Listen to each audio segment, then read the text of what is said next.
This girl was the eldest daughter of the noble Ruberlite family, yet her own father locked her away in a damp basement for 10 long years. The reason?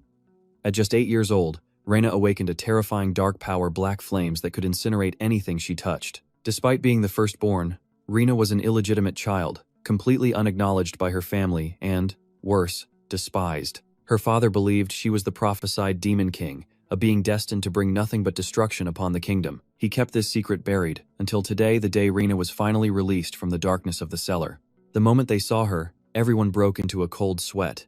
With her white hair and overwhelming dark aura, she was terrifying even while bound by ropes. Is this really the Demon King?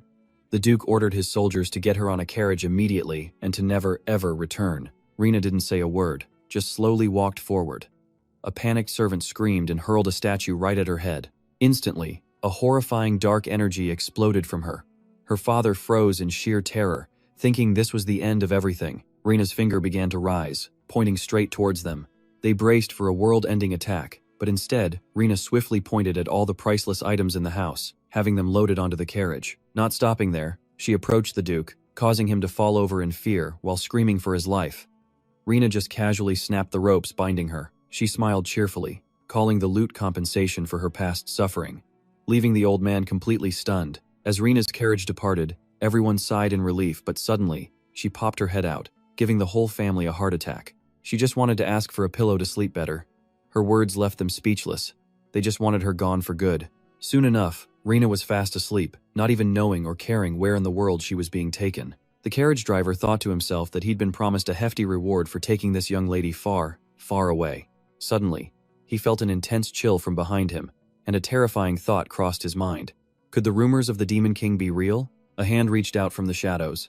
The man screamed in terror in the middle of the dense forest before passing out cold. Reina stepped out of the carriage with a sigh. Oops, did it again. I was trying to knock gently to talk to him. She shook her head, scolding herself. A whole month had passed, and she still couldn't get her powers under complete control. This is Reina Ruberlite, the villainess from a survival game who completely overwhelmed the heroine from beginning to end. The final boss was ultimately defeated by the power of love. Not some high-level magic, just plain old love. It was so childish. How could a character lose to such a silly power? How did she end up as someone so pathetic? Her story actually began in a different world, born into a poor family with too many children, struggling every single day. She was the sickest of them all, with no money for treatment, and her illness was incurable anyway. All she could do was blame God for her fate. To be honest, she felt a small sense of relief when her life finally came to an end, even alone in a cold, empty room. This was fine. She would simply vanish forever. But then, a massive, glowing giant-like figure appeared before her. Reina looked around, completely bewildered. Have I already passed on to the afterlife? A voice boomed. To feel happy while dying alone. How pathetic. Reina's eyes shot open, recognizing the presence of the being she had always called God. Pathetic? If that's the case, why not give her a healthy body or a rich family so she wouldn't have to worry about hospital bills? After cursing him thousands of times, she was surely heading straight to hell now, right? She clenched her fists, thinking her life was awful from start to finish. But then, to her surprise, God spoke. No, you will be reborn. Reina was stunned. Reborn? God explained she could be reborn as anything she wanted. Any condition would be met. Reina fell into deep thought, ideas racing through her mind. The person she truly wanted to be. Someone who was loved and protected just for existing. Being a little eccentric would be fine too. A person born with the destiny to save the world. If she could become someone like that, she spoke seriously. I can choose to become anyone, right? God asked. Who? Reina replied. Before I died, I wanted to be a character in that survival game from my world, the one about the power of love. What is the character's name? She suddenly paused. Wait, what was it again? I don't know her name. I only saw someone else pick her at the start. So she said, the level 999 Demon King, Reina Ruberlite. That's her. God nodded. I understand. Reina froze for 5 seconds before screaming. Wait a minute. Panic set in. The heroine in the game was crushed by Reina. She wanted to be the hero who overcame everything with love, not the villain. But God just smiled. I have heard your request. May your new life be a happy one. When she came to, Reina found herself inside a solid prison cell, as lightning and thunder crashed outside. She was completely stunned. Where was this place? Beside her, rats were squeaking. Reina let out a terrified scream. She was done for. Not like this. Panicked, she begged for another chance, But then Xiao Gang appeared, forcing her back against the wall in shock. A notification flashed on screen. Data update complete. Rena knew then and there if she wanted to live, she'd have to save herself. Thunder cracked across the sky, threatening to swallow it whole. If the story played out like it should, she'd be getting out of here soon. But the moment Rena was free, a suffocating darkness would blanket the world, and a destined hero would rise to face her. She vowed that would never happen. Instead, she would make a fortune and live a life that completely defied the original plot. Back in the present, Rena stood over the fainted man. Look, if you pass out here, everything's ruined. Hey, you better wake up. Ah, finally awake. Are we? How are you feeling? But one look at her terrifying expression and the man dropped to his knees, begging for forgiveness. Rena waved her hand dismissively. No, that's not what I meant. As long as you're okay, that's all that matters. I was worried. But he just kept groveling, sorry for making a noble lady worry about him. And that's when Rena's patience snapped. I said be quiet and get back in the carriage. Now. He scrambled to obey. Once inside, Rena just leaned back and sighed. Overcome with boredom, she poked her head out the window. Hey, are we there yet? How much longer? The driver flinched, turning back nervously. We'll be at the teleportation point shortly, my lady. Please, just a little more patience. Rena thought to herself, only royals or the mega-rich could use teleportation gates. Just how much did they spend to get rid of me? She couldn't shake the thought of her destiny as the world-destroying demon lord. But still, she was his daughter. He had to know that. Before long, they finally arrived. A guard approached the carriage. By order of Duke Ruberite, you have permission to pass. Rena stared at the massive structure ahead. So this is a teleportation point. It looked way more epic in person. It felt like she had truly stepped right into the world of the game.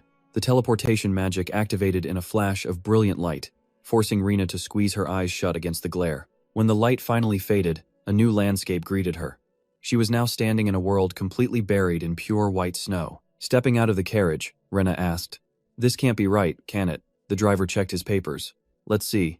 Endless Manor, northwest of Paris Village. Duche of East Snow. No mistake, my lady. We've arrived safely at our destination." In the northern part of the empire lay the Duchy of East Snow, a region that had been unstable since its very founding. One person had been tasked with the impossible duty of protecting the empire from its threats. Using an ancient power passed down through generations, the Dukes of East Snow had defended the north to this very day. But the Demon Lord, envious of that great power, had placed a terrible curse upon the ducal family. Monsters would swarm the land, and the Duke and his wife were fated to die in the ensuing darkness.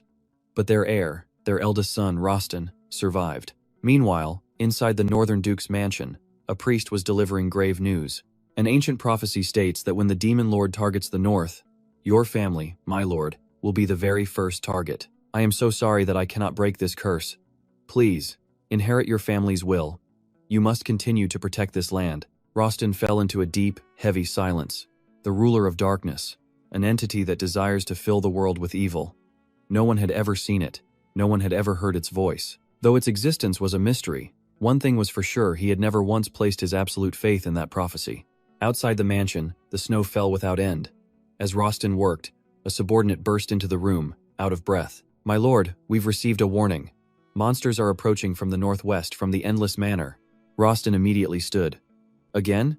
What are our preparations?" His man replied. "Complete, sir. The elite troops are assembled and ready for your command." Without another word, Rostin threw on his cloak and marched out. "We're heading to the Endless Manor at once.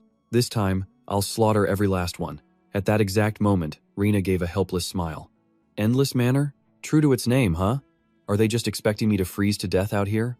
A surge of pure rage erupted from her. That damn Duke Ruberite. A wave of killing intent washed over the driver, who promptly passed out again. Rena panicked. "Hey, don't just faint on me." She couldn't control her powers whenever she got this angry. She quickly carried the man to the mansion's front door, but stopped dead. What the hell? Why won't it open? Rena was cold, hungry, and furious. But thanks to that furious aura, the thick ice sealing the door began to melt away. She realized she had to learn to control her power, just like she did back at the castle. Ugh, what a pain. First roaches, then mice. This power was nothing but trouble. Suddenly, a voice echoed out of nowhere. "Demon Lord, command the darkness that surrounds you." Rena whipped her head around. "Who's there? Command it?" "No." She focused hard, forcing the darkness to stay put. Rena was overjoyed. It worked. That was it. At this rate, maybe she could thaw out the entire manor. Without hesitation, she enveloped the whole estate in her darkness. Once it was done, Rena dusted off her hands and helped the old man to his bed to rest. She'd covered the entire manor with her power, which should warm things up quite a bit. Before long, Rena found the bathroom. She closed her eyes and savored the moment. It felt just like home. Luckily, there was plenty of food, even if it was all frozen solid. Thawing it all would require a little finesse. As she pondered this, Rena opened a wardrobe, revealing rows of magnificent outfits. Rena smiled. There was quite a collection of dresses here, wasn't there? The style was a bit for a middle-aged noblewoman, but it was better than nothing. She quickly changed into a beautiful crimson gown. A satisfied smile crossed her face. Finally, she was rid of those wretched rags. Suddenly, the coachman's voice called out, "Miss, are you here?" Rena turned to answer. "Oh, the coachman? Come in." But his request stunned her. "What? You want to go home, even after I just saved you?" The man trembled. "My daughter and in-laws are waiting for me. I have to go back." But if he went back, Rena thought, that old monster would never let him live. In the original story, Duke Ruberlight killed everyone who witnessed his power. That included this very coachman. She never understood how he managed to escape the frozen north, only to end up dying at the Duke's hands anyway. His karma must have been terrible. His family was probably killed too. Rena watched him for a moment before saying, "I'm sorry, but you can't go home." Seeing the shadows swirl around her, the man panicked. "What?" Rena's eyes narrowed. "How can I possibly live here all alone without a servant? You will stay here and serve me until someone comes to rescue you. Don't worry, I'll pay you handsomely." Rena produced a golden statue of the Duke. She wrapped its arm in darkness, and a solid gold hand clattered to the floor in front of the coachman. He picked it up in complete shock. This is the Duke's golden hand," Rena asked. "So, is that enough for you? The food is in the freezer on the first floor. Help yourself. I'm going to go explore the manor." Clutching the golden hand, the coachman wept, having a change of heart. He just wanted to live, and since she hired him, she was now his master. As she stepped outside, Rena suddenly stopped, noticing something. What was that? A ball of snow? No, a rabbit? At that very moment, rain fell over Duke Ruber's mansion. He was biting his hand, deep in thought. Rena. That child was clearly the Demon King. In his eyes, she was nothing short of a devil. His expression turned grim. If that was true, then even if the priest saved the world, the Ruberlight family would still be annihilated. He could not allow that to happen. Duke Ruberlight stood up abruptly. "Has Rena reached the manor yet?" he demanded. His aide replied, "My lord, she should have arrived by now." A malicious glint appeared in the Duke's eyes. "I'm sending assassins. Before Rena goes berserk, I will erase her from this world." Back with Rena, she was trembling and clenching her fists. Her heart felt like it would burst. This little thing was just too adorable. Just then, the creature noticed her. Rena's eyes sparkled. "Oh, did you just get a little bigger? Are you trying to imitate the big monsters? So cute. Come here." But as she finished speaking, the rabbit hopped away. Rena watched it leave. Huh? It ran off. Even the way it ran was cute. If all monsters were like this, she could be a demon king forever. In her heart, she wanted to become the lord of cute monsters. While she was lost in her new fantasy, someone suddenly approached. "What are you doing here?" Rena turned around, bewildered. "Huh?" Before her stood Rostin, watching her intently. Rena froze for a full 5 seconds, thinking to herself, "Amazing, another handsome guy." Rostin spoke with a grave tone. "This is a dangerous area with monsters. You should leave immediately." Once again, Rena was stunned, her expression shifting rapidly. She pointed a finger at Rostin, pouting as she spoke. "You just appear out of nowhere and tell me to leave? I just moved in? And you're kicking me out? What is this?" A knight accompanying Rostin rushed forward. How rude. But Rostin simply stared at Rena, wondering, why is her aura so overwhelming? Rena held her head high, her voice dripping with superiority. "This is my land. You're the one who should leave." Hearing this, Rostin turned to go. "Fine. I have monsters to hunt. I'll be back later." Rena crossed her arms defiantly. "As if I'll be gone when you return. Don't waste your time." The knight beside Rostin whispered, "Someone actually lives in this manor? This is the first time I've seen it." Rostin replied, "This place is dangerous. She shouldn't stay here." While walking away, Rostin suddenly stopped and glanced back at the manor, thinking, or was I just imagining it? Why was there no blizzard surrounding that manor? Back inside, Rena was still thinking about Rostin. Who was that guy? A man that handsome had to be an important character, so why couldn't she remember anything about him? And telling her to leave immediately, right after she decided to make some money and retire here. There was no way she was leaving this manor. The next morning, a knight arrived with a piece of paper. "This manor now belongs to Duke Rostin of the Eastern Snow Duchy." Due to years of unpaid taxes, the deed has been transferred. Please vacate the premises immediately. Rena's jaw dropped, unable to believe her eyes. When the knight returned, Rostin asked, "She refused to leave?" The knight replied, "Yes, your grace." Rostin knew she was the lady of Duke Ruberlight's house. He sighed. She would have to leave eventually. He figured the monsters would scare her off soon enough. He just told his men to make sure she didn't get hurt in the process. That night, Rostin entered a room to find the same snow rabbit Rena had seen. "Luca," he called out, "the monsters are appearing more often." The Demon King's arrival wasn't far off, he promised. He would defeat him and break Luca's curse. Instantly, the rabbit transformed into a man. The next morning, Rena surveyed the manor. It was a mess, she thought, but magically warmed. She thanked the coachman for cleaning up, only to find out the deed had been transferred to the Northern Duke. They told her there were no fresh vegetables in storage. Outside, villagers warned her not to expect produce in the north. The weather used to be warm enough to grow anything, but now endless blizzards made it impossible. Rena looked at the sky, thinking it was strange. They blamed the blizzards and monsters on a demon, but she knew she'd done nothing. Meanwhile, in Duke Ruberlight's mansion, a priest announced the prophecy was going wrong. The Duke demanded to know what he meant. The priest explained the Demon King should have already appeared by now, somewhere in the east. The Duke's face darkened. The priest added that perhaps it was due to his own lack of virtue. "No," the Duke retorted, "there must be another reason. Maybe it wasn't in the north or south, or perhaps it had started in the west." Just then, a servant rushed in to report that the Duke of Winter Snow had arrived from the north. He was there to discuss the food shortage and that particular young lady. The Duke's expression immediately turned grim. Hearing the footsteps, the priest turned to look. Rostin walked in, a little surprised. "The high priest is here too?" He then sat down and got to business. He stated the food situation in the north was getting serious, which was why he came to ask Duke Ruberlight for help. The Duke fell silent, deep in thought. The priest spoke up, saying the food shortage was a great concern of theirs as well. The South had a huge advantage in grain cultivation, he noted, so they could provide plenty of support. The Duke coughed lightly, composed himself, and agreed. Rostin then turned to the high priest. The northern blizzards were causing suffering for the people. For their sake, he insisted, they needed to stop it. The priest listened, his gaze thoughtful. "When I think of the people," he said, "I feel an overwhelming sense of guilt. The Duke's younger brother would be in grave danger," he explained.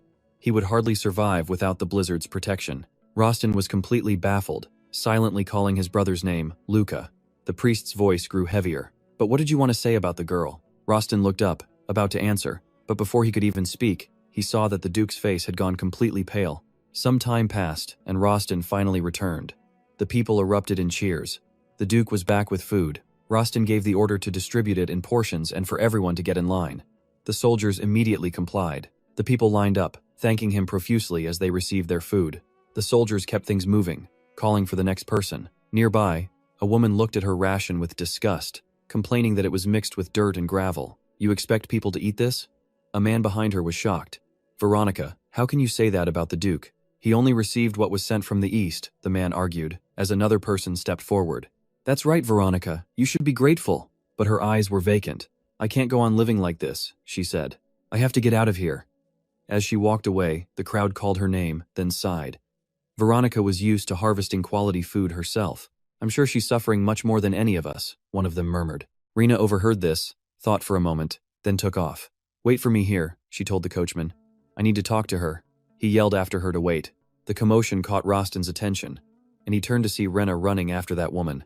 "Rena Rubel," he thought to himself. He remembered Duke Ruberlight's words. "That girl is definitely not my daughter. Whether she starves or freezes to death is no concern of ours. I trust Duke Winter Snow will be cautious," the Duke had said. He'd been warned Rena's actions were reckless because she was a wicked woman. But earlier, Rena had surveyed the manor, realizing the land was once a fertile field, and even though the ground was now frozen over, her power kept the entire mansion strangely warm. Back in the present, Rena finally caught up to the woman. "Excuse me," she called out. "Miss Veronica?" Veronica turned, sizing Rena up with a single glance, dark purple eyes, platinum red hair, and a lavish dress. A noble. So this was the crazy girl who moved into the endless manor, she thought. Rena stepped closer. "I happened to overhear your story. Is it true you grow quality food?" Veronica nodded in surprise. "Yes, that's right." She explained how she'd tried to grow crops even in this barren land, and was proud to provide good food alongside the villagers. "But that's all over now. As long as this blizzard didn't stop," she said, "they couldn't grow anything in the north anymore. If the demon causing this blizzard appears, I won't hesitate to face it. But Rena immediately tried to stop her. She offered a different idea. Miss Veronica, no matter what you do, the blizzard won't stop on its own. Instead, building a greenhouse would make farming possible. Veronica was stunned. A greenhouse? How could we even maintain the temperature? We barely have enough firewood to heat our own homes. Rena just smiled, completely confident. You don't need to worry about that. Meanwhile, at the food distribution area, a soldier gave his report. Your Grace, the food supplies have run out. Rostin nodded. Good work. He turned away, thinking to himself that this would definitely draw her out. Seeing Rostin leave, a blonde knight asked, Your Grace, where are you going? Rostin replied as he walked, To see that young lady. I have to warn her again. Back with Rena, Veronica was sitting on the ground, her face grim. That's when Rena noticed someone approaching them. The knight saw the scene and immediately yelled, Hey, what are you doing to Miss Veronica? Rostin strode forward, his expression ice cold. Rena rushed to explain, This is. But Rostin just kept getting closer. Lady Rena Ruberlight, I'm taking you home. To the Endless Manor. The one you'll soon be evicted from. Moments later they were in a carriage, sitting opposite each other. Rostin spoke first. I will absolutely force you to leave the manor, my lady. Rena thought to herself, Is this déjà vu? Getting yelled at by the landlord in this life too.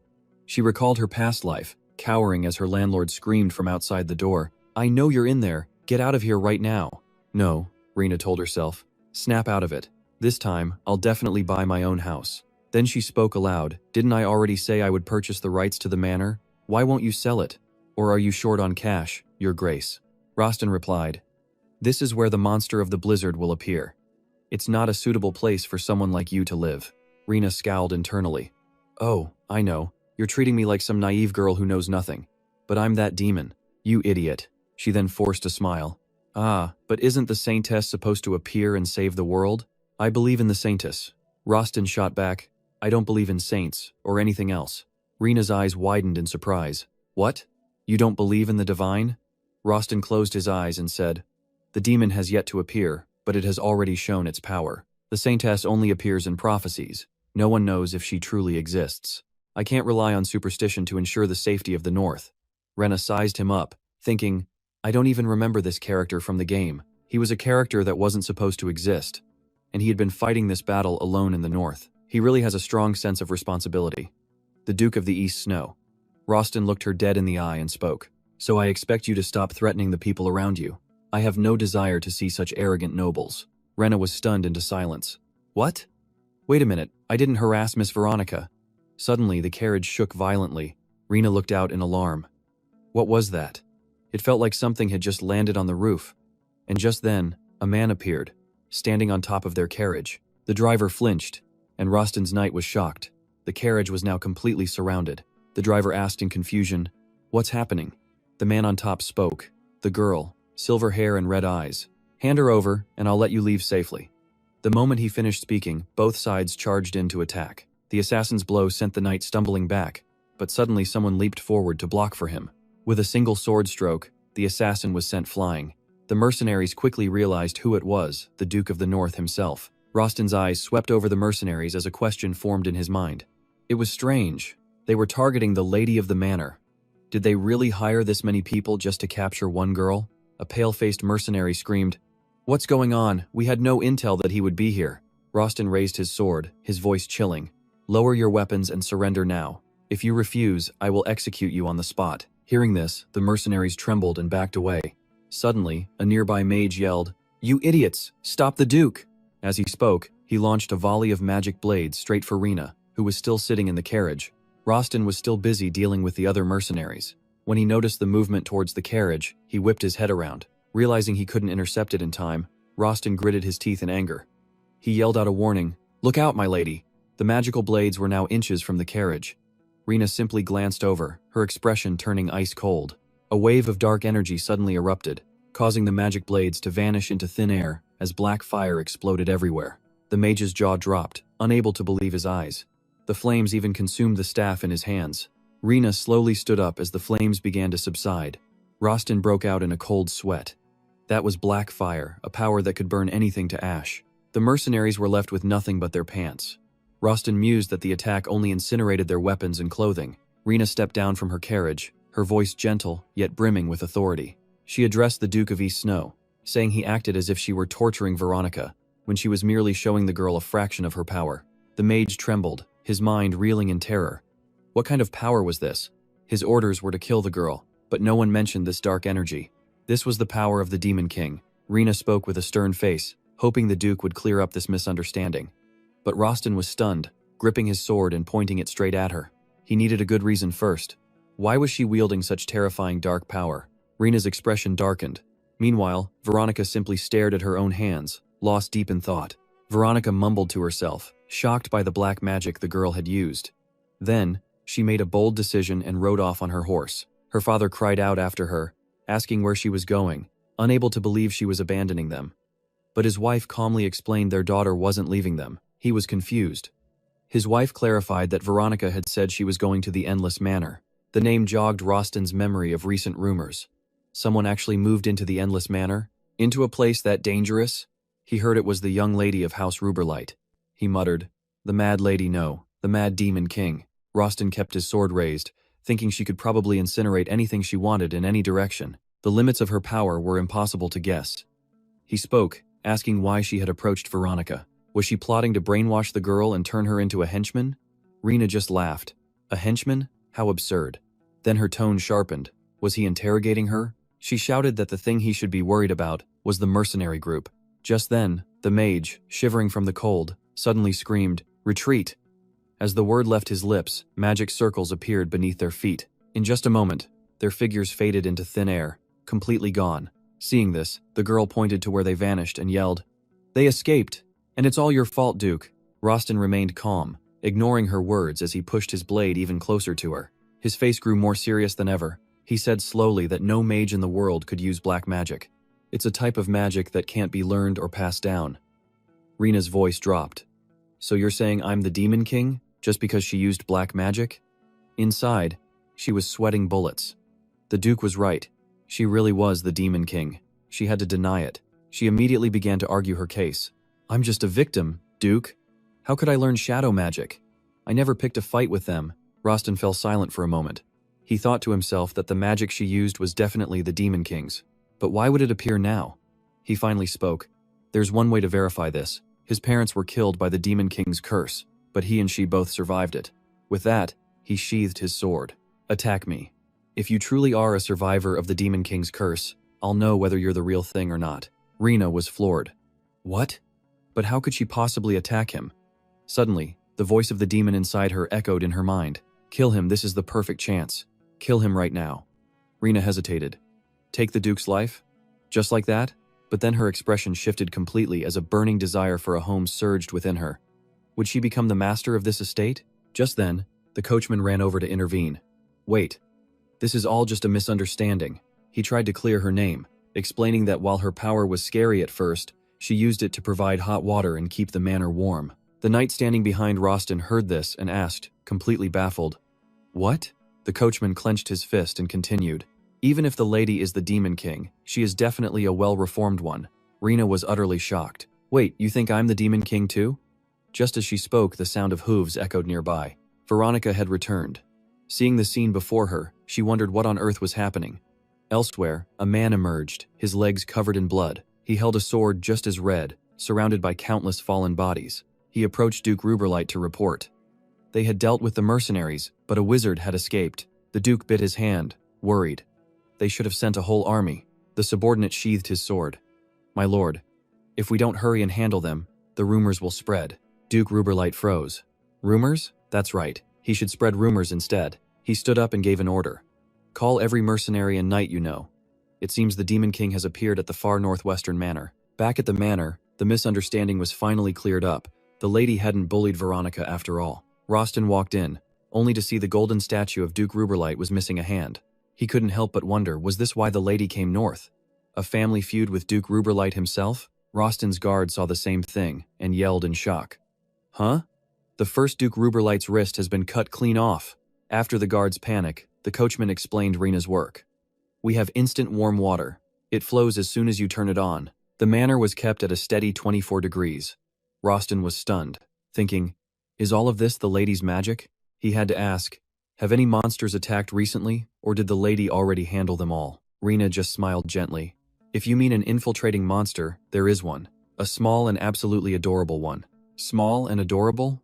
Rostin was skeptical. Rena then led him outside to see this monster. She pointed. There it is. The monster that visits the manor daily.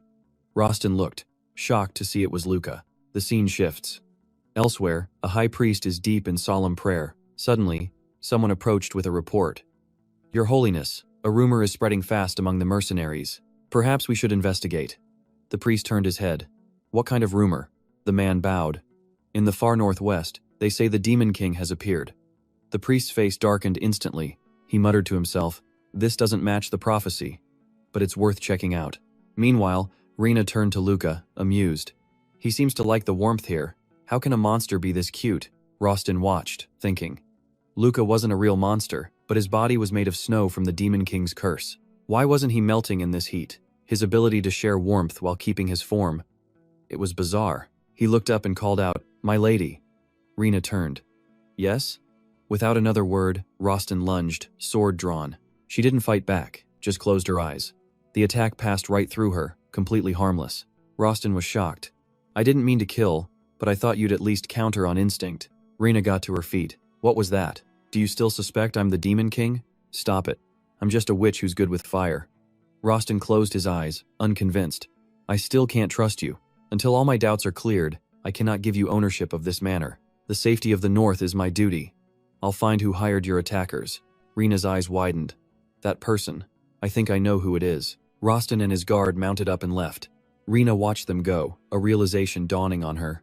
If this is what the Duke overlooked, a creature with murderous intent. A monster entered the manor, and Rena gently ushered it out. Some things simply cannot be allowed to exist in this manor. So, Duke, you should feel lucky you didn't test me with killing intent. The scene shifts to a northern tavern. The patrons were gossiping.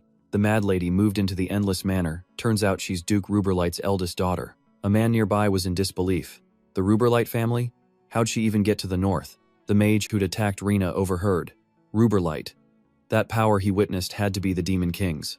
If the Ruberlights were hiding the Demon King as their daughter, he immediately stormed out of the tavern. A smirk crossed his face as he mumbled, This information, used correctly, it could make me a fortune. Back in the manor, Rena's flames enveloped a small building, radiating warmth. She asked, How's this, Veronica? Is the temperature right? Veronica replied, Yes, this temperature is perfect for cultivation. She surveyed the huge space, concerned. Rena created a greenhouse, but the power behind it felt unsettling. Was this demonic black magic? But it didn't make sense. Someone who just wants to grow plants can't be a demon. The scene shifts again. The high priest stood in silence, his gaze distant and troubled. He thought to himself, according to the prophecy, the world should be filled with screams and flames by now. There should be chaos. The demon should have appeared long ago, covering the world in black fire. So why was everything so peaceful? What happened? Lost in thought, he heard a voice. Your Holiness. A man knelt before him. I've met the demon of the north. It was the mage. I have come bearing your blessing. Meanwhile, in Rena's greenhouse, a hand gently held a wilting plant. Veronica looked on sadly. As soon as it's planted, it withers away. I've done everything I can, so why is this happening? Rena overheard, her expression also turning grim. No matter what she planted, everything seemed to lose its life. She wondered, could this power truly be demonic? Just then, something flickered behind Rena's neck. A true demon appeared, whispering right into her ear. That's right. Why don't you wake up? Don't you know your power was born to do this? It's all completely useless. But Rena remained calm, totally unfazed. Veronica began to speak softly. On my way to the Abyss Villa today, I met a group of people. They were exhausted from the cold and hunger refugees from the north. With that, she stood up, adding, You don't need to pay me. Rena was stunned by her words. Veronica's eyes welled up, looking as if she was about to cry. Please, don't ever give up, not even on the north, so that we can live here. Until then, please help us. Hearing this, Rena couldn't help but feel moved. She clenched her fists, thinking to herself that she never planned to share her crops with anyone. But now, she realized her power wasn't just for destruction. When she used it to help others, it was painless and perfectly safe. Everyone here had such warm and kind hearts. Rena finally spoke. I will not give up. The moment she said it, her magical energy flared, spreading out everywhere. The scene then cuts to a priest, who asks, Do you mean the ducal family of Ruberlight? The sorcerer replied, Yes, she has hidden her identity and is now hiding in the north. The priest asked again, what did you say her name was? A wicked smile spread across the sorcerer's face. Rena Rubelite. That woman is the devil. Back with Rena, the plants were no longer withering. Veronica was so overjoyed she began to cry, while Rena carefully tended to them. It's done. It's a success, Rena breathed a sigh of relief. I'm so grateful, Veronica said, a happy smile on her face as Rena thoughtfully surveyed the scene. She was a girl using black magic. And yet, she had created a greenhouse with black flames where life was now thriving. Did this prove she wasn't a demon? Elsewhere, upon hearing her name, the priest let out a sinister grin. Rena Rubelite. Time passed, and the coachman held a letter, smiling brightly as he said, Miss, I have a reply from my wife and daughter. They said they were in the capital during that time. I guess that's why they never received the letters I sent them. Rena grew suspicious, so they hadn't died at the hands of their cruel father. She turned to the coachman. Why don't you bring them both here? He looked confused. What? Rena replied. Wouldn't it be good for you and your family to stay at the Abyss Villa? Tell them to come. The coachman's eyes widened, filling with tears. I'm so grateful. My daughter's been at the National Culinary School in the capital since she was a child. I haven't seen her in years because of my work, but I never had to worry. She's so mature and sincere. This is a portrait an artist painted, he said. Rena took the picture, remarking, she's so cute. And again, time flew by. The coachman's family had finally arrived. A young woman greeted her. It's a pleasure to meet you, Lady Ruber. My father is greatly indebted to you. My name is Mia. Rena was shocked. How could she be so different from the portrait? It was like watching a swan turn back into a duckling. She calmly replied, It's a pleasure to meet you. Beside them, the coachman and his wife shared a tight embrace. His voice trembled. My love, you have no idea how worried I was. We'll never be apart again. My love. And then they shared a passionate kiss after so many days apart. Mia bowed her head. Please excuse my parents' behavior. Rena thought to herself how mature the young girl was. After entering the mansion, Rena spoke up. I heard you attended the National Culinary School. Mia hesitated. Yes, but I'm a terrible cook. Rena fell silent, her gaze fixed on Mia. The girl continued. Miss, you'll be disappointed if you taste my cooking. After a moment of thought, Rena asked, You don't like cooking, do you? Mia avoided her gaze, quietly replying, I do like cooking. Rena smiled. Then that's fine. I have some dried beef, and I'm not demanding when it comes to food. Would you like to be the chef of this villa? Mia humbly answered. I'm not that skilled yet, but I will do my best. As she entered the kitchen, Mia was stunned by a strange fire. She exclaimed, This flame, I've never seen a black fire like this before. It's a magical flame I created, Rena explained. Mia asked nervously, You're not a demon, are you? It's simple, Rena replied, her voice turning cold. As long as you cook well, I won't destroy the world. Mia's face went pale with worry. That's too much responsibility. Please don't expect too much from me. A short while later, a lavish meal was set on the table. Rena was surprised. Oh, this looks delicious. She cut a piece of meat, thinking this was the first real meal she'd had since coming to this world. She'd eat it no matter how bad it was. Then she took a bite, and her expression completely changed. Mia asked worriedly, Miss, is something wrong? Rena gripped her plate tightly and exclaimed, I've never eaten anything this delicious in my life. Mia bowed her head slightly. Are you surprised by my terrible cooking skills? I can't cook anything well because I'm a woman, she explained. Rena reacted instantly. What do you mean? What did they teach you at that culinary school? This is truly amazing food. I have never tasted anything so wonderful before. Mia couldn't believe what she was hearing. Then a voice suddenly spoke up. She's right. This food is so good, it's pure happiness. The Duke's guard was suddenly there, chowing down with a look of absolute bliss. Rena turned to him, asking, Why are you eating here? Mia pressed her lips together tightly as Rena looked on, confused. Then, Mia burst into tears. This is the first time I've ever gotten such a warm review. They told her a woman's hands couldn't make such noble dishes, and that she should just go back to her hometown. Rena yelled out in anger. What? What are you talking about? Mia just continued. Here, I'll let you cook whatever you want. Just tell me what ingredients you need, and I'll get them from anywhere. Moved, Mia's eyes welled with tears. Thank you so much. Meanwhile, the knight just kept on eating without stopping. The scene then cuts to the sorcerer, who was now frozen solid, completely unable to move. Behind him stood the Duke, breaking out in a cold sweat. The priest spoke in a low voice. There are some things I need to ask you about your daughter, Rena Rublight. The next scene takes place at Duke Roston's mansion. He asks, Was that dish really that delicious? The knight's eyes sparkled as he replied, Sir, You would be absolutely shocked if you tasted it. It's on a whole other level. Rostin sighed. I didn't send you to watch her and report back on things like this. You can go now. After the knight left, Rostin was lost in thought. I tried to track down all the mercenaries who fled at that time, but I couldn't find a single one. The mastermind hired a whole squad, including a sorcerer, just to capture one woman. This proves that whoever is behind this knows exactly how powerful she is. The scene then shifts to the greenhouse, where the knight, Rena, and Veronica are all working hard. Rena looked at the knight and commented, after getting a free meal, this guy suddenly started working hard. It's making her suspicious, wondering if the Duke of the North sent him here just for this very reason. Veronica just chuckled lightly. Well, the work is definitely easier with his help.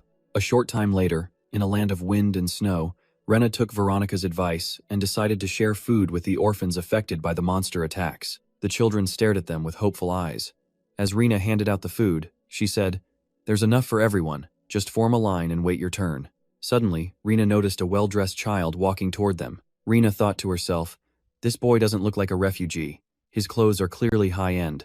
Veronica noticed him too and spoke up. "Oh, it's young Master Luca." Rena turned and asked, "You know that boy?" Veronica replied, "Everyone in the north knows him. He's the second son of the Winter Snow family, young Master Luca Winter Snow." The pieces suddenly clicked in Rena's mind, and she gasped out loud. "You mean he's the Duke of the North's younger brother?" A little while later, the children were all sitting at the table, eating with bright smiles. Rena and Luca stood nearby, watching them. Luca spoke up. "Our family was tasked with guarding the northern region. Thank you for your help." Rena looked over at him and replied, "I couldn't just ignore people starving like this anyway." Luca paused for a moment and then said, "Actually, the North wasn't always a dead land. I'm the reason for the blizzards here. It all started with the curse that was placed on me. The High Priest had no choice but to use his magic. When I think about what the people of this land have to endure just because of me, I really can't stand it." Rena looked the boy straight in the eye and said, "Luca, I don't know what your curse is, but if you need help, I'll do whatever I can. You can trust me. I happen to be a talented sorceress myself."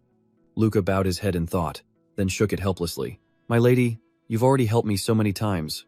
Rena was surprised, not understanding what he meant. The scene cuts to the Duke, whose attendant is reporting, "All the mercenaries have retreated. Those who didn't obey have been punished." Duke Rublight recalled the priest's questioning words. "That person's excellence? The crime of hiding the Demon King. I will not hold you accountable for that, Duke Rublight. From now on, you will only follow my orders. I would appreciate it if you ordered the mercenaries to withdraw from the north, as it is a sacred law mentioned by God." Duke Rublight clenched his fist in anger, thinking to himself, "That damn priest. When I said Rena could be the Demon King, he actually seemed pleased. What on earth is this sacred law that God mentioned, anyway?" The scene shifts to the Endless Manor, where Rena is taking a walk, thinking, "Why did Lucas say I've helped him so many times? It's like we've met before." Suddenly, her eyes landed on something. In front of her was Luca, but in the form of a snow rabbit. The two of them stared at each other, but Rena didn't recognize him. She remembered what Veronica said. Young Master Luca was cursed by the Demon King, and can only return to human form once a month. He can't even enjoy his own childhood. It's truly tragic. Back in the present, Rena seemed to realize something was off. A long time ago, it would always disappear once a month. Could it be? Could it really be you? She thought to herself that if there was one place that made the people of the North tremble, it was the Northern Labyrinth, a complex network of tunnels dug deep into the Zan Mountains, like a massive ant colony. This very labyrinth was known for unleashing monsters upon the world, and lately, they'd been appearing with an unusual aggression, spinning the situation completely out of control. Even with the Duke and his expedition teams constantly patrolling the mountains, the monster activity showed no signs of stopping. Rena heard this news, lost in somber thought. A short while later, outside the Endless Manor, Rena was walking when a man in a hurry bumped right into her. A woman chasing after him screamed out, "He's a thief! Stop him!" Security in the castle had deteriorated badly, all because Duke Winter Snow had gathered the soldiers to deal with the growing monster threat, leading them far away. Rena's eyes filled with sadness, recalling Luca's words. The Winter Snow family had to protect the North. "Thanks for your help," she remembered Luca saying during their last encounter. "It could be you." "Is it you, Luca?" she'd asked. And Luca had simply nodded in agreement. Back in the present, Rena walked on, deep in thought, realizing she'd tried to avoid using magic in this village. But now, she had no other choice. The moment the thought crossed her mind, a stream of magic shot from her hand. The fleeing thief turned back in panic, suddenly trapped by Rena's power. She strode toward him, her voice laced with anger. You shouldn't steal from other people. The villagers who witnessed this couldn't believe their eyes. They began to whisper amongst themselves. Dark magic. What kind of sorcery is that woman using? Rena overheard them and felt a sting of irritation, shouting back, "What? He's the thief, not me." But everyone just stared at her with horrified eyes. Rena forced a weak smile, thinking to herself, they're all terrified. They were already afraid of the Demon King, and now she had just used dark magic. I really shouldn't have done that. The whispers grew louder. The Demon King, a bearded man, pointed a finger straight at Rena and screamed, "She is the Demon King!" Just then, Veronica appeared, saying, "Why is everyone acting like this? She's done so much to help us." Rena turned to her friend. "It's no use, Veronica." Seeing her turn back, the crowd grew even more panicked. They started scrambling back to their homes, slamming their doors shut. In an instant, the square was empty, leaving only Rena and Veronica. Rena sighed. "It's better if I just leave this place." But she had no idea that two figures were silently watching everything unfold from a distance. The scene then cuts to a remote mountain region where Rostin stood before his knights. He gave the order to double-check their gear and get some rest. "We need to be ready the moment those monsters appear." Every single face was gaunt, etched with pure exhaustion. Rostin recognized the grim reality and said, "If we fail to stop the labyrinth's rampage, every single person in the north will die." He remembered the high priest's question, could the northern labyrinth be activated by the power of the Demon King? Rostin fell silent for a moment, muttering, "The Demon King's power?" The priest had pressed on. "Is there anyone in the north suspected of being the Demon King?" These questions echoed relentlessly in Rostin's mind. Meanwhile, back at the Endless Manor, Veronica's voice rang out. "What? It was all burned down?" The same people who had called Rena the Demon King in the market were now pointing the finger at her. Veronica continued, "Their houses. They've all been burned to the ground." The scene shifts back to Rostin's residence, where the Duke and his soldiers had just returned. A knight followed him inside. "Are you all right, sir? Please get some rest." Rostin just shook his head. "There's no time to rest. The situation is critical. I'm going to see the Eastern Duke. Even if it's just a few men, we need more soldiers." The next scene takes us to the residence of Duke Ruberlight. A man holding a teacup spoke first. "My apologies for disturbing you during such a busy time." Duke Ruberlight, also holding a cup, replied, "Our situation here is no better. Sending reinforcements is impossible. If we send farmers to be soldiers, who will work the fields and pay taxes?" Rostin was silent for a moment before pleading, "Fine. At least give me a few cavalrymen." But Duke Ruberlight shook his head. "Not all knights come from noble families. Sending them to the north is too dangerous without a worthy reward." Hearing this, Rostin could only remain silent. But as he prepared to leave, Duke Ruberlight suddenly asked, "Rena, is she still well?" A thought briefly crossed Rostin's mind that despite everything, as a father, he still cared for his daughter. Rostin replied softly, "Yes, your daughter is doing very well." But Duke Ruberlight's tone immediately turned harsh. "My daughter?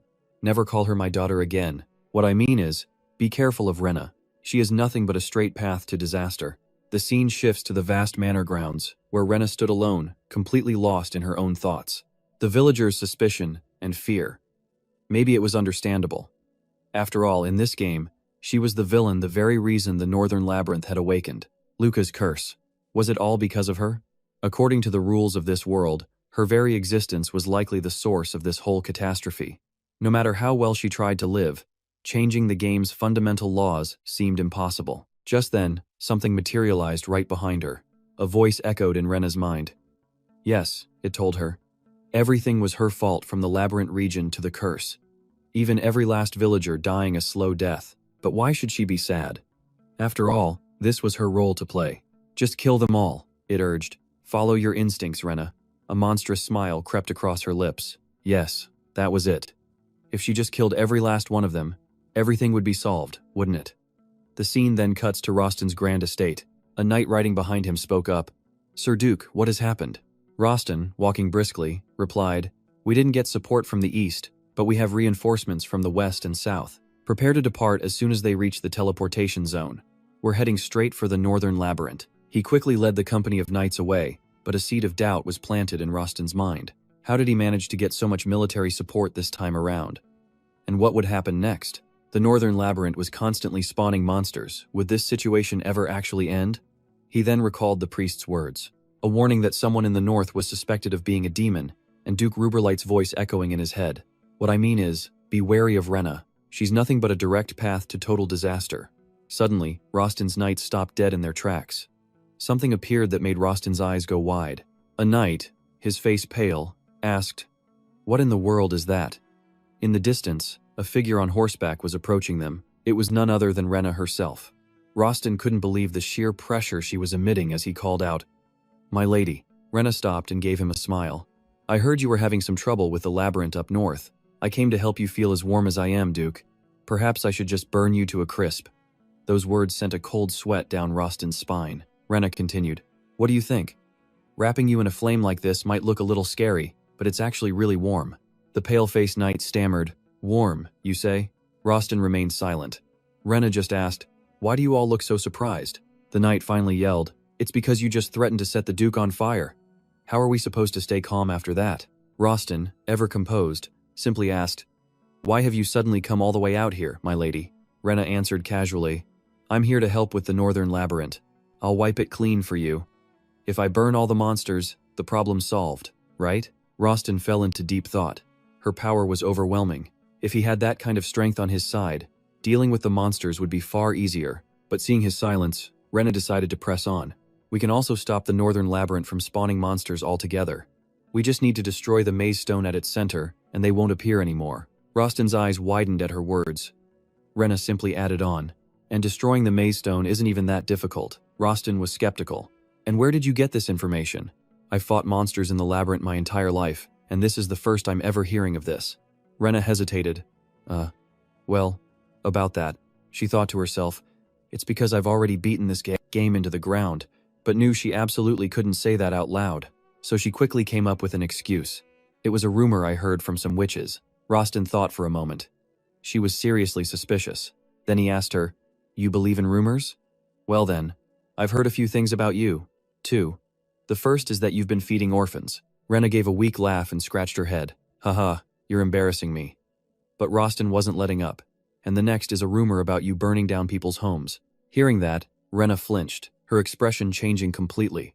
Rostin added, "Intentionally injuring them just to give them medicine, toying with their emotions. Is that some kind of hobby of yours?" Rena frantically tried to explain herself. "It's a misunderstanding. I had nothing to do with their houses burning down." Rostin coldly replied, "Regardless, I can't travel with someone who uses dark magic to kill monsters." With that, he spurred his horse and rode away, leaving her with a final remark. "Your power is just like the Demon King's. There's no guarantee you won't turn on us. So compared to the monsters, we can't trust you even more." The scene changes. A voice reports, "The matter you mentioned before has been handled well. The people of the north have started to suspect the princess." The priest just smiled. "Indeed, it feels like the final gears are finally turning into place." After speaking, he walked on, stopping at a new location. Thinking of Rostin, the priest murmured to himself, "Rostin Winter Snow, I do find you pitiful, but this is my mission. Become a beautiful sacrifice for the holy god." The next scene takes us back to the Endless Manor. Rena sat at the dinner table, Rostin's words echoing in her mind. "So to prevent you from attacking us instead of the monsters, we simply cannot trust you." She told herself she had tried her best to offer help. With that thought, she stabbed her fork into a piece of meat and ate without any appetite. Veronica sighed. I don't know if it's right for us to be eating so well.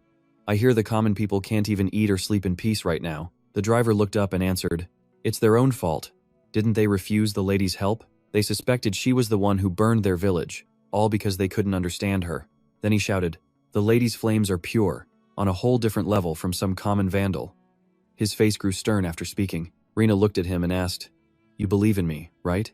Suddenly, a frantic pounding echoed from outside, a hand striking the door with terrifying force. Rena stood up, saying, "No one should be coming to this house. This is dangerous. I'll go check it out." She stepped forward and opened the door.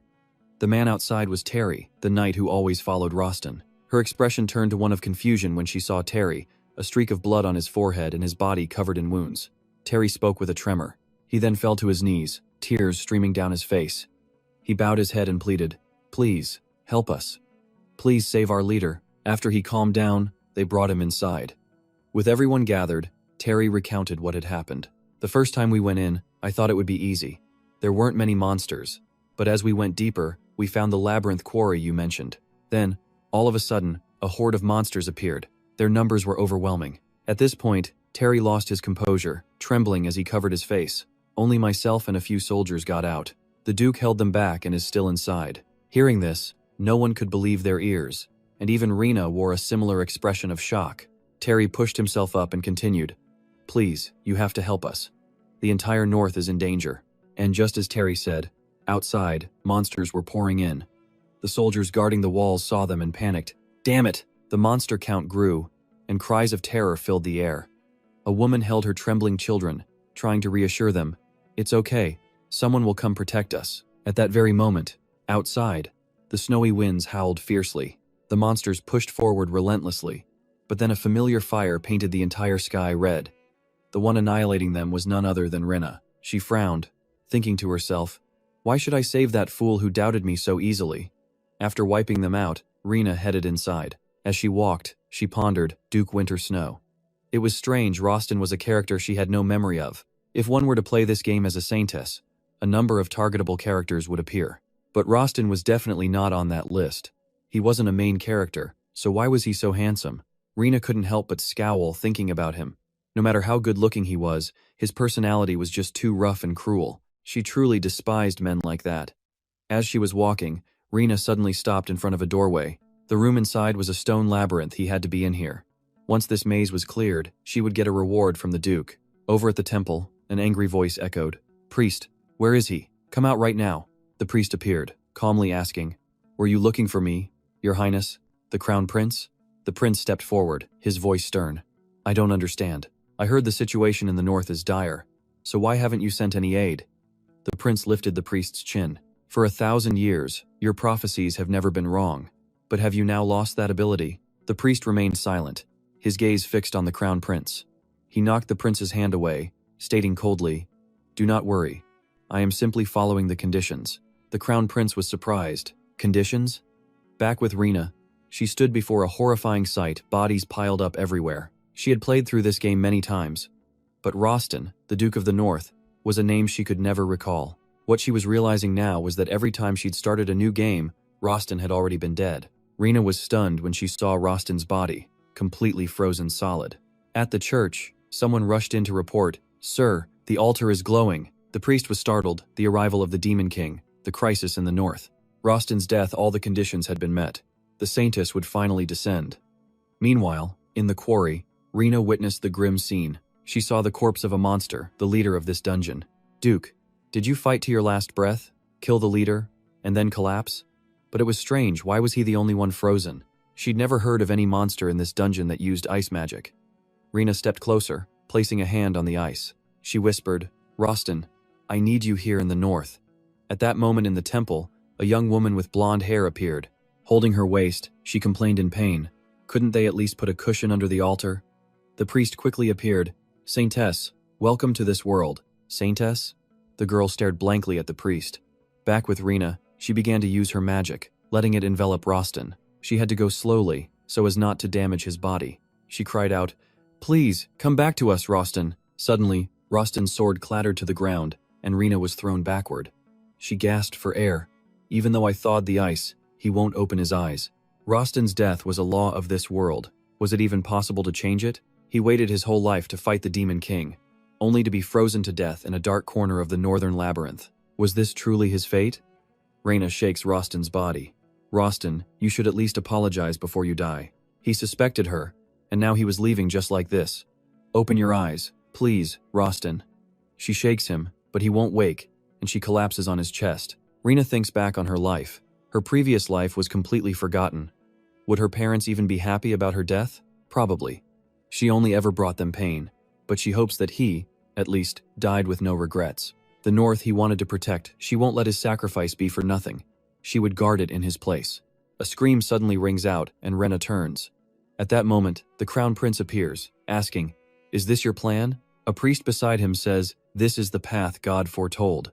The saint will protect the world and become a hero." The Crown Prince is silent for a moment before smirking. Rumor has it a Demon King is in the north.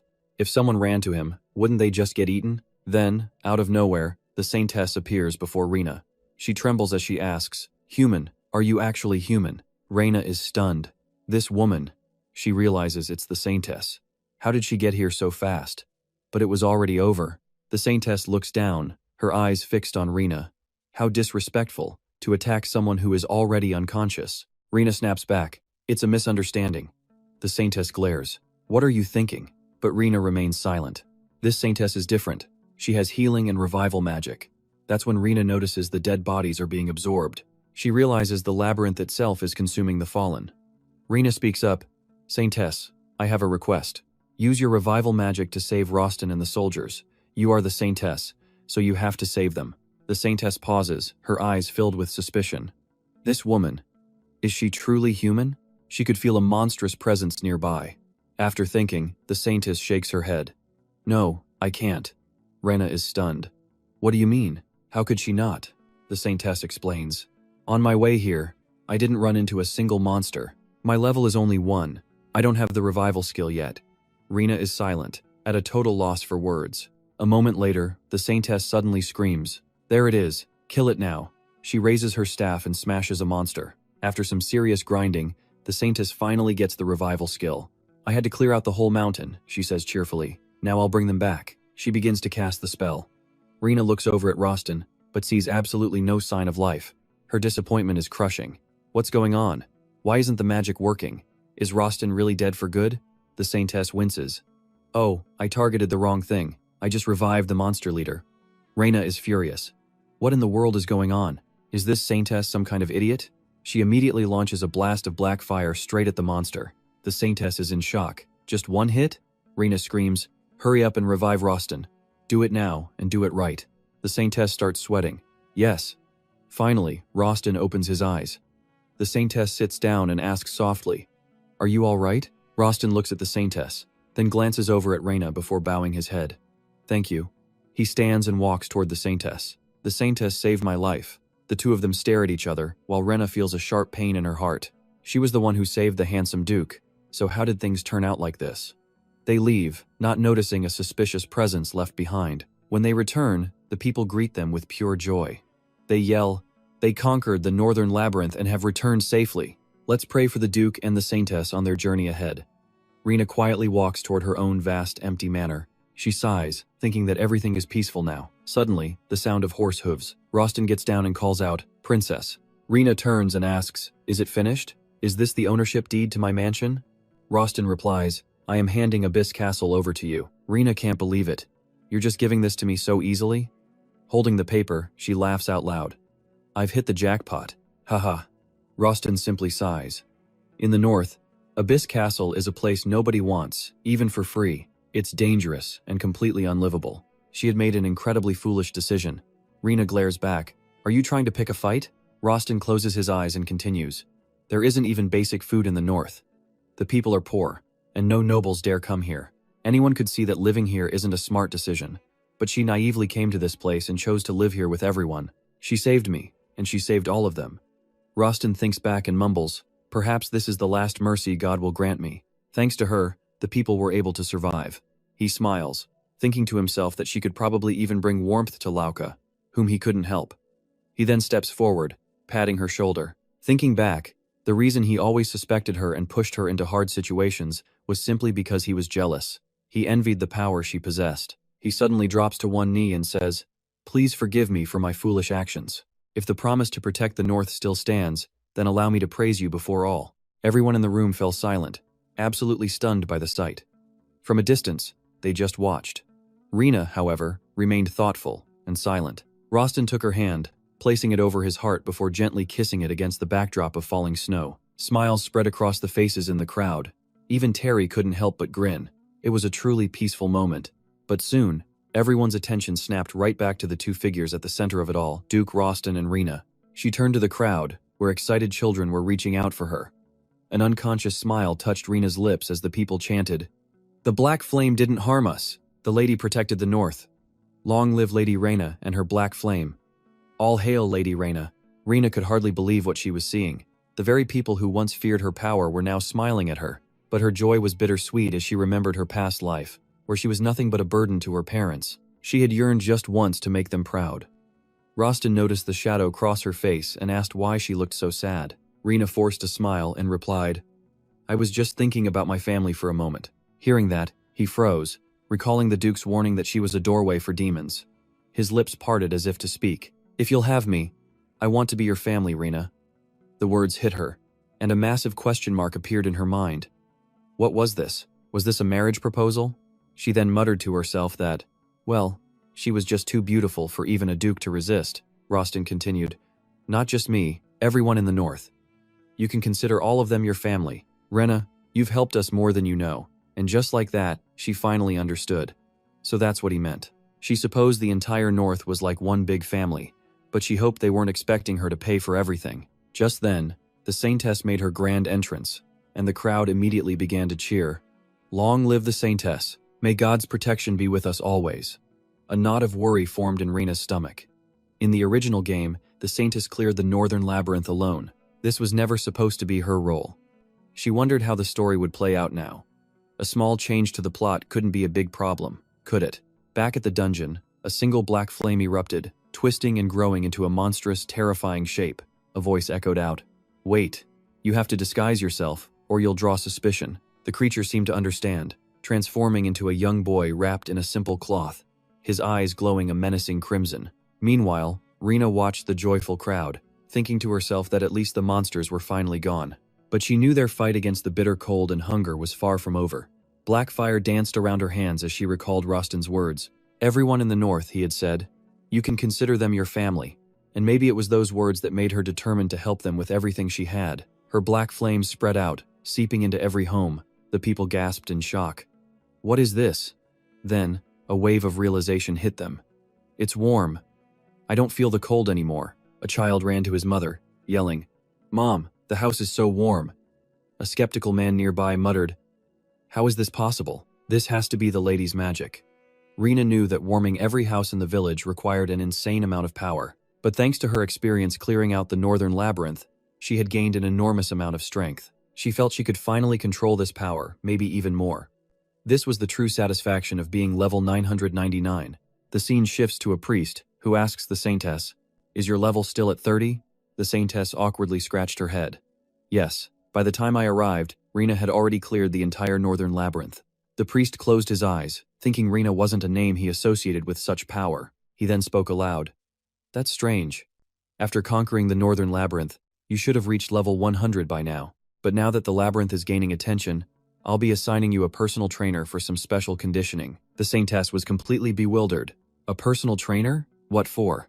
Elsewhere, a caravan of carriages rumbled down a dusty road, filled with disgruntled mercenaries. They complained about being assembled to fight a demon king, only to be sent away without a single coin. They even doubted if a demon king truly existed. That's what they say. Rumor has it he's hiding in the north. Hearing this, a young man who had been resting sat up abruptly. The demon king is in the north? The blond man beside him nodded. That's the word. The young man broke into a wide grin. Well, in that case, the champion of justice, Kalen, simply can't stand by and do nothing. Luca was sitting on a rooftop, seemingly waiting for something. Inside, Rostin sat in silence, thinking about how much Rena had done for the people of the north. Luca and the others were finally settling in. He knew he had to repay Rena. He turned and asked his aide, have we found the assassin from before? A man who appeared to be his butler replied, Sir, I've already narrowed down the list of suspects, but there was a problem. Rostin asked, what kind of problem? Elsewhere, the scene was far more cheerful. Rena handed out food, saying, slow down now, there's plenty for everyone. She offered a meal to a little girl. Here you go. The girl's face lit up. Thank you, miss.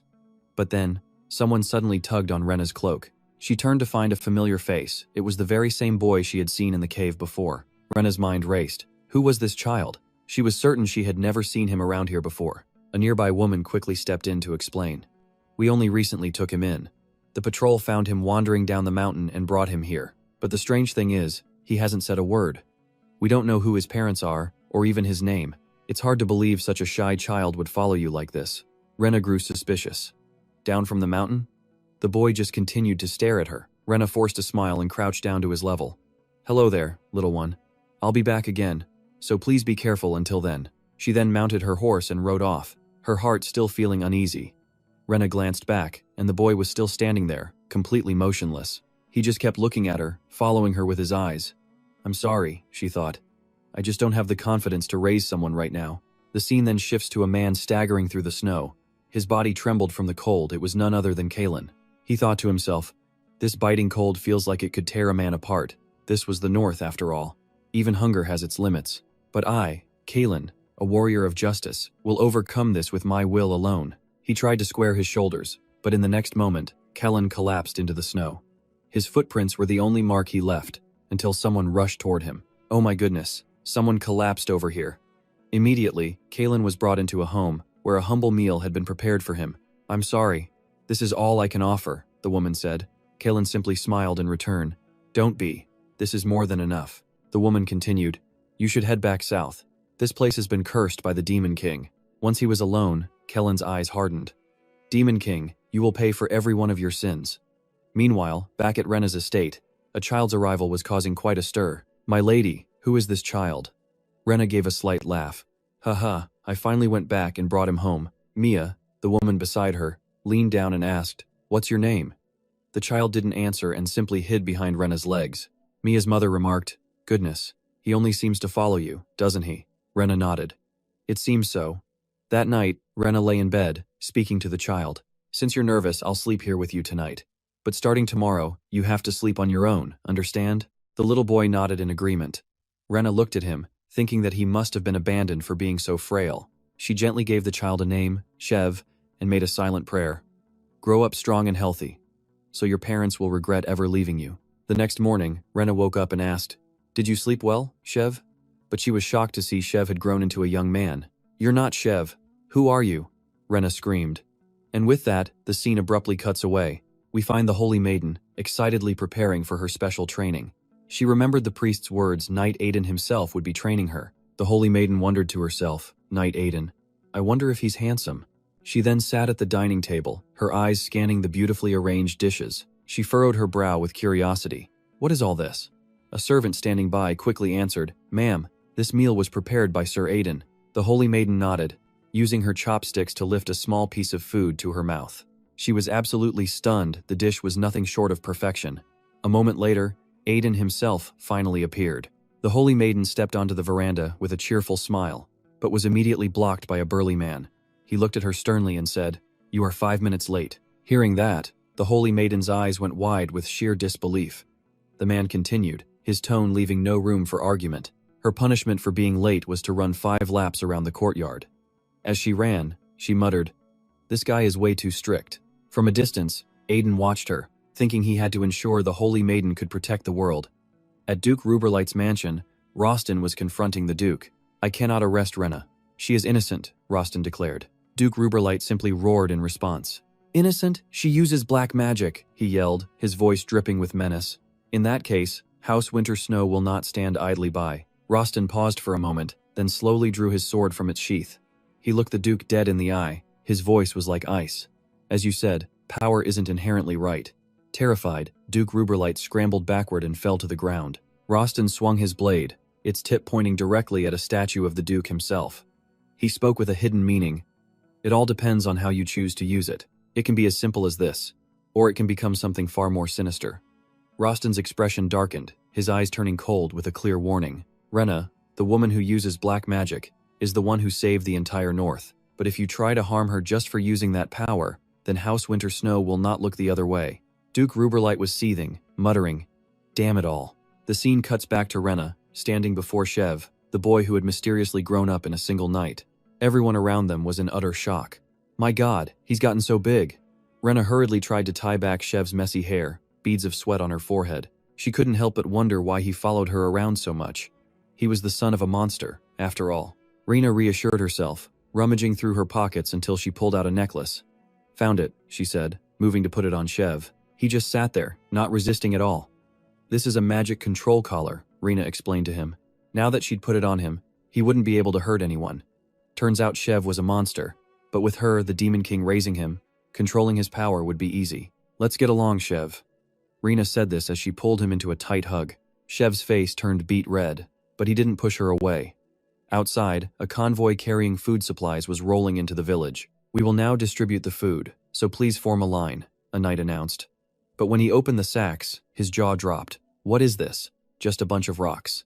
The food thieves were quickly rounded up, and Rostin ordered them to be imprisoned. While walking through the dungeons, Rostin heard someone begging, Sir, please, just give me one more chance. Rostin didn't answer, simply thinking how the number of people punished for food theft was rising. The shortage was getting worse, he muttered, heading for the warehouse. Looking at the remaining food, Rostin let out a heavy sigh. This wouldn't last long at all. They needed a solution. Fast. Just as Rostin stepped outside, a woman approached him. "Our facility is doing just fine," she told him. "Lady Rena has been supplying us with food from her greenhouse." Rostin was stunned. "A greenhouse?" he repeated to himself. "A greenhouse." The scene shifts to Rena, who was overjoyed with her cherry tomatoes. "They're great for your health, and super tasty too," she beamed. Just then, her butler approached. "My lady, Duke Winter Snow is here." Rena looked surprised. "Huh?" Soon enough, the two of them got right down to business. Rena grilled Rostin immediately. "You couldn't accept food aid because you fought with Duke Ruberlight? Why on earth would you pick a fight with that absolute bastard?" Rostin remained silent as Rena continued. "I know he's my father, but there's no denying he's a despicable man. Still, wouldn't it be better to just apologize and get the food?" Rostin lowered his head. "I couldn't. It was a matter of my honor." Rena thought to herself, "Is your precious honor going to put food on our tables?" She sighed. "Aren't the people of the North your priority?" Rostin replied. "I know I can't just ignore this food shortage." He thought for a moment before speaking. "Rena, I heard about your greenhouse. I have a plan." Rena was taken aback. "My greenhouse?" Rostin led her to a massive stretch of land. Rena's jaw dropped when she saw the empty fields. "This place," Rostin explained, "used to be the grain belt of the entire North." Rena could only whisper, "It's so vast. All the grain that fed the North came from here," he continued. "But now the temperature is far too low for farming. Could we turn this whole area into a giant greenhouse like yours?" Rena wondered aloud. "Here?" She gazed out, saying, "I'll call Veronica to investigate." This land certainly had potential. Luckily, being near the east meant there was no snow, but it was just too big to convert. Transporting water would be difficult since most sources were frozen solid. And even if she could maintain the warmth, keeping a stable temperature over such a massive area was impossible. Creating heaters and pipes was out of the question. "I'm sorry," she said. "It's truly beyond my capabilities." But then, as she spoke, something clicked and she suddenly stopped. "Wait a minute," she thought. "Why can't I do this? Is it really impossible for me?" In a small western town, a voice rang out. "Ma'am, after days of searching, I've found a skilled artisan who can build the safe." The mistress of the house stepped forward and said, "Excellent. Welcome." She then led the young woman to another room. Looking at a statue, the mistress explained, "This gold-plated statue is our town's greatest treasure. We can't afford to lose it. Please build a sturdy safe to protect it." The girl smiled and replied, "Of course. I'll make a safe that no one can ever open. I am Alan, the artisan. Please, leave it to me." Elsewhere, a man trudged through the snow, leaning against tree trunks for support. His name was Kalen, and he was panting, thinking he'd finally made it. The Abyss Castle of the Northwest, where the Demon King resides. He decided to start by using an invisibility charm to scout things out. "All right, I'm ready. I need to see who this Demon King is and what he's up to." Chev seemed to notice something, but Kalen had already slipped inside. He watched intently, thinking, "I've been observing him for 5 hours now. He's definitely the Demon King." Chev, meanwhile, was just sitting quietly, reading a book. Anyone looking would assume he was the one in charge. "What are you plotting in this desolate northern mansion, Demon King?" And then, the Demon King started to nod off. A cleaner nearby saw him and snapped, "You're in the way of my cleaning, please move." Kalen followed Chev outside, where he sat opposite Luca, still silent. Kalen kept his eyes glued on him. After a while, he started to get frustrated. "Have you forgotten your dream of world domination, Demon King?" Not long after, Rena was looking out a window when someone called to her. "Rena, I've brought the craftsman you requested." Alan introduced herself as a master of machinery. Rena observed her, paying close attention to the woman's hands. How could her hands be so clean if she was a real artisan? Rena remembered her past life. Her father, a mechanic, always had hands stained with oil. Something was suspicious. She had to test Alan's skills. Rena spoke up. Before the main assignment, she wanted Alan to inspect the manor's facilities first. A little while later, Rena stood before Alan with the true task. "In this Abyss Castle, you will install a water and heating system. You can use magic as the power source." Alan glanced around the massive estate and replied, "Given the size of this manor, this is going to be incredibly costly." Rena just smiled, full of confidence. "Don't you worry about that." She pulled back a curtain, revealing a massive hoard of treasure. Alan was suddenly faced with a mountain of gold, the shimmering light nearly blinding her. The scene then cuts away, back to where the Saintess was training tirelessly. She was breathing hard, sweating as her thoughts raced. It had been a week since she started training with Knight Anne, and the drills were just running laps, sword fighting, and jumping rope. What she really needed was a power-up, just like that detestable Knight Anne. A month later, Alan stood before everyone, a proud smile on her face. She spread her arms and announced, "To ensure the Duchess's magic is transmitted easily, I have installed underfloor heating." Everyone was completely astonished. Wow. Even Rena was surprised. Alan pointed to the pipes. "I've also installed plumbing to tap into the groundwater," the butler said joyfully. "Now we don't have to fetch water by hand anymore." Rena thought to herself, the underfloor heating radiates heat so efficiently, it cuts magic use by 80%. She never imagined Alan could do such a perfect job. Perhaps her suspicions were completely unnecessary. With Alan's skill, she could even renovate the entire rice-growing region. In a small western town, a young man followed another and asked, "Hey, didn't they tell us not to open the chest? If we do, they'll know right away." The man turned back, scowling. "We'll just blame the craftsman for not making the chest sturdy enough. I need the money now." After saying that, he went to open the lid, but suddenly he froze, his voice trembling. "What is this?" the young man behind him asked. "What's wrong?" The man whispered. "It's gone, the golden statue. It's not in the chest anymore." Meanwhile, at Rena's manor, Mia asked her mother, "Is this for real?" Her mother nodded. "Yes, and that's what makes it all so strange." Rena saw them talking and approached. "What's going on with everyone?" the woman explained. "My lady, strange things have been happening at the Abyss Manor lately that we just can't explain." In a small, unused room, soft blankets were all messed up, and some cooked food has vanished. "It's honestly unsettling," Rena exclaimed. "That is bizarre." Mia asked nervously, "Could it be a ghost or—" Just then, Kalen, cloaked in invisibility, slipped past them. Later, Rena went to see Trev, ruffling his hair as she said, "Trev, I'm heading out. Take good care of the house." Trev looked up at her with a blushing face and a small smile. From nearby, Kalen watched them intently. He hid behind a curtain, thinking about how he'd been hiding in this mansion, observing the Demon Lord for a month. He was finally starting to understand why the Demon Lord was living this kind of life. This mansion was warm and peaceful, with good food and Rena, the beautiful and graceful noble's daughter. Rena stepped into her carriage, as Kalen's face flushed. He thought, "I have finally found her." Her beauty had completely erased the Demon Lord's desire to conquer the world. The saintess he had been looking for this whole time was right here. The scene changes to Rustin's mansion. Rustin was taking a stroll outside when he heard a voice call out to him. Rustin. The person calling was none other than a beaming Rena. She was grinning from ear to ear. "Rustin, the rice basin land I mentioned before, I think it's possible. I mean, Alan, the artisan you introduced, is a true genius. She set up the Abyss Manor perfectly." Rustin stared at her, frozen for a moment. He thought to himself that this was the first time he'd ever seen her so excited and smiling so brightly. Rena continued, "The problem with the rice basin is the water supply and the low temperatures, right? A greenhouse would be far too large. So, I discussed it with Veronica and we did some research. We'll bury heating pipes in the soil, using my magic to raise the ground temperature.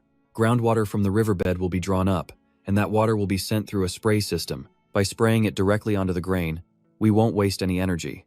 We can farm efficiently, and maybe even save the northern region from its food shortages. Now we just need Alin to make it a reality." Rustin silently nodded his head in agreement. Not long after, Rena's face suddenly filled with horror. 500 gold? Alin replied with her eyes closed. "Yes, my lady. Even if you used all of your treasures, it still wouldn't be enough to construct the entire rice basin." Rena's jaw dropped in disbelief. At the same time, at the Saintess's residence, she sighed, no longer sure why she had to go through this kind of training. "Senior Knight. Anne is brilliant, but maybe he's not the right instructor for me." A priest spoke up. "Saintess, this isn't pointless training, it's more like a debut for the knightly order." The Saintess looked up and asked, "A debut, model?" The priest explains that Aine and the other knights will be the Saintess's companions, tasked with defeating the Demon King, and eventually, she will be the one to command them. The Saintess hesitates. Companions? A commander? This all feels like too much. Later, at the Knights' training grounds, she walks in, completely stunned by the sight of everyone training so intensely. Her eyes go wide with shock. Suddenly, a man approaches her, leaning in and saying, "So you've arrived, Saintess? A wonderful morning for training." The Saintess's face darkens as she screams internally. She can't do this. There is no way she can lead anyone. Meanwhile, back at Rena's estate, Aine smiles confidently. 500 gold. I know how to get it." Rena looks at him, surprised. "How?" Whatever Aine told her, it makes Rena shout. "What? What is that?" Some time passes, and Rena and Rustin are now walking through town. A man with a long beard approaches them, bowing with a friendly smile on his face. He introduces himself as J-Bank, the branch manager of the World Bank's central branch. Soon, they are all gathered in a room. J-Bank gets straight to business. The World Bank will lend them 500 gold, using the grain-producing region as collateral. He continues, adding that since the collateral is solid and the Duke is signing, they'll even get a reduced interest rate. Rena thinks to herself that since the Duke owns the land, he has to be the one to sign, even though she's the one running the business. J-Bank presents the contract. Here it is. Just sign here, and we're done. Ain had tagged along for this meeting. After the contract is signed, Ain smirks from behind them with a wicked grin. J-Bank smiles. All right, I'll transfer the money soon. Rena breathes a sigh of relief, thinking how lucky they were to secure the loan so easily. Once the region is developed, she'll pay it back in no time. She thinks of the poor, starving North. This might be the only way to save them from this difficult time. The scene shifts back to the Saintess, who's now training with the Knights. 1-2, 1-2, keep it up, Saintess. She struggles to keep up, breathing heavily, and eventually has to stop to catch her breath. This much physical training so early in the morning. She wonders why they're so diligent when the Demon King hasn't even appeared. Suddenly, a rock comes flying towards them. A knight spots it instantly and catches it with ease. A rock? Who threw that? A man from above sneers, while two others mock them. Look at them, stretching again. What a joke of a knight division, they scoff. Just a club that wastes food and resources. The Saintess freezes when she hears this. The Knight Division was created specifically to help her fight the Demon King. But the Demon King hadn't appeared in 1,000 years. So the Knights just trained, waiting, but with no real battle experience, they were constantly looked down upon. The Saintess slams her book shut. For 100 years, they've waited for her, generation after generation. A short while later, the Saintess arrives back at the training grounds. She stands with her hands on her hips, a new resolve in her eyes. I am the Saintess. I can't let this be like the last 100 years. Seeing her, everyone stops. She announces loudly, all right, let's begin today's training. That night, at Rena's mansion, a scream echoes through the halls. Rena jolts awake, confused. A scream? She runs out to ask what's going on, and a trembling woman answers. A ghost! There's a ghost! Rena peeks inside the room. A ghost? But when she enters, she finds Kalen changing his clothes, who freezes in a panic. Busted. He thought no one was around. Rena shouts, who are you? Who gave you permission to use someone else's bathroom? Kalen quickly throws on his shirt and kneels before Rena. Greetings. I am the hero of justice. Kalen. Rena is so shocked she can only stammer. Huh? He calls himself the hero of justice, Kalen. Hero or not, she says. Right now, you're an intruder. She frowns at him. Have you been hiding in this mansion for a month? The woman behind her adds, so the disappearing food, and the messy bedroom. Kalen admits, yes, that was me. But please understand, I'm here monitoring the Demon King who lives in this place. Rena is shocked. The Demon King? She feels flustered, stuttering, DD Demon King? I'm not the Demon King. Kalen points right at Shev. That's the Demon King. Rena glances over. Huh? Shev just stands there, completely baffled. Kalen continues. No matter how you look at him, that guy is the Demon King. I was sure of it the moment I saw him. I will protect the beautiful Saintess who's stopping the Demon King's rampage. Rena's jaw drops as she points to herself. The Saintess, me? Kalen gently takes Rena's hand, placing a kiss on the back of it. With a dead serious expression, he declares, I, the hero of justice Kalen, pledge my undying loyalty to protect the Saintess. Rena awkwardly replies, I appreciate it, but... Before she can finish, Shev steps in, pushing Kalen away. Shev's eyes are filled with warning, but Kalen isn't backing down an inch. The two glare at each other, looking like they're about to brawl. Rena clenches her fists, her voice filled with confusion. What are you two doing? Kalen suddenly shouts. Saintess, this Demon King could transform at any moment. I'll stay by your side to protect you. Please, let me be your guard. Rena shook her head. Huh? Wait a second. Chever isn't the Demon King. He's just... She stopped short, thinking to herself he was still a demon, and a dangerous one at that. Then, she crossed her arms and declared, all right. What's done is done. She turned to the hero, Kalen. I have a special request for you. Please stay by Chever's side and watch over him for me. I mean, don't let him fall onto a path of sin. Help him grow up right. He might look dangerous, but deep down, he's still just a child. Kalen was bewildered. Yes, but my duty is to remain by your side, Saintess, to protect you. Rena wagged a finger. No. As long as Chever doesn't become the Demon King, then I'm not in any danger, right? And your righteous determination, hero Kalen, will surely be a good influence on him. Hearing those sweet words, Kalen was almost completely convinced. He glanced over at Chever, closing his eyes and thinking, This is a sacred mission from the Saintess herself. He then declared with resolve, "Yes, Saintess. I will not allow this one to awaken as the Demon King. I, Kalen, shall watch him with unwavering vigilance." Rena didn't say another word, simply offering him a beautiful, knowing smile. In her heart, she thought, I'm no saintess and he's not the Demon King. But at least I've guided him toward a better path. It was time to pass off the responsibility of raising the troublesome Chever. Meanwhile, the people were buzzing with talk of the new granary land. I hear that with the princess's power, we'll finally be able to grow grain. The princess is using her power for us again? We are truly blessed. Families eating in their homes wondered aloud if this would finally end their starvation. Some even prayed, Princess Rena is our hero, may God protect her. Elsewhere, on a bustling city wall, new wanted posters were being pasted up for all to see. Veronica happened to spot one and moved in for a closer look. As she read the poster, the color drained completely from her face. On it was a portrait of Alan. Wanted, with a reward of 100 gold, for the crimes of theft and fraud. Veronica gasped. That person, it's her. She immediately sprinted back to the manor, screaming, Lady Rena, Lady Rena. Rena turned to see the frantic Veronica and asked, What's wrong? Pale as a sheet, Veronica choked out a single word. Alin. Alan is a con artist, a wanted criminal for theft. Rena froze, then took off running herself. A con artist? How could that be? She renovated the Abyss Manor perfectly.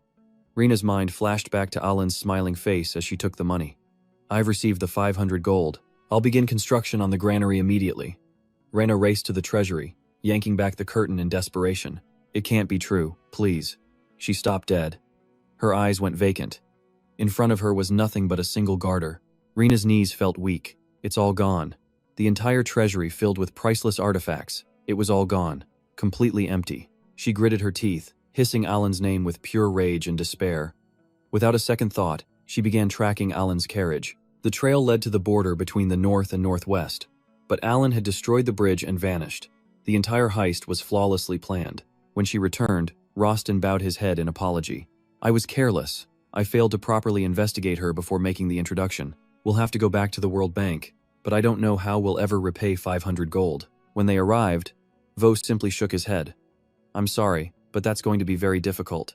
We took a major risk lending you that money. If you cannot develop the granary land and repay the 500 gold, our contract is terminated.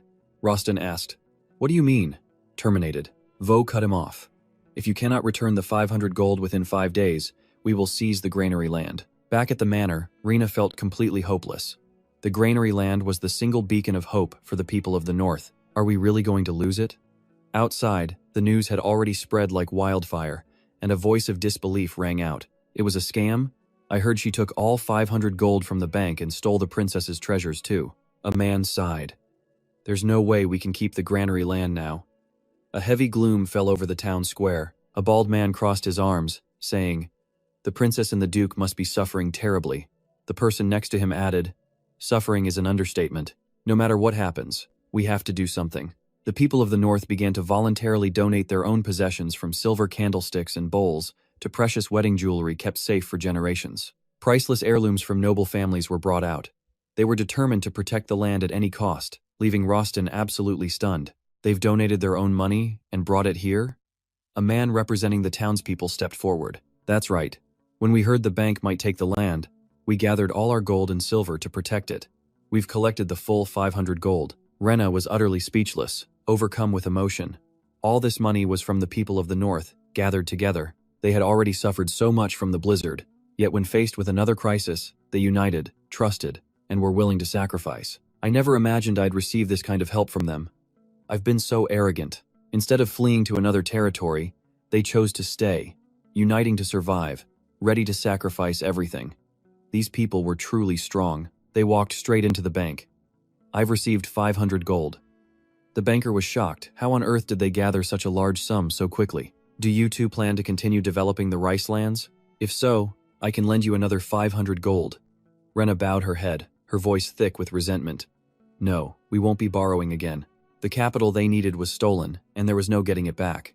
But in her mind, a daring new plan was already taking shape. He mentioned witnessing Ein looking through a product catalog, one filled with drawings of a luxurious resort in the south. Rena's eyes turned cold.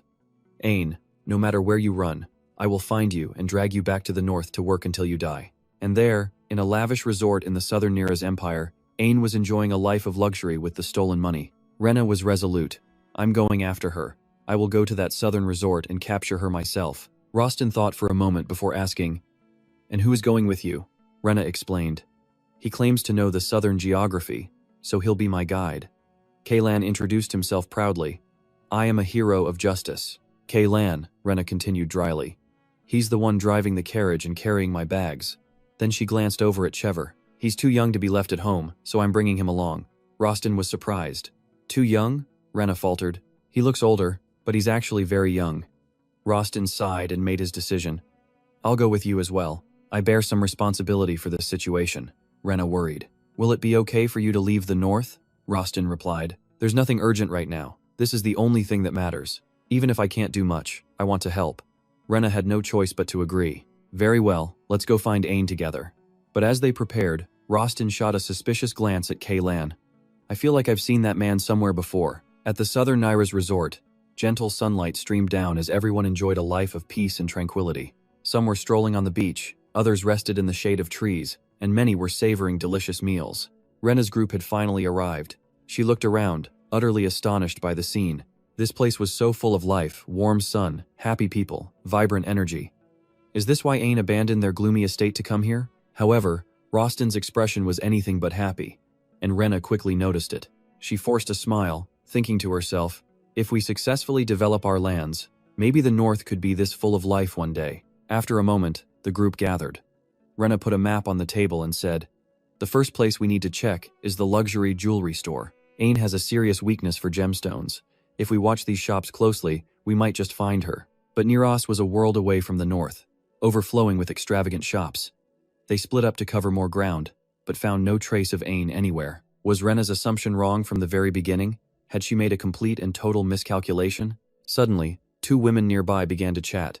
Isn't the auction tonight? I heard there will be a lot of rare gems this time. Some mysterious person bought everything last time. I hope they don't show up again. Rena overheard this, and a suspicion sparked in her mind.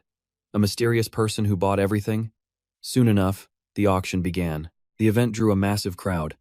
An item was brought out and the host announced, a sculpture by the artisan Mihai, valued at 20 gold. And now, I present the highlight of today's auction, the precious gem known as Love's Tear. Let the bidding begin. Ain immediately shouted a price of 50 gold. The host was stunned. 50 gold? 50 gold right from the start? This is incredible. But suddenly, a man grabbed Ain's hand. She turned in a panic and screamed, Who are you? Let go of me. It was Chever. Ain's face went pale as she stammered, You. Then, a familiar voice cut through the noise. It seems your passion for gems is as strong as ever. Hearing that voice, Ain froze solid. Rena appeared with a cold, mocking smile. I'm so happy to see you again, Ain. While I was busy fighting monsters, I seem to have forgotten something. Some humans are even more vicious than monsters, aren't they, Ain? The woman bowed her head, her voice trembling. I never intended to steal anything from the start. I know the rice lands are the North's only hope. How could I dare rob tens of thousands of people of their lives? Rena couldn't contain her rage and screamed, You blew up the bridge and ran away. And now you have the nerve to say this? Where is all that money? I heard someone bought all the gems at the last auction.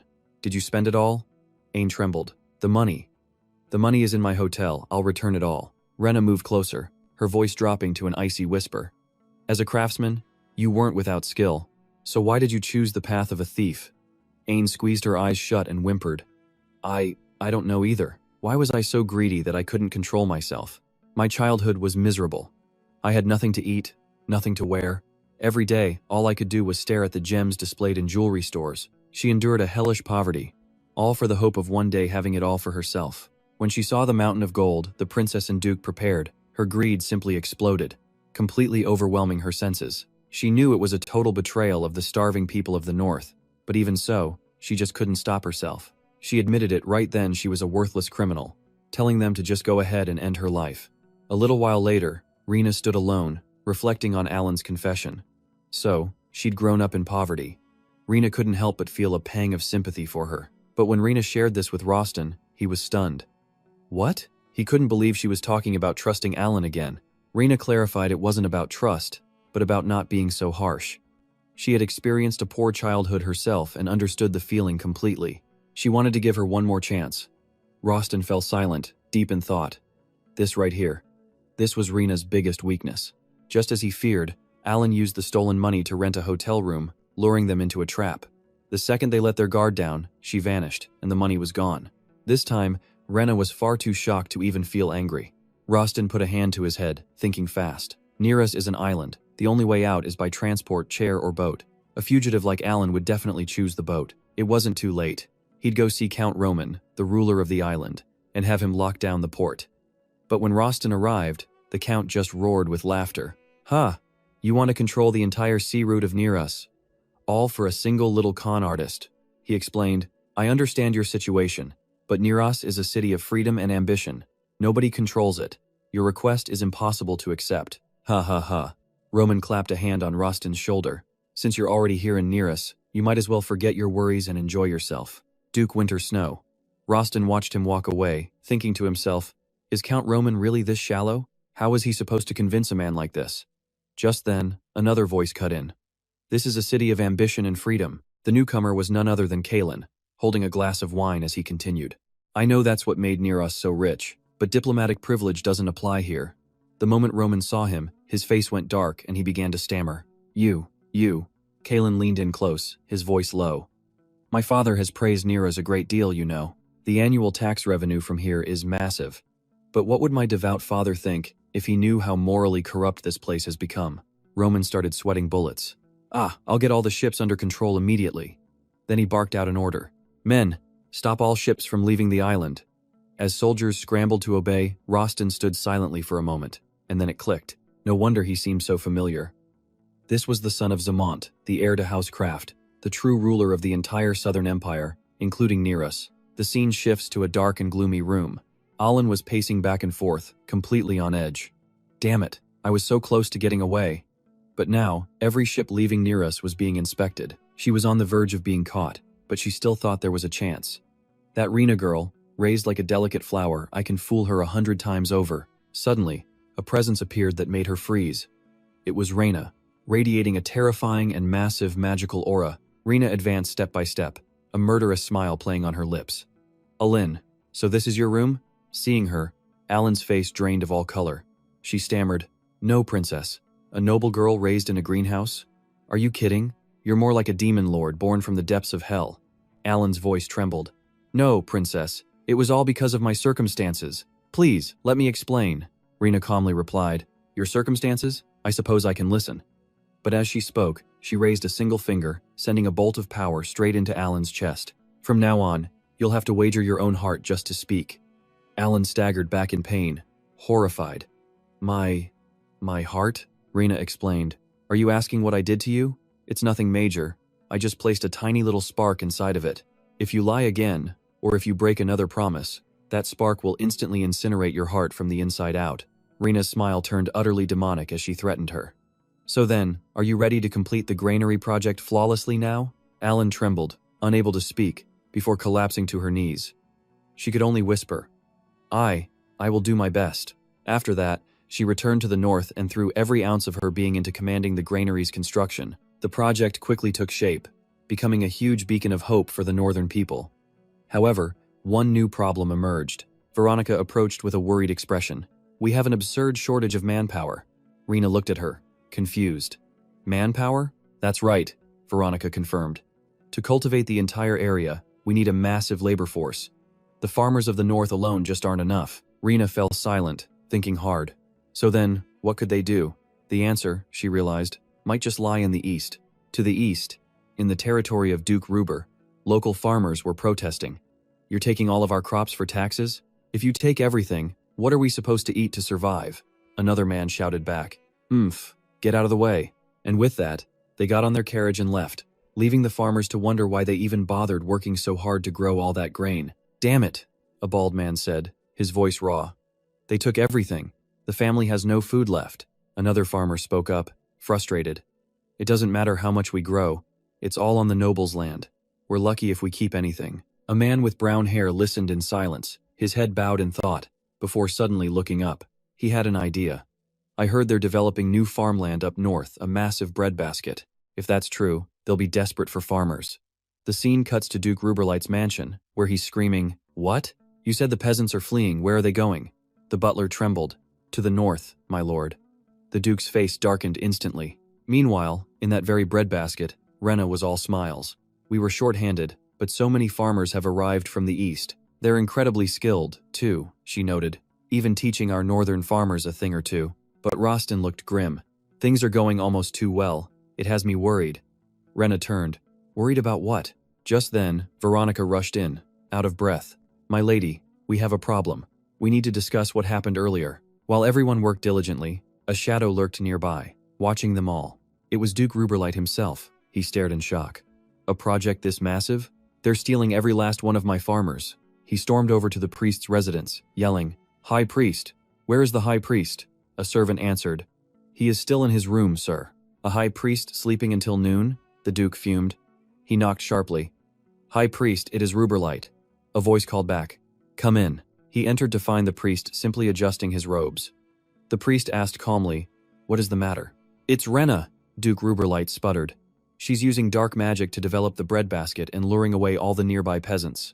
I meant to stop her, he claimed, but she wields the Demon King's power. I couldn't risk acting recklessly, but another voice cut in. What did you just say? Rena has the Demon King's power? The Duke spun around, horrified. Your Highness, the Crown Prince, what are you? Rena? The power of a Demon King? The prince gently touched his chin, considering the idea. If it's that Rena, then, isn't she the firstborn daughter you've kept imprisoned all these years? At those words, all the color drained from the Duke's face. How could that possibly be true? He stammered. The Crown Prince just crossed his arms, a knowing and dangerous smile on his face. I hear more rumors in the Imperial Palace than you could possibly imagine. And with that, Duke Ruberlight began to panic. I thought that secret was perfectly hidden. Just then, the priest stepped forward, interrupting. Your Highness, would you mind giving us a moment? Once they were alone, the priest got straight to the point. Duke, the situation has changed. Because the Saintess has now appeared, I will guide you to the next phase of the plan. The Duke was stunned. The next phase? Back in the present, Rena stood, staring intently at the distant horizon. She saw it all in her mind's eye, armies gathering far away, on both the eastern and northern borders. Near the border, soldiers were now using force, capturing any eastern peasants who tried to migrate to the new farmlands. Veronica pointed, her voice laced with fear.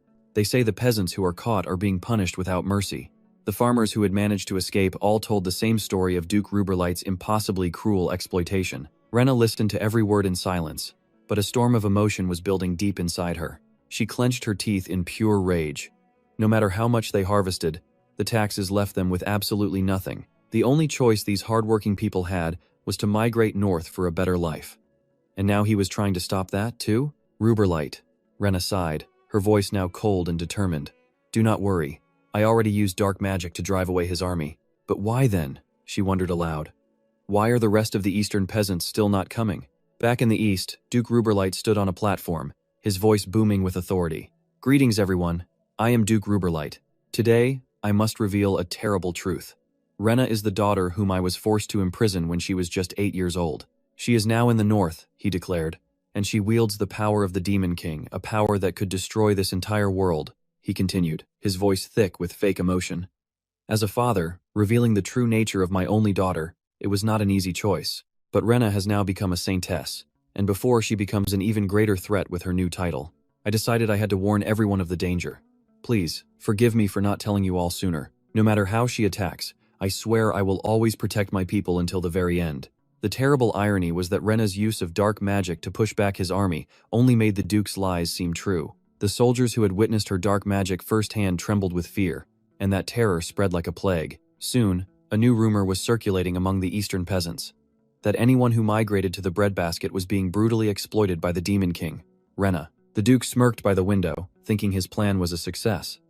He'd followed the priest's advice, and the tables had completely turned. Flashing back to their meeting, Duke Ruberlight asked the priest what the next step of the plan was. The priest calmly took a sip of tea, his demeanor perfectly serene. He advised the Duke to gather the eastern farmers and announce that Rena was the Demon King. The Duke was floored. A public announcement? The priest nodded, suggesting he should play the part of a heartbroken father, revealing the truth to gain their sympathy. But the Duke was worried. The honor of the Ruberlight family would be dragged through the mud. With his eyes closed, the priest confidently reassured him. Don't worry, our temple will stand behind you and protect your honor. Still, Duke Ruberlight couldn't shake his anxiety. Rena's next move was a mystery. What if she was in the grain-rich lands now and didn't awaken as the Demon King? What would they do then? The priest paused for a moment before a chilling smile crossed his face. In that case, we will simply make her the Demon King. The Duke's voice trembled. Make her the Demon King? The priest nodded. That's right. It won't be difficult, since Rina's power is a perfect fit for the role. But as he left the room, his thoughts were interrupted. Why was the Crown Prince standing just outside the door? The Crown Prince stood there, his gaze severe. So even if she's not the Demon King, you'll just turn her into one? After a moment of silence, the priest took a calm sip of tea. So, it seems you were eavesdropping. The Crown Prince replied coldly. I couldn't just walk away after hearing the words Demon King. The priest cut in.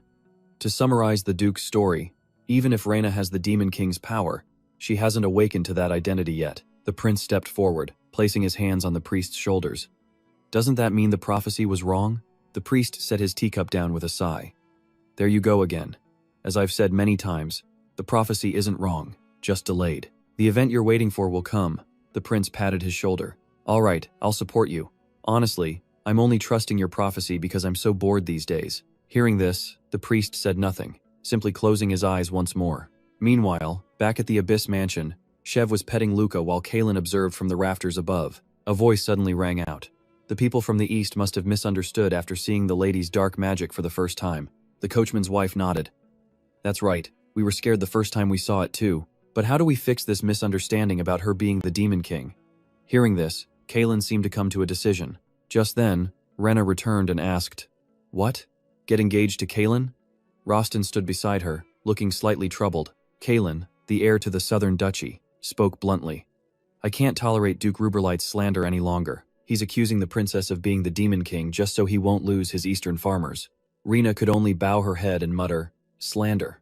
It's all slander. Kalen continued with a firm voice. The house of Duke Grab has had deep ties with the temple for generations. If you, the princess, marry me, all this suspicion about you being the Demon King will die down. Rena considered it. While the offer was tempting, she was hesitant.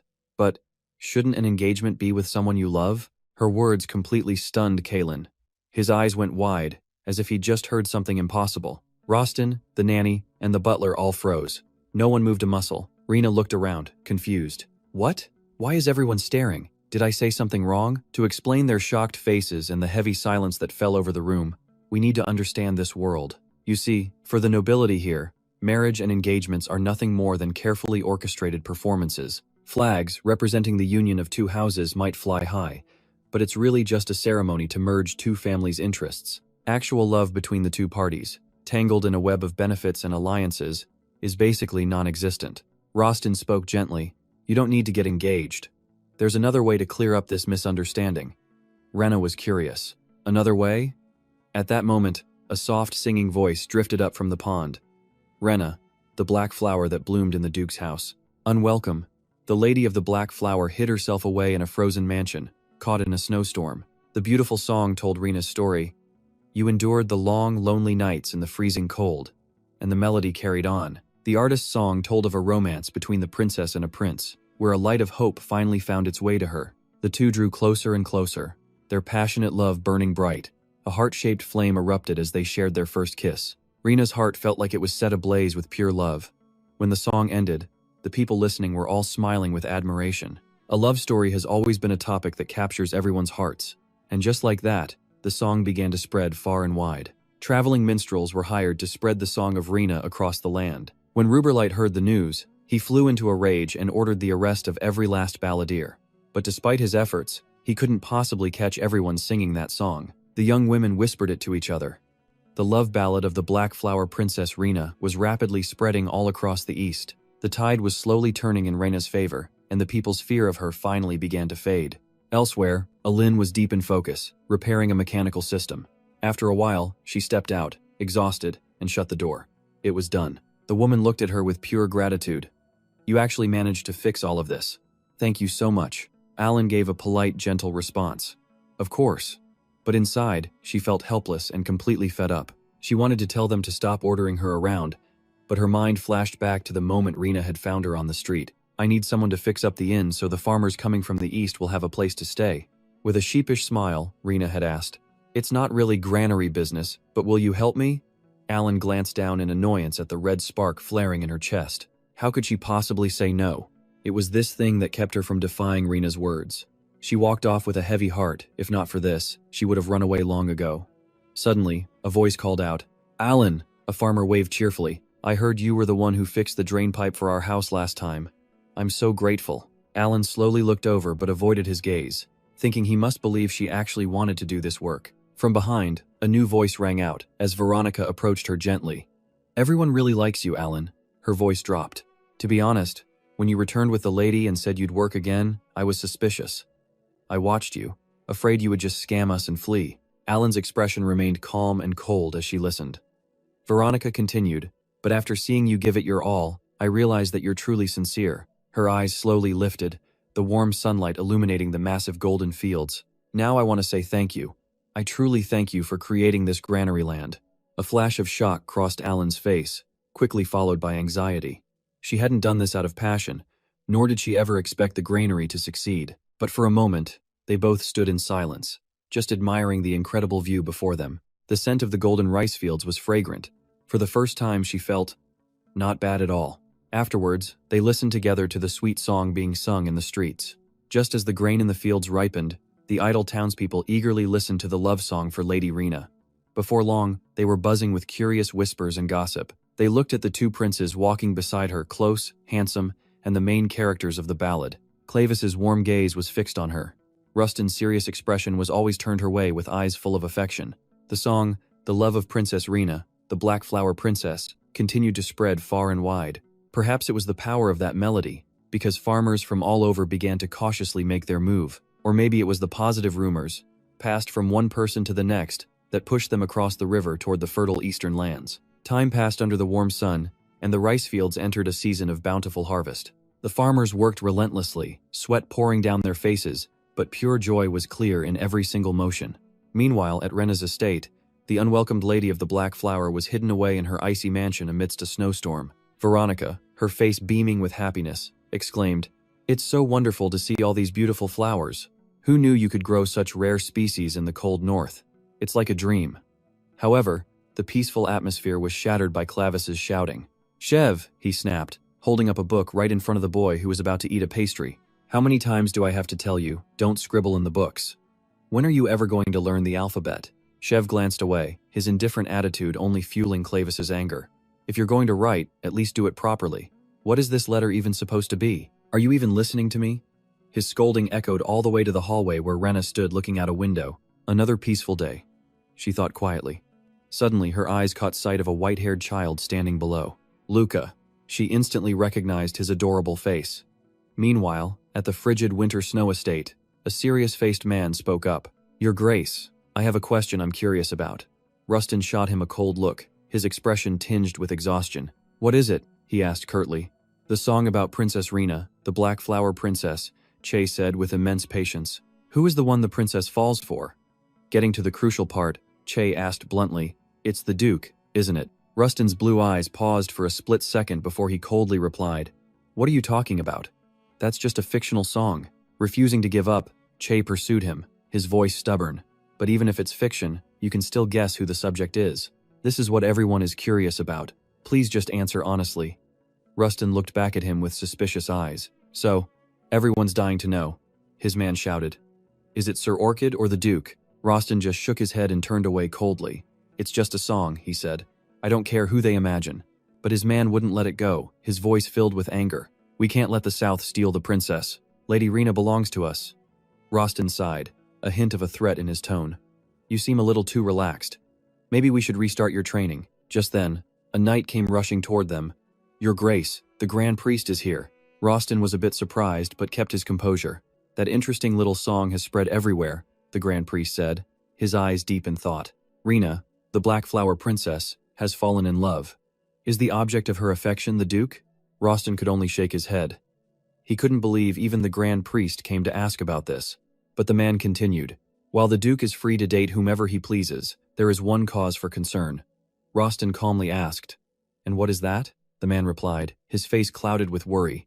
"Isn't the Winter Snow family afflicted by a curse?" The moment he finished speaking, Rustin's expression froze solid. He fell silent as the man dredged up the most painful memories of his past. While the Duke was lucky enough to survive, His parents were both sacrificed to that very curse. He kept digging at old wounds.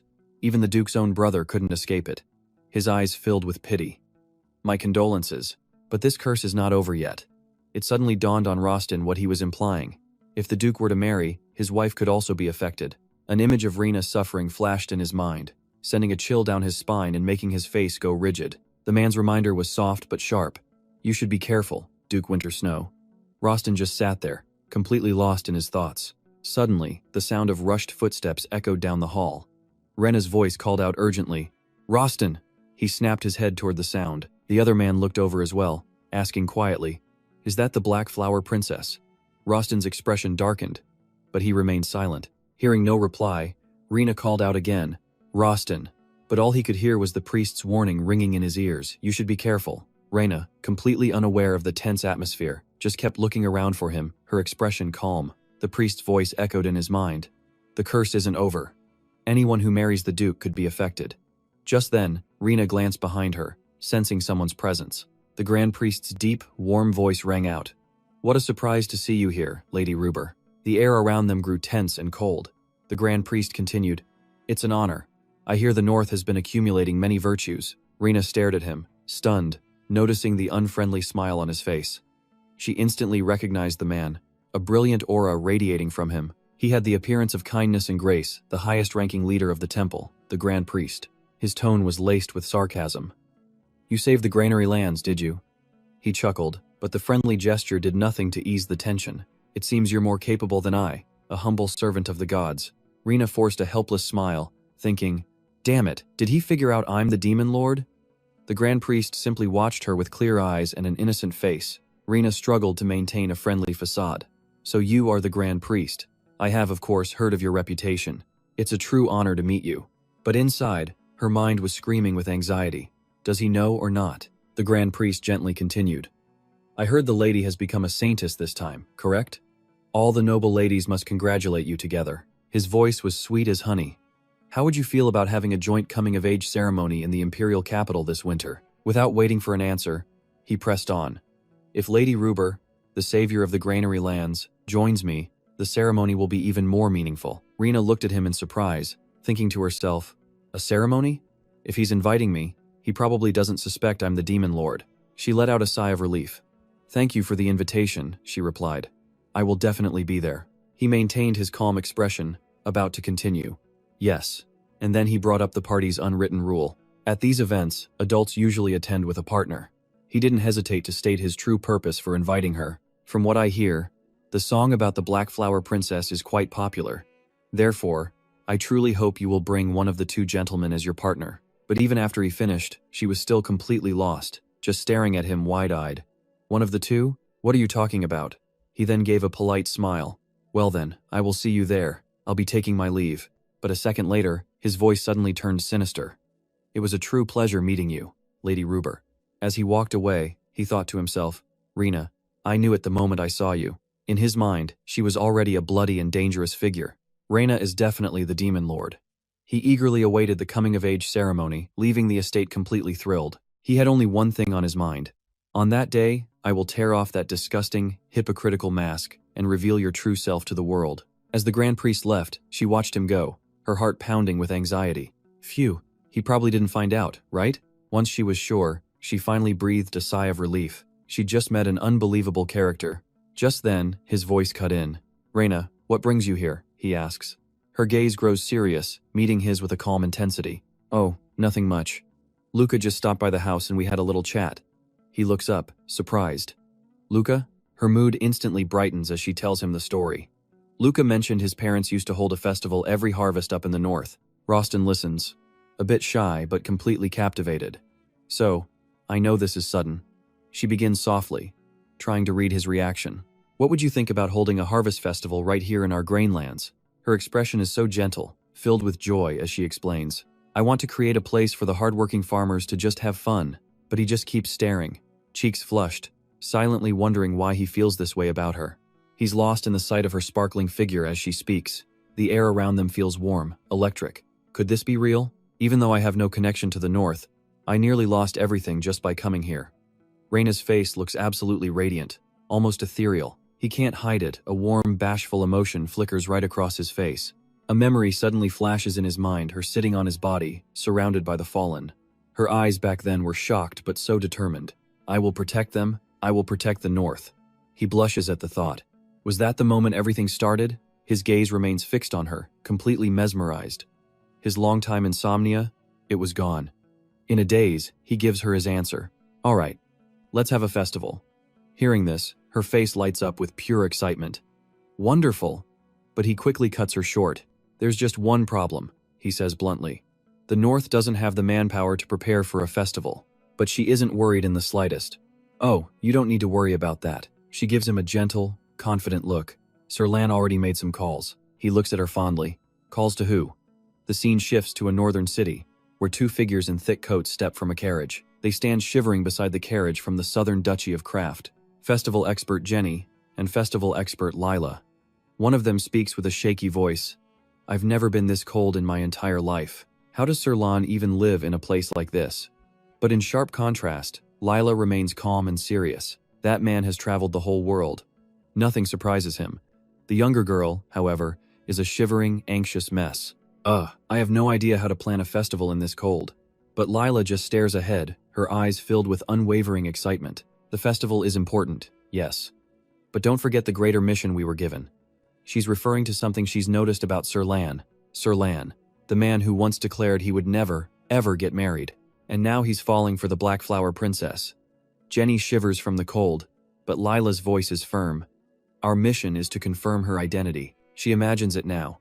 A warm meeting, connecting the two of them so their love can finally blossom and bear fruit. The younger girl agrees calmly. Right. That means we need to create a very special kind of romance. But Jenny just whines, I think I'm going to freeze to death before that ever happens. Lila pays her no mind, declaring, this time, we will absolutely see Sir Lan married. The girl nods. Yes. Suddenly, Rena speaks up, looking confused. Straw? She points innocently at what she's thinking of. You're planning to hold the festival using straw? Lila replies seriously. That's right. When I came to the north, I saw fields piled high with straw after every harvest, with carts waiting. Her gaze is steady, her voice like steel. With that straw, Lila continues, we can build temporary stalls for drinks and crafts. Rena tilts her head, considering a festival made of straw. A strange feeling stirs inside her. For some reason, it reminds her of village festivals back in Korea. The people, the energy, the smell of bread, the clinking of coins, adults and children bustling everywhere. A smile spreads across her face, full of excitement. Everyone works so hard just to enjoy this holiday. And just like that, she agrees with their plan. It's perfect. Jenny, Lila, let's make a festival that both adults and children can enjoy. Lila's gaze turns sharp, focused. So this is the lady. Rena Ruberlight. In Lila's eyes, she appears like a beautiful muse with an impossibly warm smile. Lila is now certain this is the Black Flower Duchess, Rena Ruberlight. She leads the people with such confidence and passion, earning their adoration. Lila can't look away. Rena is so beautiful and healthy. A shiver runs through her as her expression turns serious. This woman is completely worthy of becoming the Duchess of the South.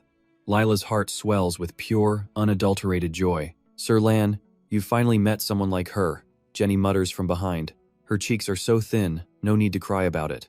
Lila stops in front of a huge pile of straw, gathered from all the local villages. Rena speaks up then, wanting to add something special. But wouldn't it be better if we had something more unique? Her words pique their curiosity. Something more unique, you say?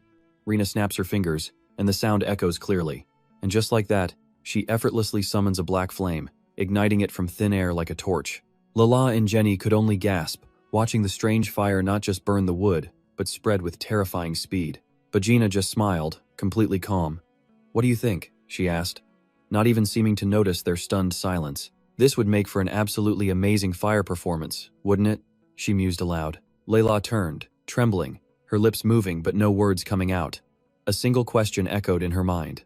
A performance? What did she mean? A fire performance? Her eyes were glued to the black flames, a terrifying realization dawning. Then it hit her, this was black fire. She couldn't believe it. A woman as pure as Jenna using black magic? Jaina's eyes flashed crimson as she gave Lala a mysterious smile. The future lady you mentioned, she said. Lala's face went completely pale, her mouth wide open but utterly speechless. Was this girl the Demon King? When Callan heard the news, he tried to laugh it off to hide his own shock.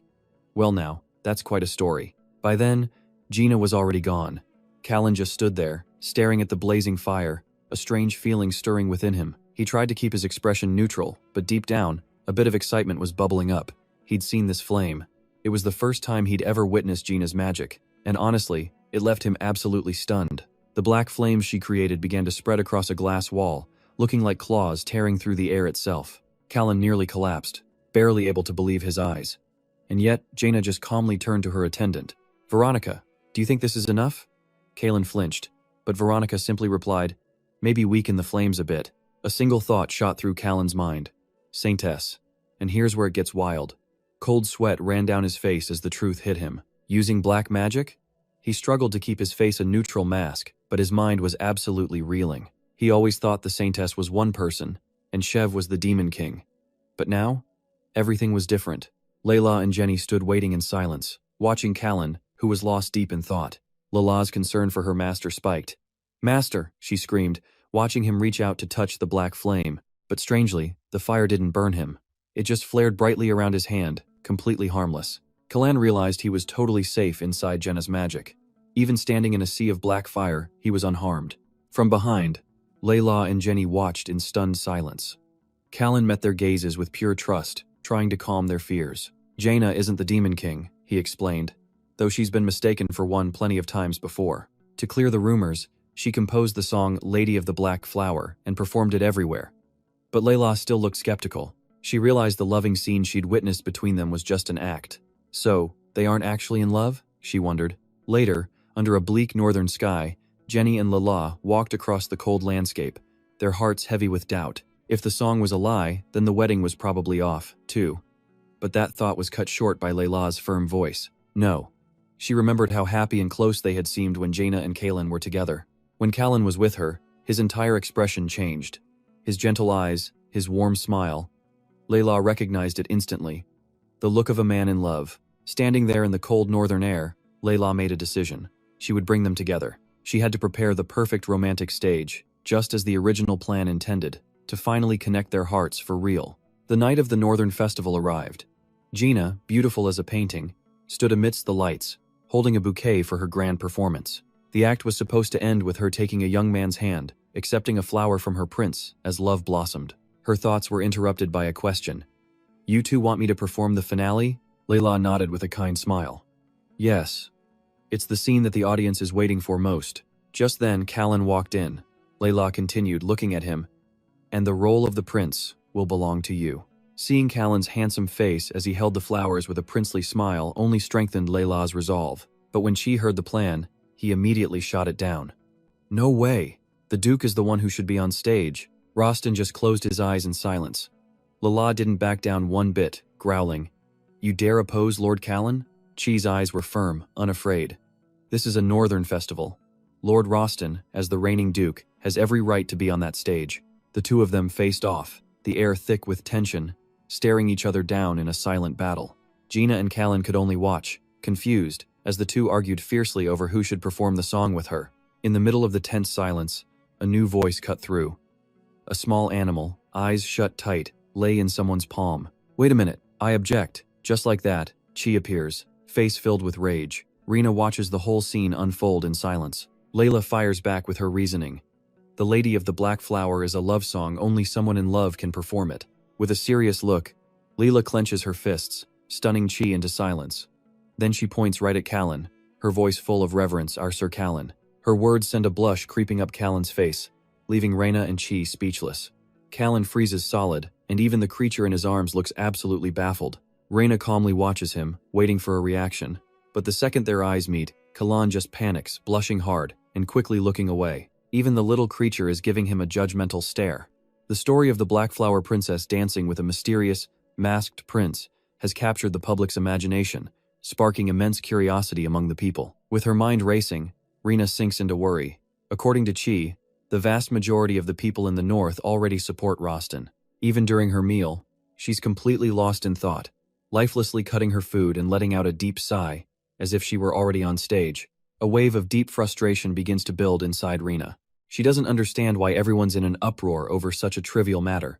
But the person with her gently points out this is no small thing. "My lady?" At these words, Rena stops, her expression turning thoughtful. Her companion pauses the meal, then slowly explains that for a noble lady like herself, public performances always carry a deep political meaning. Rena listens intently, slowly realizing the truth. Whoever stands on that stage with her could actually change the people's entire perspective. It's a moment of sudden realization, her eyes flying wide open. Change their minds? What does that mean? Cut to the North Village gate, a black wooden archway with an inscription. Children are playing joyfully in the village, some sliding around while others watch. Adults walk along the path, which is covered in straw. The air is thick with a festive spirit. Two women stand together, gazing upward. The play of the Black Flower Princess and her mystery prince is still up in the air. The performance has begun, but a prince still hasn't been chosen. Inside a magnificent palace, blanketed in pure white snow, Layla and Jenny have joined Rena in the preparation room. By now, she's already dressed in the beautiful princess gown. Whoa, she lets out, absolutely delighted as she looks at the stunning dress on her. Jenny sees how happy she is and begins to tell her all about the dress's origins. This dress was bought from the south, you know.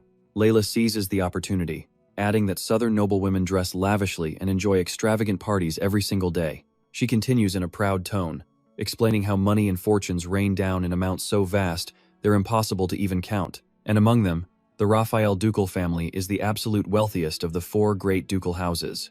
And right then, Layla makes her move, extending an offer if the young lady would agree to go to the south with Sir Callan. Rena stands there, the very picture of a noble lady, as Layla tempts her with the most unbelievably attractive offers. You, my lady, will enjoy the finest things this entire world has to offer. Layla's words clearly have an effect on her, making her actually consider a future in the south with Callan. Rena remains silent, just watching and listening to them both. And then, it finally clicks. If the prince is Callan, with his warm smile and a bouquet of flowers, looking right at her, the people of the north would be terrified. They would fear that if she genuinely returned his feelings, the two of them would end up together. That would lead to the sight of her in a horse-drawn carriage, leaving the gates, leaving the northern lands for the south. And the northern people, including those closest to her, would all be left behind. They would feel abandoned, left to wait and wonder.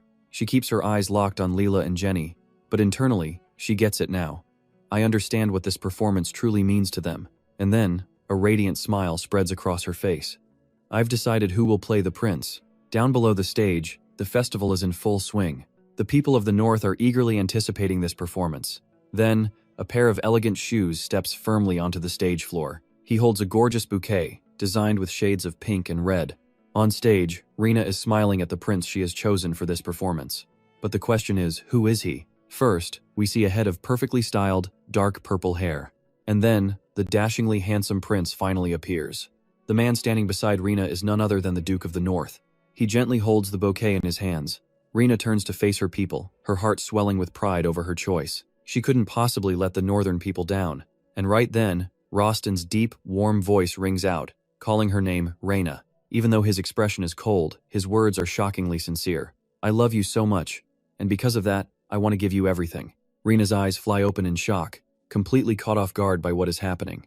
This was definitely not part of the script. Rostin approaches, placing the bouquet in her hands, his eyes never leaving her face for a single second. Suddenly, Rena realizes something is very wrong. This line isn't in the script. Rostin just tilts his head, his eyes deep and intense. Everything I have, I want to give to you, just like my love. Rena's eyes widen as the crowd around them erupts in cheers. Jenny and Layla stand beside Can, their hearts sinking. Why would their master get rejected like that? He deserves someone better. Ken replies awkwardly, I wasn't the one rejected, and I don't need anyone's pity. The stage curtains slowly close, ending the play, but Rostin and Rena remain standing there, their eyes locked. Rena finally breaks the silence. Rostin, were you actually crying during your lines? He doesn't answer, just offers her a faint smile. Rena thinks, is he smiling? Rostin then speaks up, it's been so long. Not since I was a child have we had a proper northern festival. I remember those days, he continues, when we could fill the storehouses with grain after so many good harvests. I thought a day like this would only come after we defeated the Demon King. Rena stammers. Rostin looks at her sincerely. You're the one who made all this possible. If there is anything I can do for you, please, just say the word so I can show my gratitude, Rena. Rena can't believe her eyes. She thinks Rostin is actually really handsome when he smiles. She coughs, trying to clear the awkward air. Ahem. I wasn't going to say I expected a reward, but her crimson eyes lock onto his. I do have one request. The scene shifts to Chi talking with a craftsman. The man is shocked. Huh? A request to build a statue like this? In my 30 years of work, this is the first time I've ever gotten an order like this. Chi replies, "It's a special request from the Duke's estate. Please do your best work," Chi asks. The craftsman nods. Yes, this won't be too difficult to make. He glances into the distance, where the materials are already waiting. The scene cuts to a crowd of people working, their shouts echoing. "The ropes are too tight, pull it over here." Rostin secretly watches Rena, thinking he never imagined he would want a statue like this. Nearby, Rena surveys the location for the monument. She thinks, if we place the statue on this hill, everyone in the east will see it. The people keep working with all their might, their shouts ringing out, "Pull!" One man sighs in relief. "Whew, this is the first time in my life I've seen a statue like this one." The statue depicts a female farmer holding wheat, sparking chatter among the crowd. A monument honoring a farmer. Yeah, in an age where statues are only for gods, emperors, or nobles, honoring a peasant is a seriously bold move. Rena beams with happiness as she watches.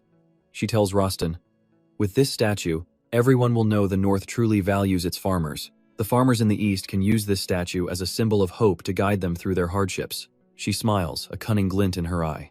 "If we do this, we can attract all of their farmers here and destroy every territory in the East." Then she lets out a sinister laugh. Rostin feels helpless, but still smiles. A duchess plotting to take down her own father. He thinks, I really give up. Faced with someone so strange. Just as people prepare to leave, the sky suddenly turns dark. One man in the group shouts, "We have to get down from here, now." But another voice suddenly calls out, "Wait a minute." He brushes away a thick layer of snow with his hands and is shocked to find something underneath. His face lights up with pure joy. "We hit the jackpot. Look, there's more of it over here. Wow, we almost missed it. Come on, dig faster. Before it gets any darker." Suddenly, strange noises echo, startling the entire group. What was that sound? A low growl. What is that? What's going on? The cliff face suddenly cracks open, forming a deep, dark abyss. We cut to Callan, waking up groggily. He sees Chev dressed in a black cloak, as if preparing to go out. Callan asks quietly, "Where are you going this late at night?" And then he sees tendrils of dark magic swirling around Chev. Callan is horrified. Is that dark magic? Chev is using Rena's dark magic. The Demon King has appeared, burning every city in black flames. And then, the Saintess will appear to save the world with her holy power. 1,000 years ago with the High Priest. On the day we received the God's divine decree, I have been waiting for my chance to meet the Saintess. The scene changes to the Saintess being caught by Aden as she tries to sneak out a window. She lets out a forced laugh. "Haha, Sir Aden." Aden gives her a serious look. "Saintess, you weren't trying to sneak out, were you?" Sweat beads on her forehead as she climbs down, trying to change the subject. "I just thought you were going to be late today." Aden ignores her, saying coldly, "As I've said before, you are not to go outside. You cannot leave the shrine." She begins to stammer. But, Aden continues, "You have been chosen by creation itself to save this world. Saintess, if you were to get hurt or face danger outside, no one could ever replace you. I would be very grateful if you could live according to the schedule I have laid out for you here in the shrine." The air grows cold after Aden's words. A deep sadness flickers in her eyes. "I understand." And with that, she runs off, leaving him all alone in the quiet hallway. Ain realizes the Saintess he'd awaited for 1,000 years is just a normal 19-year-old girl. Then, one day, duty calls. He has to go to the Western Labyrinth. He goes to report to the Saintess, who looks shocked. "The Western Labyrinth?" Ain just nods. "Yes. Reports say villagers stumbled upon it while picking mushrooms, the Western Labyrinth, wide open." He insists they have to move fast before the monsters get out. The Saintess's face is a mask of worry. Ain can see it clear as day she's scared. He tries to reassure her, "Don't worry. I won't let you enter that labyrinth alone." The scene shifts to the Western Mountains, with the Saintess giving it her all against the monsters. The other knights, of course, are full of praise. "Amazing, Saintess. At this rate, we'll clean them out fast." But Ain can't shake a weird feeling. These monsters in the Western Labyrinth, they're too weak. It's almost like they're putting on an act, just strong enough for the Saintess to handle. After clearing them out, she feels a definite shift inside her. And boom, for conquering the labyrinth, she gets her reward. She's leveled up. The knights all rush in to congratulate her. "Incredible, Saintess. This labyrinth was nothing compared to you." But Ain hangs back, deep in thought. Something's not right. Conquering a labyrinth shouldn't be this easy.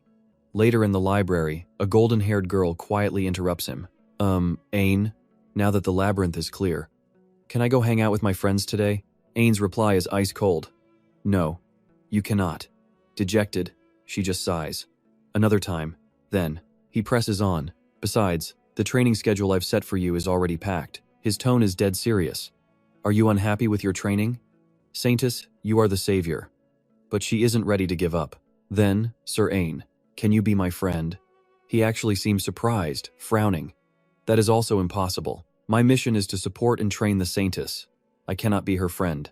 As the sun sets, a subordinate rushes in with terrible news. A massive fire is tearing through the capital. Ain is stunned, whispering, "The whole capital?" "Yes, sir. The city is burning." "And where was the Saintess?" "She'd skipped her training to go have fun in the city." Ain's expression turns absolutely thunderous. The scene jumps to Abis, where Rina is reeling from Kalan's accusation. "What are you saying, Kalan? That Shev used black magic?" In a flash, a flicker of suspicion crosses Rina's face. She clearly can't believe what she's just heard. The words echo in her mind. Shev used black magic. She doesn't hesitate, rushing off to find him. Could he really be a monster? Rina throws the door open with Kalan right behind her. She screams his name in pure rage, Shev. But then, she stops dead in her tracks, because in front of her is just a boy, sleeping peacefully in his bed, with books scattered all over the place. On the bed, on the floor, everywhere. Rina steps closer, and the noise is enough to wake Shev. He groggily rubs his eyes. Kalan immediately lunges forward, pointing, "Shev, last night you..." But Rina cuts him off. "I'll handle this." She turns to him. "Where were you last night?" Shev just looks confused. "Last night? I was asleep." Kalan isn't buying it. He points accusingly. "Liar! You bumped into me when you came in last night, and you even used black magic." Shev just repeats the words, totally bewildered. "Black magic?" Kalan snaps back. "Don't play innocent." Rina bends down, picking up a piece of paper. She glances at the messy scrawls on it and just shakes her head. After reading, she looks at Kalan. "Kalan, I think you were mistaken. There's no sign he left. It looks like he fell asleep studying." Kalan is floored. "What? This guy? Studying? No way." But Rina defends Shev. "You were so convinced he was the Demon King, you probably just dreamed it." Kalan refuses to back down, trying to explain. "No, it wasn't a dream." Just then, Shev's expression twists into a sinister smirk, his eyes locking onto Kalan with pure triumph. Rina misses it all, looking at the paper. "Your handwriting needs work, but this is a good start. That drive to learn, once it kicks in, it's a powerful thing. It's just human nature." Kalan sees Shev's face change and his own jaw hits the floor. "Look," he yells, "he's smiling. I was telling the truth, Rina." But his words are lost as the scene cuts back to the capital, engulfed in a raging inferno. Armored knights stare at the scene, whispering among themselves. This is a catastrophe. They walk forward, watching the city burn to nothing but ash. From behind a rock, a group of kids watches them pass. A bearded man eyes them too, muttering, "Holy knights? What brings you to a miserable place like this?" He straightens up, starting a conversation with the soldiers. Behind them, a badly injured woman clutches her trembling child. "Please," she begs, "just a little water." The baby in her arms is also covered in blood. She pleads again and again, "Please, just some water." Ain's heart breaks, but his orders are cold. "Do not look back. We have our duty." And just like that, they obey. Leaving the desperate woman all alone, they press onward, ignoring the devastation all around them. Ain's thoughts are grim. Their only mission, protect the Saintess and defeat the Demon King. Holy Knights exist for one single purpose. In a sea of fire, he orders them to split up and find the Saintess. They pass a wounded old man, asking him if he's seen the Saintess anywhere. He scoffs, repeating the word Saintess, then laughs. "Ha, the Saintess. She's nothing like you people." With eyes full of pure admiration, he says, "The Saintess always watches over us with her warm light." His face glows with joy, the image of her burned into his mind. The knight with brown hair is left utterly stunned by his words. "Ah, forget him," his companion says. "He's talking like a madman. Let's check somewhere else." A strange golden light suddenly washes over them, startling everyone. Nearby lies a man, his eyes wide open even in death. He must have suffocated in the wreckage, Aiden thinks. Where on earth could the Saintess be? Then he too is engulfed by the overwhelming golden light.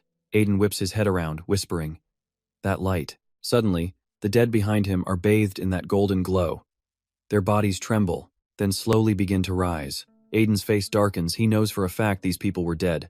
He moves toward the source, shielding his eyes from the blinding light. When he arrives, he finally understands. His face fills with awe as he breathes out. The Saintess. She's glowing. Before him stands the Saintess, as beautiful as a painting, her hands clasped in prayer. Behind her, a divine figure with massive angelic wings unfurled creates a truly sacred scene. A mass resurrection spell has been cast, saving the victims of the fire. Aiden can't tear his eyes away. This is why the Holy Knights exist, he thinks. For her. The people around them are in shock. Someone cries out, "Oh my heavens, may the gods bless us." Aiden is lost in his own thoughts, reflecting on this moment as the Saintess continues to radiate that miraculous golden light. All around him, people fall to their knees, praying for her blessing. So this, he thinks, is the Saintess he's awaited for 1,000 years. Ahead, a pure white palace stands in stunning elegance, surrounded by an explosion of vibrant flowers.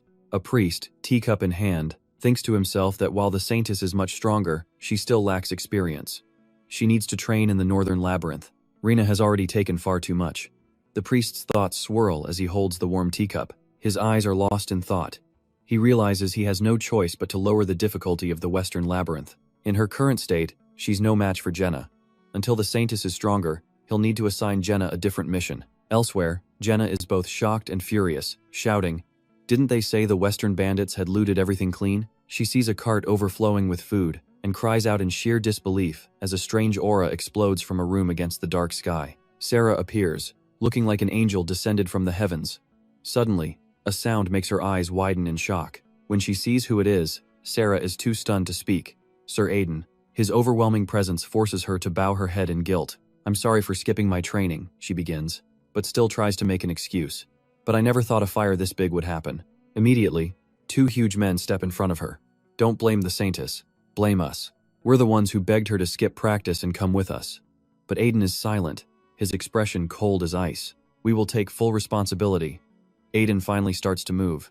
The black-haired man cries out in pure fear. "What in the world?" The blonde man turns pale, stammering just as badly. "Captain?"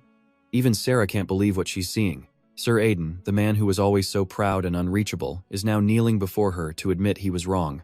"I ask for your forgiveness, my Lady Saintess," Aiden says, each word calm and measured. "As your servant, it is my duty to support you." As he speaks, he bows even lower. "I am sorry for my arrogance in trying to control your every action. Please forgive my overstep." For a second, Sarah is just completely stunned into silence by Aiden. At that moment, the two knights beside her seize their chance. "So, does that mean we can leave the capital freely now? Can we go drinking?" But it's Sarah who slowly begins to speak. "If that's the case, there's a certain unchangeable rule of the Holy Knights I want to get rid of." Aiden responds instantly. "What is it? Please, help these people. I know it's against the Order's law to interfere in disasters like this one." Once more, Sarah opens her arms wide, pleading earnestly with them. "But please, you have to help everyone here. These people fought with everything they had just to survive." Sir Aiden. At her words, a satisfied smile crosses Aiden's face. He quickly bows again to accept her command. "If the Saintess gives the order, then I will obey." But Sarah wasn't done yet, adding one more condition. "And one more thing." The look in her eyes towards Aiden had completely softened. "Be my friend." His eyes widen at her words. It takes Aiden a moment to even process it all, as Sarah just keeps right on talking. With so much going on, he felt powerless and finally cut in. If it was an order from the Saintess, then he had no choice but to obey. After he said that, a sense of peace quickly returned to the scene. For the first time since the Holy Knights were founded, they were present for a citywide disaster and managed to mitigate much of the damage. The citizens began to gather, spreading tales of Sarah.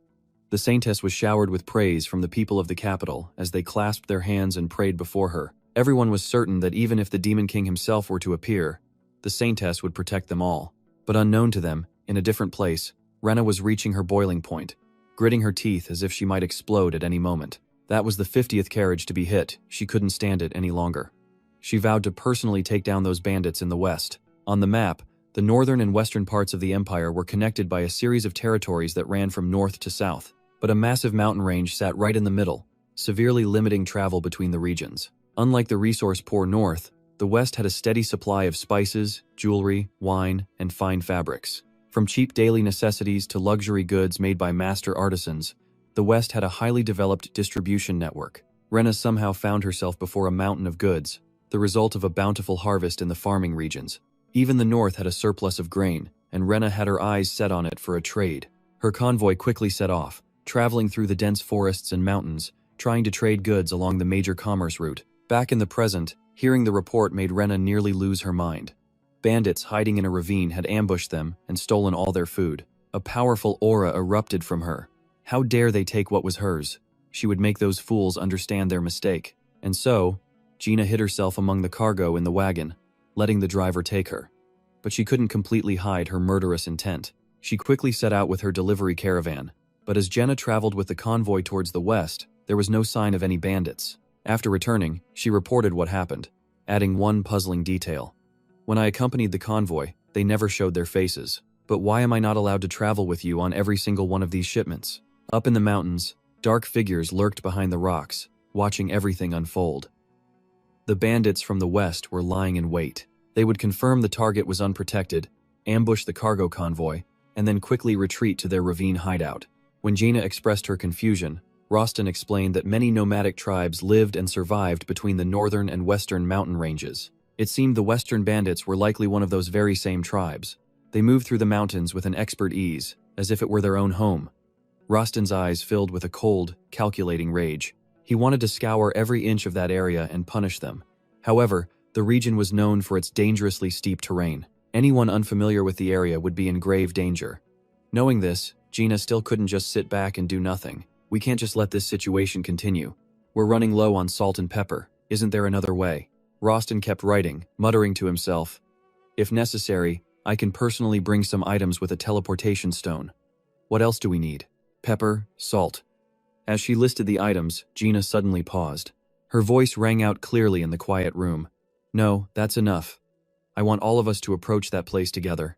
As soon as the discussion ended, Gina walked out of Rostin's home, glancing back over her shoulder a few times as she left. That man, Rostin. He was far too kind for someone in his position.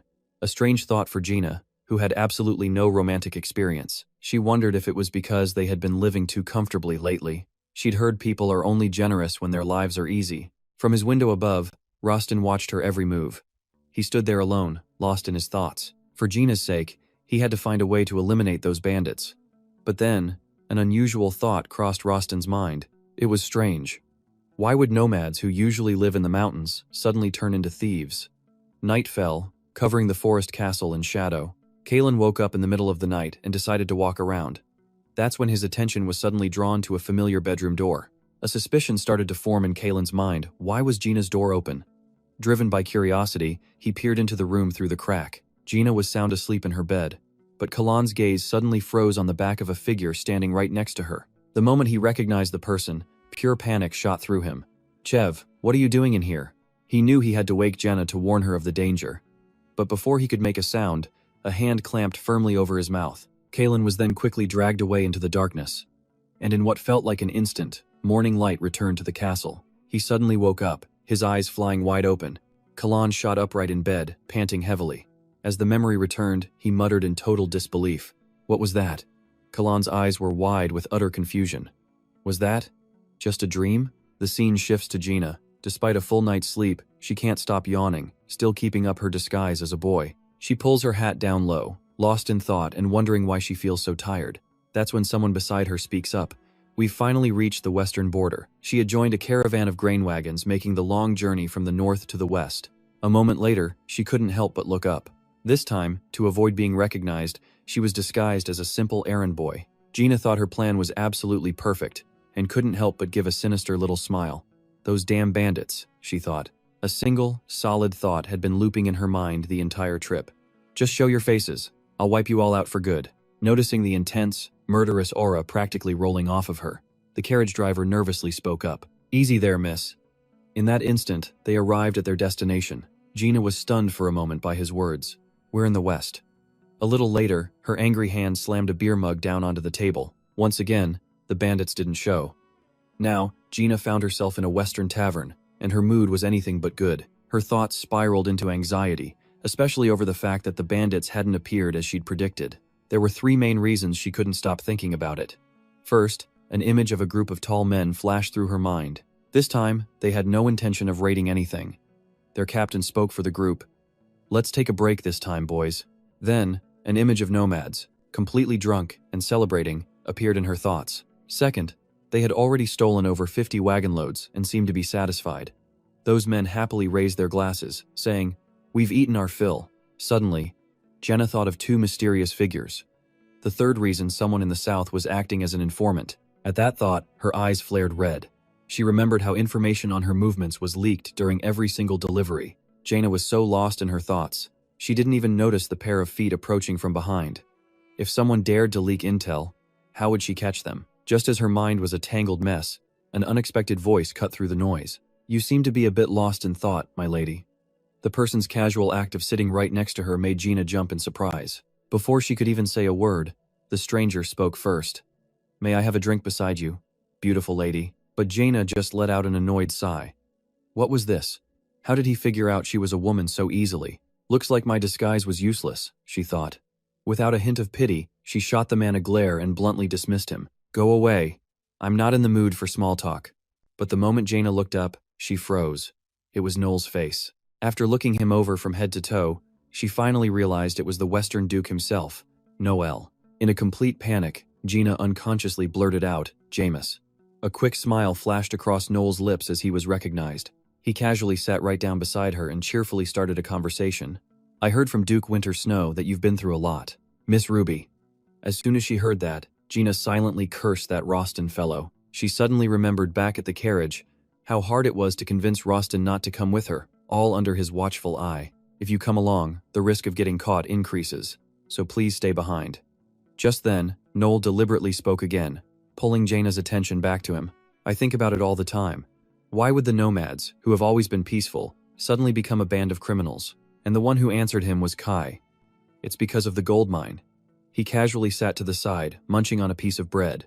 After hearing that, Jaina immediately and impatiently demanded, "What are you talking about?" Her eyes widened at his words. "What do you know?" But Kai just ignored her, which made Gina absolutely lose it, screaming, "Did you say a gold mine? What do you mean by that?" Only then did he slowly pick up his bread again and continue. "The nomads lived peacefully in the mountains because their mountain had a gold mine. They had a gold mine right there." Kai quickly recalled the figures leaving a cave, a secret gold mine. They would sell a little of the gold in the city to make a living. Suddenly, his next words left the other two completely stunned all over again. But their gold mine is almost empty. Unable to contain her curiosity, Jaina's mouth moved faster than her brain. "Empty? Who took it?" Kai's unfinished sentences seemed to make Jenna lose her cool completely, as she yelled, "And more importantly, how do you know about that?" She became frantic, her dark aura flaring to life. "Don't tell me you're one of them." All of a sudden, a crowd of panicked people came running out from that direction, screaming their heads off. A powerful aura instantly flooded the entire space. Witnessing her rage, Kai began to tremble and stammered out his words. "Now I get it." His voice echoed through the tavern, met with Jaina's contemptuous smile. Noel, standing behind the infamous Gina Ruby, couldn't help but be shocked by her incredible power and her words. "You've heard of me?" Gina asked. Kai had calmed down enough to face her, but raw fear still made the words spill from his mouth. "I've heard you use terrifying dark magic, but you've never actually harmed an innocent person." Those words made Rena pause. A moment later, she closed the distance, getting right in Kai's face. "Are you trying to say that you're innocent?" "Yeah?" Fear was still there, but pride pushed Kai to retort, "I've never stolen anything." And right on cue, the tavern owner spoke up to confirm it. "That's right, Kai's from a nomad tribe, but it's been a long time since they've come down from the mountains." This testimony seemed to finally cool Reina's anger. She fell silent for a moment, then quickly reined in her intense aura as everyone watched. At that moment, Kai's hand was on his chair, ready to stand. After their talk, Reina finally decided to sit and listen, showing genuine sincerity. "The nomad tribe on the mountain isn't just a band of common thieves, you know, so why have they become robbers now? Tell me everything you know." In a flash, the scene shifts to a clear sky, as a pair of black shoes land on a stone ledge. On a high cliff, two figures stood close together. Kai moved with confidence, while Reina clung to the cliff wall, looking terrified. She was just now realizing that Kai was far more proactive than she'd thought. Still, she repeated to herself, "I'm not scared, I'm not scared, I'm not scared." Kai had even brought her all the way here, promising to show her the nomad's way of life firsthand. Suddenly, the sound of a whistle echoed in Kai's ear, making him freeze. His face paled as he turned to Reina. "Looks like we can't go any deeper. That whistle is a warning not to get any closer." Reina breathed a quiet sigh of relief but tried to save face. Right, that's what it is. I'm not scared, but we should turn back. But Kai wasn't letting her off that easy, pointing into the distance. Before we go back, do you see that? Following his finger, a strange cave came into view. It was a gold mine. Reina's fear instantly turned to shock as she stared in that direction. As Reina continued to hug the cliffside, Kai began to speak once more. Most nomads struggle to make a living raising livestock, so they used the gold from that mine to get by. But his voice suddenly dropped when he spoke of a barrier blocking the cave. Then one day, Kai's brows furrowed as he stared into the distance. A magical barrier appeared at the mine's entrance. Since then, no one's been able to get inside. Reina found this just as confusing. A barrier? Who on earth would place a barrier there? Faced with the question, Kai fell silent, unable to answer. Soon enough, the familiar castle came back into view. Rose quickly understood the story and nodded along. After a long silence, Rostin was the first to speak. The high priests erected that barrier to block the gold mine, but Rostin's words only made Kai grow more silent. So that's why the nomads started stealing? Rostin bluntly laid out his harsh judgment, right in front of Kai. What a powerful excuse. Instead of stealing, they could have just come down the mountain like you and worked hard for a living. That was the last straw for Kai. They can't do that, he shouted, his voice full of frustration as he defended his people. My mother lived at the foot of the mountain, so it was much easier for me to travel back and forth. But for most of the nomads, it's incredibly difficult to adapt to life down here. As Kai finished, a silent understanding dawned on Reina. She suddenly understood exactly what Kai meant. For a moment, she pictured their pained faces, people unable to embrace a new life. Then Ryan looked at the Rose of the present, understanding even more. Rostin, born a noble, would never get it. He was still trying to reason with them bit by bit. Even if it's hard to adapt, thievery is still thievery. But his next words caught in his throat when she said his name, Rostin. Reina slowly moved to stand with Kai, making a clear statement. I stand with Kai. And Rostin, hearing those shocking words, was left completely stunned. What? Without a moment's hesitation, she stood up and made her proposal. To be clear, what the nomadic tribes are doing is wrong. But instead of punishing them, it would be better to give them a chance to start over. Finally, Reina met his gaze with unwavering determination. That's why I want you to go to the high priest and ask about that magic barrier. Her suggestion seemed to drain the energy right out of Rostin as she continued, and to consider returning the gold mine to the tribes. Reina quickly put on an innocent face, pleading earnestly with him. You'll do that for me, won't you? Kai could only stand there in silence. The room grew quiet, leaving him alone with his thoughts. At this, Rostin could only let out a heavy sigh of acceptance. All right. The scene shifts to the castle's central chamber. Outside the door, a servant was already waiting for him. Please wait here a moment. The high priest will be here shortly. Meanwhile, Rostin was still lost in thought, trying to process his decision to side with Kai Ren. His mind was in absolute chaos. Thinking back on their words, his rage at the robbers had been so intense, yet somehow it had vanished, replaced by forgiveness. But why? An image of Jenna and Kai, sweet and together, flashed in his mind. Could she possibly be the reason for this change? Rostin put a hand to his head, closing his eyes with a heavy sigh. This feeling, he wondered, resting his chin on his fist. Is this jealousy? Before a massive church bathed in brilliant light, Rostin and the priest stood facing one another. His face was cold as he spoke. I apologize for being of no help to you. The Duke. Rostin thought about how the high priest was supposed to know about the cave barrier, yet he now claimed complete ignorance. Rostin walked down the grand staircase alone, his gaze fixed forward with a deadly serious expression. If even the high priest didn't know about this. A mystical vision appeared, a cave filled with glowing blue characters hanging in the air. Rostin considered it. The more he thought about it, the stranger it seemed. That mountain was so steep, even priests found it difficult, so who could possibly climb it to erect a barrier? Suddenly, he looked up, his expression hardening. His eyes locked onto something nestled within an archway of exquisite carvings. It was a small orb housed inside a cage, with a cross fixed to the top. The entire cage was enveloped in a faint blue aura of pure energy. He took a step forward. Suddenly, a voice cut through the air, making him freeze. Have you ever encountered a barrier made of stone? Rostin, completely stunned, whipped his head toward the sound, his surprise written all over his face. Duke Raft, the Duke of the South, stood there dressed impeccably. His eyes were closed as he offered a gentle smile. It has been a while. Winter snow. The two men stood opposite each other. Rostin was already dissecting Joger's question. Was that how they placed the barrier so high up? Hearing this, the man asked. That's right. Are you also interested in it? Joger began to explain the stone, which was surrounded by mysterious rings of energy. It was a barrier stone. Priests from ancient times used it. Simply place the stone, and it generates a field that prevents anyone from getting close. Rostin looked down, his expression grim. So, did that mean the barrier originated from inside the cave itself? The Duke's voice broke his train of thought. Speaking of which, it seems my son has been visiting your city these past few days. A hint of worry crossed Rostin's face as he replied, "Oh, yes, Callan." He recalled Callan's furious, glowing red eyes as he screamed, "Shev." This was a pretty common sight at the Abus estate. Rostin stood off to the side, watching as an enraged Callan charged forward. He grabbed a handful of Shev's hair and shrieked, "How many times have I told you to brush your teeth before bed?" With a slightly worried look, he continued his report. It seems that he is enjoying his time here. Joger let out a soft laugh at that, muttering about, "That kid." He then explained that Callan left home after an incident and had never once returned. Joger lowered his head, unable to look Rostin in the eye as his voice grew heavy. That boy has explored the world long enough. It's time for him to return and assume his role as the family's heir. Please, relay this message to him for me. Rostin nodded, his face stern. Understood. Inside a grand palace with classic architecture, Rena suddenly asked, "You think a barrier stone is what created the shield?" Rostin, standing opposite her, replied, "That's right. We don't know who did it, or what their motive is." He thought of the stone in the cave and continued, "But someone definitely placed a barrier stone there." Rena stroked her chin, deep in thought. "Perhaps it's to stop people from entering the gold mine?" Seeing Rostin's surprise, she added seriously, "Whatever the reason, if the temple knows nothing about it, then we just need to destroy it. Simple." Rostin mused. "But we can't climb the mountain." Rena just smiled with total confidence.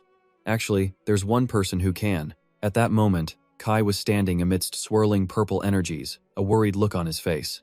Jenna was staring at a piece of paper, reading strange words aloud. She abruptly stopped reading and gave a sweet smile, and the mysterious energy pouring from the paper grew even stronger. Then, the paper rolled itself up, and the energies vanished. Jaina sighed in relief. "Phew, I finally finished this scroll." Rena strode forward, taking the scroll firmly in hand. "Here, I'm giving you an incredibly difficult mission." Kai frowned. "What do you mean?" He took the scroll, clarifying the plan. "I go to the goldmine cave, tear this thing, and the magic destroys the barrier, correct?" Rena nodded. "Precisely." They both began to imagine the scene, with Kai on a high cliff. He explained, "When I start climbing, I'll purposely send cargo wagons past the cliff face. Those wagons will become the thieves' new target." Rena finished his sentence, "allowing you to climb the mountain without being noticed." In their minds, they saw Kai tear the scroll. "And destroy the barrier," Rena finished. Kai gave a decisive nod. "Understood. I will handle this." He then turned to Rena, his tone serious. "As long as the nomads cause trouble, my own life in the village is at risk." Rena just smiled. "Thank you." Then, she remembered something. "Oh, right." Rena grabbed Kai's hand and closed her eyes as a deep purple energy surrounded them both. She explained that she had teleportation magic, and to use the scroll, he needed to be near the mountain. It's unclear if Kai even heard her. His cheeks were bright red with embarrassment. Nearby, Rose stood with her arms crossed, a dark expression on her face as she watched them. He narrowed his eyes, thinking to himself that this was a feeling he just couldn't stand. In Rena's mind, the plan was simple: give the scroll to Kai. The barrier's destruction should be easy enough. The problem was, she was a level 1000 demon lord, and this was magic she had always used so gently. But now, its destructive power had been unleashed for a purpose that fit its dark origins. Suddenly, Kai tore the scroll in his hands, his face cold and determined. Before him, a massive fissure ripped through the dry earth like a giant scar. The deep crack stretched all the way to the cliff face. It was terrifying proof of the demon lord's power, which she had unleashed without a second thought. After returning from the scene, a weary Rena closed her eyes. "This was my first time making a scroll. I had no idea it would be that powerful." The long, deep chasm didn't just stop there. It reached the very edge of the cliff where Kai was standing, growing deeper and wider by the second. Her initial plan was just to destroy the gold mine's barrier, but instead, the entire mine was completely leveled. Rena glanced over at Winter Snow and continued. "It seems Kai was in shock." He replied softly, "Well, that's understandable." Rena let out a long sigh, her mind racing with worry. What if the bandits find out? Will they be furious that someone destroyed their entire gold mine? Would they return to their old ways? On the other side of the conflict, a man knelt helplessly on the cold ground. He was the leader of the bandit group, his face a mask of frustration and anger. As Rena and Winter Snow approached, he spoke up. "Take my life. I offer it to atone for my sins." His confession made the two of them exchange a doubtful look. Rena stared at the man, a single thought crossing her mind. What a coincidence. The man lowered his head to the ground, his expression full of guilt, as if begging for forgiveness. Back in a grand palace, Kai sat nervously on a chair. His hands were clasped together, his back hunched over as he leaned forward. I went up the mountain and persuaded them, Kai explained, but then his expression darkened. I told them it would only make Rena more upset. Rena and Winter Snow listened in complete silence as Kai continued, and that the entire mountain would end up just like the gold mine. After hearing the whole story, Rena looked exhausted, her breathing quickening. The situation had become truly critical. She looked away, but couldn't help thinking that if having immense power was effective, it was best to use it. So, Rena and Winter Snow went to confront the bandit leader, now held captive by 2 guards. Rena crossed her arms, scolding him from a position of authority. The grain from the fertile lands represents the blood and sweat of farmers who receive nothing in return. Do you really dare to offer your insignificant life in exchange for over 500 people on that mountain? The bandit chief kept his head down, silent and tense, as Rena continued her speech. All of them will go to the north and work the fields until they've paid back our immense losses. The man pressed his lips together, his despair obvious. That's unacceptable. He looked up, his voice firm. You might as well just kill me now. Hearing this, a wave of anger washed over Rena. She gritted her teeth, firing back. I'm giving you a chance to repay what you stole. He dropped his head again, refusing to say another word. Just as he opened his mouth to speak again, his words left Rena feeling powerless. I'll pay with my life. Just kill me. She crossed her arms, deep in thought. He couldn't even be reasoned with. Finally, she closed her eyes and reluctantly answered, If that's the case, I have no other choice. In that instant, a dark energy began to radiate from Rena. Her face darkened as she spoke with chilling finality. I will have to blow up the entire mountain where your people are hiding. The bandit leader's face went pale with absolute terror. Defeated, he led all the nomads down the mountain to start a new life in the fields. After everything had finally settled down, Rena and Winter Snow sat together, enjoying some tea. Rena gently held her teacup, her voice soft but incredibly firm. The fields are always short on labor, and the bandits had to pay for their crimes. Wasn't this both a merciful and a wise decision? She smiled, satisfied, her eyes gleaming with confidence while Winter Snow sat in silent thought. He spoke slowly. I forced them to submit with power, but if the nomads work the fields, they'll just blend into society. This was supposed to be the way to fix her mistakes. But maybe she had judged the situation all wrong. The scene changes to a brilliant white palace, where the snow has given way to crisp, clean air. Inside, Dak is talking with a priest. Bandits, you say? I see. He thinks for a moment, then continues slowly. This is noteworthy. Suddenly, Dak's brow furrows, his eyes flashing with fury. He grinds his teeth, saying, Winter Snow must not make the same mistake I did by showing mercy to such inferior beings. The priest beside him sips his tea calmly, a strange, unreadable smile on his face. Meanwhile, Run and Anne sit properly, expressing their gratitude. You've both taken such great care of us. We are eternally grateful. They went on, describing all the help they had received from Jenna and Winter Snow. By working the massive fields of grain, the farmers' lives had become much more prosperous. But then Run's expression darkened, his voice faltering. Because of that, we tried to accept the nomads. Even though they were nervous at first, since the nomads had been thieves, they claimed to have repented, and the farmers needed the extra help. But they had zero farming experience and had never even held a scythe. Their pride was enormous. Even the slightest correction would make them explode with anger. Run sighed, his voice filled with sadness. Honestly, it feels like we're the ones being punished for their crimes. Rena moved to the window, her tired eyes staring out. When the nomads started working alongside the northern farmers, she truly thought they would slowly become part of society. But in reality, from their food to their clothes to their manners, they refused to compromise. They were determined to reject northern culture, clinging only to their own traditions. Rena remembered what Kai had told her. He'd once visited a nomad's home just to check in, but was immediately turned away. The man stormed back inside angrily and slammed the door shut. Kai had sighed, saying, They don't even want to speak with us. Rena crossed her arms, lost in thought.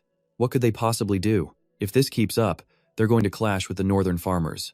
Just then, a guard came rushing in with a report. My lady, there are 2 cargo carriages prepared outside the palace, Rena yelled out, completely shocked. You're telling me there are thieves? She snapped, annoyed.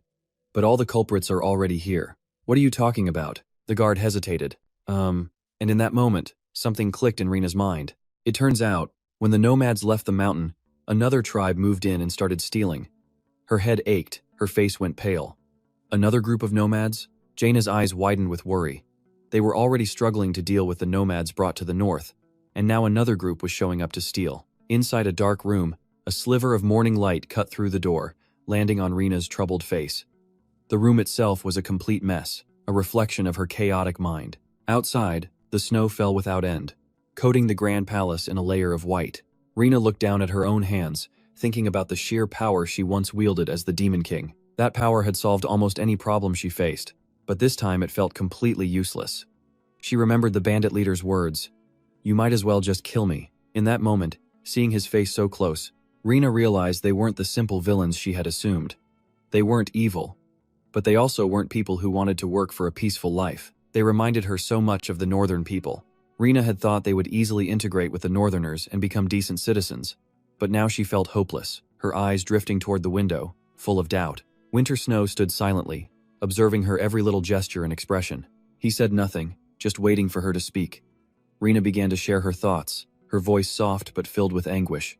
"It's just like when I was locked in that dark room. Living in complete helplessness, I thought I was the most useless being in the world." A shadow fell across her face. "Now, I have power. I thought I would never feel that way again." Rena turned to Winter Snow, her voice full of uncertainty.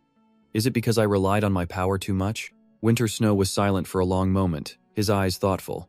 Then he finally answered, "No, I don't think so at all." He stood up and walked closer to Rena, his voice gentle, yet firm. "Rena, you tried to get their gold mine back. You gave them a merciful sentence so they could live by their own strength and leave that mountain." Rena was stunned by his words. He sat down next to her, his gentle gaze meeting her own tear-filled eyes. "You didn't just rely on your power. Things simply didn't go as planned, but if you reassess the situation, you can still solve this." Rena stared at Winter Snow, overwhelmed with emotion. He spoke softly to comfort her. "Rena, what you possess isn't only this power. You have more than enough ability to handle this." Rena was even more stunned. She reached out, about to touch Winter Snow's face, softly calling his name. It seemed like a tender moment, but then she suddenly grabbed him by the collar, her face inches from his, her voice seething with rage. "You've been slacking off with your duties lately. Are you planning on making me do everything?" Winter Snow calmly replied, "No, of course not." The scene shifts. From a high vantage point, Gina thoughtfully observed the people living down below. As she surveyed the situation, she thought to herself reassess and solve. She now realized she knew absolutely nothing about their culture. From this moment on, she would thoroughly investigate just who these nomads really were. The scene cuts to a massive and magnificent palace. A voice echoed from within. "Thank you for preparing such a magnificent feast for us." On the dining table, a roasted chicken sat on a platter, its rich aroma filling the entire room, surrounded by beautifully arranged side dishes. That same voice spoke again. "This meal is absolutely delicious." Sarah took a bite, the wonderful taste slowly spreading across her palate. She spoke happily. "I'd heard Eastern cuisine was one of a kind. This is truly a prosperous and lovely place." A voice laced with hidden meaning replied, "Of course, we must treat the saintess with absolute devotion and respect." The man sitting across from Sarah continued, "After all, you are the savior who will rescue us from the Demon King. In addition, we hope you can resolve the problem with the labyrinth in the east." Sarah offered a cheerful smile. "Oh, come now. That's hardly a great favor. This is the duty a saintess like me is responsible for."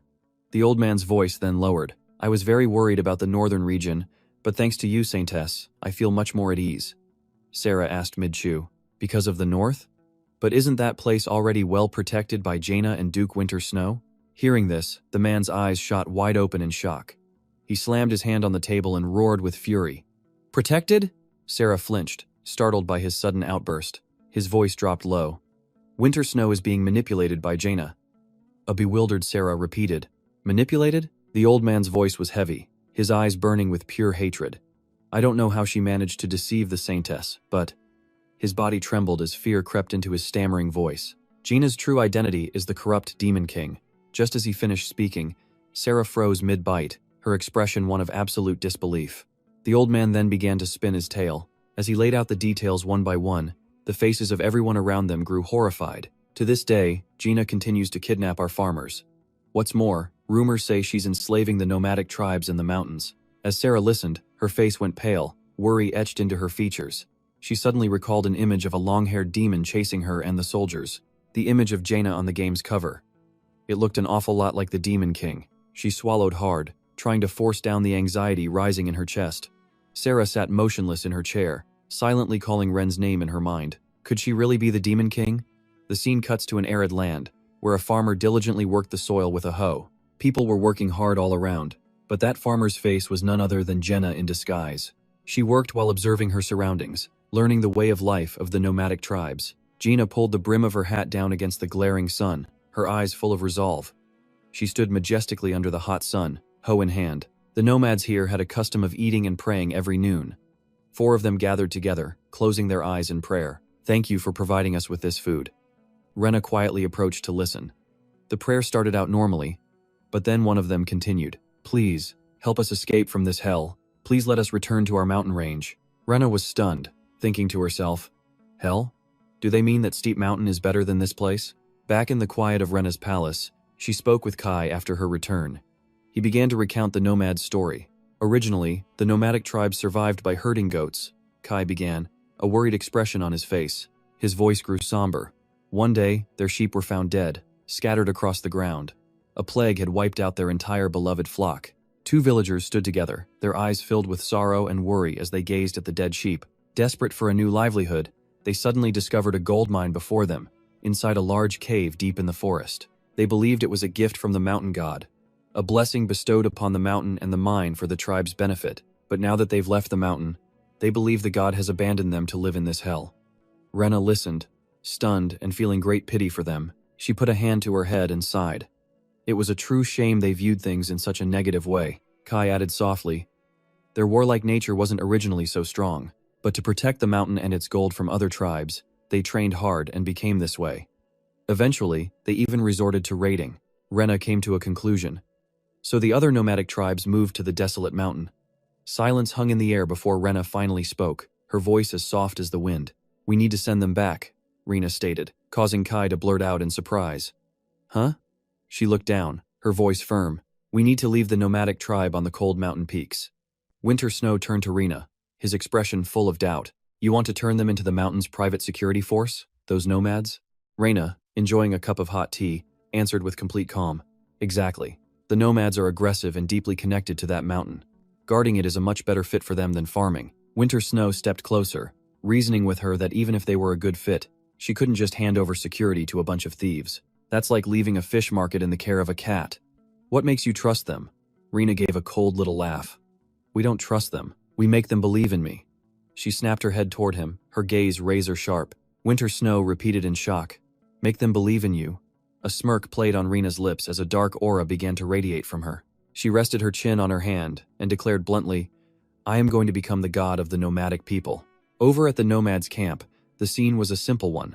A rustic wooden house with a pot of food bubbling away out front. Racks with drying clothes and other items were scattered around the grounds. A woman emerged from the house carrying 2 empty buckets. "I'll just go get some water from the well," she announced, attaching the buckets to a sturdy rope and lowering them down. Suddenly, something caught her eye. A white goat appeared, shimmering with a strange, otherworldly light. The woman gasped in shock. "A goat?" The animal turned its head, its eyes seemingly trying to tell her something. She stared into its eyes, a thought forming in her mind. "It's like it wants me to follow." The goat stamped its hoof and trotted forward. The woman, now deeply curious, followed it and hid behind a bush, whispering, "Okay, let's go see where this leads." Before her stood a tree engulfed in a powerful dark energy, pulsing as if it was about to incinerate the trunk completely. Then the energy vanished, leaving behind a scorched, smoking tree. The woman stepped closer, about to touch the charred wood. A line of pink text materialized in the air. "If you return to this place each night, an all-powerful savior will appear to guide you." Her face darkened with a rising sense of dread. She hesitated, realizing this was a divine calling. She immediately ran back to tell the tribe. The villagers buzzed with excitement. "A divine message has appeared. The gods have heard our prayers. Tonight, we gather there in secret." The group marched determinedly through the snow as one of the men spoke. "This is impossible." Before them was a long line of gleaming, golden carriages. "Gold wagons out here?" The divine call was real. The nomads cried out, "It's true, let's see." Suddenly, a woman wearing a mask materialized out of thin air. "Father, everyone has arrived." The woman was none other than Jaina in disguise. The crowd below was too terrified to even speak. One bravely asked, "Are you our savior?" Jaina was quick to reply, "Yes, I am. Seated upon a golden carriage, she declared, "I will take you in this chariot back to the sacred mountain." The nomads erupted in cheers. "Oh, divine one!" The nomadic people pressed their hands together, thanking her profusely over and over. Then Jaina continued, "In return, I have one condition." A black fire erupted through the forest, causing them to scream in terror. "Fire! Fire!" She crossed her arms, her voice ringing with grim authority. "Among you, only those who truly repent for their past sins may pass through this flame, board the carriage, and swear to never sin again." As she finished speaking, a young man looked around at the others. Every face was grim and dark. He sighed, his gaze fixed on the fire, before taking a single, decisive step forward. Mustering all his courage, the young man dashed through the flames, then turned back to see what would happen. Jaina watched him in silence. The people around him looked at each other, a fierce resolve igniting in their hearts. A whole wave of people ran through the fire together, panting and cheering. "We did it! It's not hot at all!" But one middle-aged man remained frozen in place. He grit his teeth, narrowed his eyes, and finally charged forward with all his might. The moment he touched the flame, his foot was badly burned. He screamed in agony, "Ah, it's so hot!" Rena pointed at him, her voice a whip crack. "Stubborn fool, you have not truly repented for your sins." The black fire flared up, engulfing the man as he trembled and cried out, "I'm sorry. I am truly sorry." Everyone glared at him, their eyes filled with fury, as if the gods themselves were enraged. "Oh, heavens!" The nomad surged forward, forced his head to the ground and roared, "As punishment, we will slit this traitor's throat as an example to all." Rena gasped in utter shock. "What?" Behind the mask, she was completely paralyzed, thinking, "Wait a minute, this was definitely not part of the plan." The man, pinned down by the villagers, struggled wildly and screamed, "Let me go!" But when a cold blade pressed against his neck, he instantly shut up, as still and compliant as a statue. Jaina's voice cut through the tension. "Wait." The energy around her slowly faded as Rena landed softly, walking toward them. It was the only way out, a lie paid for with another's life. Now the mask was gone, burned away. She couldn't say a word. The crowd gasped in shock, crying out, "Lady Rena!" In response, Rena simply offered a bright, beautiful smile. The nomads exchanged confused glances. A woman among them finally asked, "A goddess? Is she a goddess?" Rena awkwardly replied, "Huh? Oh, no. I'm not a god." The woman couldn't accept it, sadly saying, "That's impossible." "What about the divine calling?" Rena quickly explained. "I staged that. I have my ways." A goat then emerged from behind a tree, controlled by a rabbit named Bai perched on its head. The woman's son asked dejectedly, "So you're not a goddess?" Rena answered bluntly, "That's right. I'm sorry for deceiving everyone." The nomads were devastated. So the promise to take us back to the mountain, was that a lie too? Rena's expression turned serious. "No," she said, "that part is true." She explained that for the north to trade with the west, they had to cross the very highlands the nomads once lived on. Her idea was that by moving them, the toll issue would be solved. But now, another nomadic tribe had seized that mountain and begun raiding. Just as she finished, a blonde-haired man spoke up. "It's probably the Manuka tribe." The man beside him agreed, "It's definitely them." Rena continued, "As you've experienced firsthand, the people of the north work tirelessly just to survive. I want to bring them better resources by trading with the west." Her voice grew firm as her eyes swept over the crowd. "And so, I have a proposal. Your tribe protected that mountain longer than anyone else. This makes you the most suitable candidates. To secure passage between the two regions, become the mountain's guardians. I want you to take on this role." A young man cried out, shocked. "Guardians?" Rena's voice remained perfectly steady. "Use the skills you learned attacking northern merchants, and apply them to protecting people and their goods instead. Of course, I'm not asking you to work for free." Then came Rena's surprising proposal. "I will give you 100 goats as a reward." Everyone was stunned by the condition. Nobody expected her to offer such a huge sum. Rena smiled gently and asked, "What do you think?" The bandit chief, unable to hide his astonishment, exclaimed, "You truly are like a savior sent from God. I accept this offer." He stared at her intently, and Rena met his. The scene changes to a towering mountain, with steep cliffs surrounding a narrow valley cut by a treacherous, winding road. A young man on a wagon passes through. The nomads watch him from above, and he looks up with a dazed expression before smiling and waving hello. From their post high above, they give a friendly wave in return. The nomad tribe returned to the mountain and swiftly reclaimed it from their enemies. This time, they were no longer bandits, they were allies. The scene shifts. Winter Snow hands Rena a letter and says, "Rena, a letter from Noel Temis has arrived. Rena took the letter, asking in surprise, Noel? The Duke of the West, Noel Temis, had sent her a letter? The contents of the letter read, I am overjoyed that trade with the North has become active again. To celebrate this occasion, I've prepared a party. I would be very grateful if you both could attend.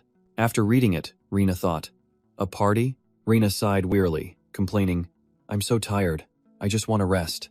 Winter Snow added, he also mentioned that the winner of the party's game will be awarded the Tear of the Desert.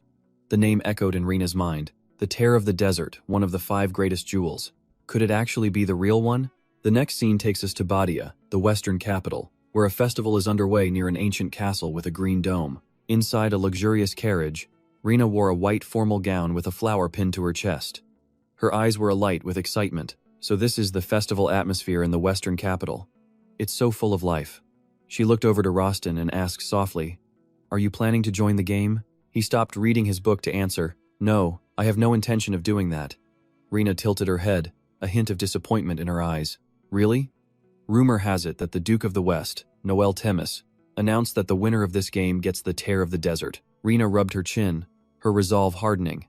For such an incredible reward, it didn't matter what kind of game it was. She had to win. A confident smirk appeared on her face. Arriving at the party, Rena and Rostin were surprised to see the first game was a drinking contest.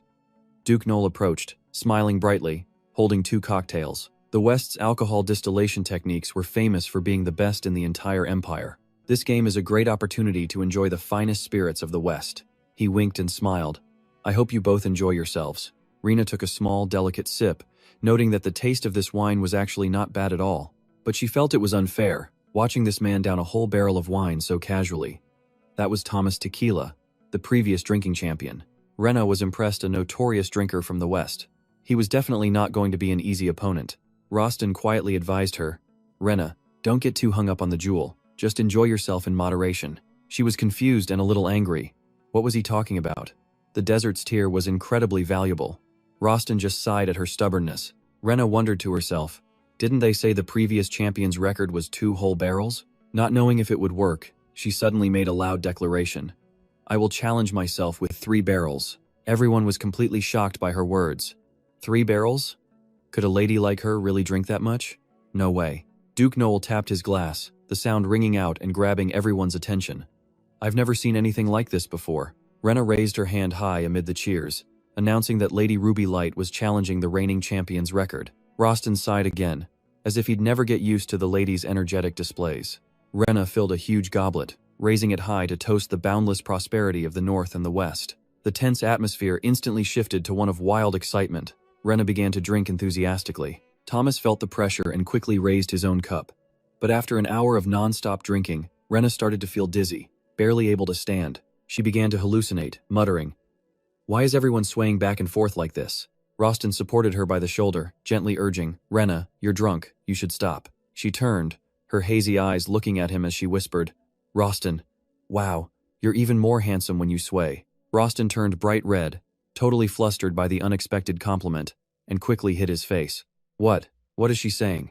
Duke Noel, who witnessed the scene, murmured thoughtfully. But Rostin and Rena didn't even notice the Duke.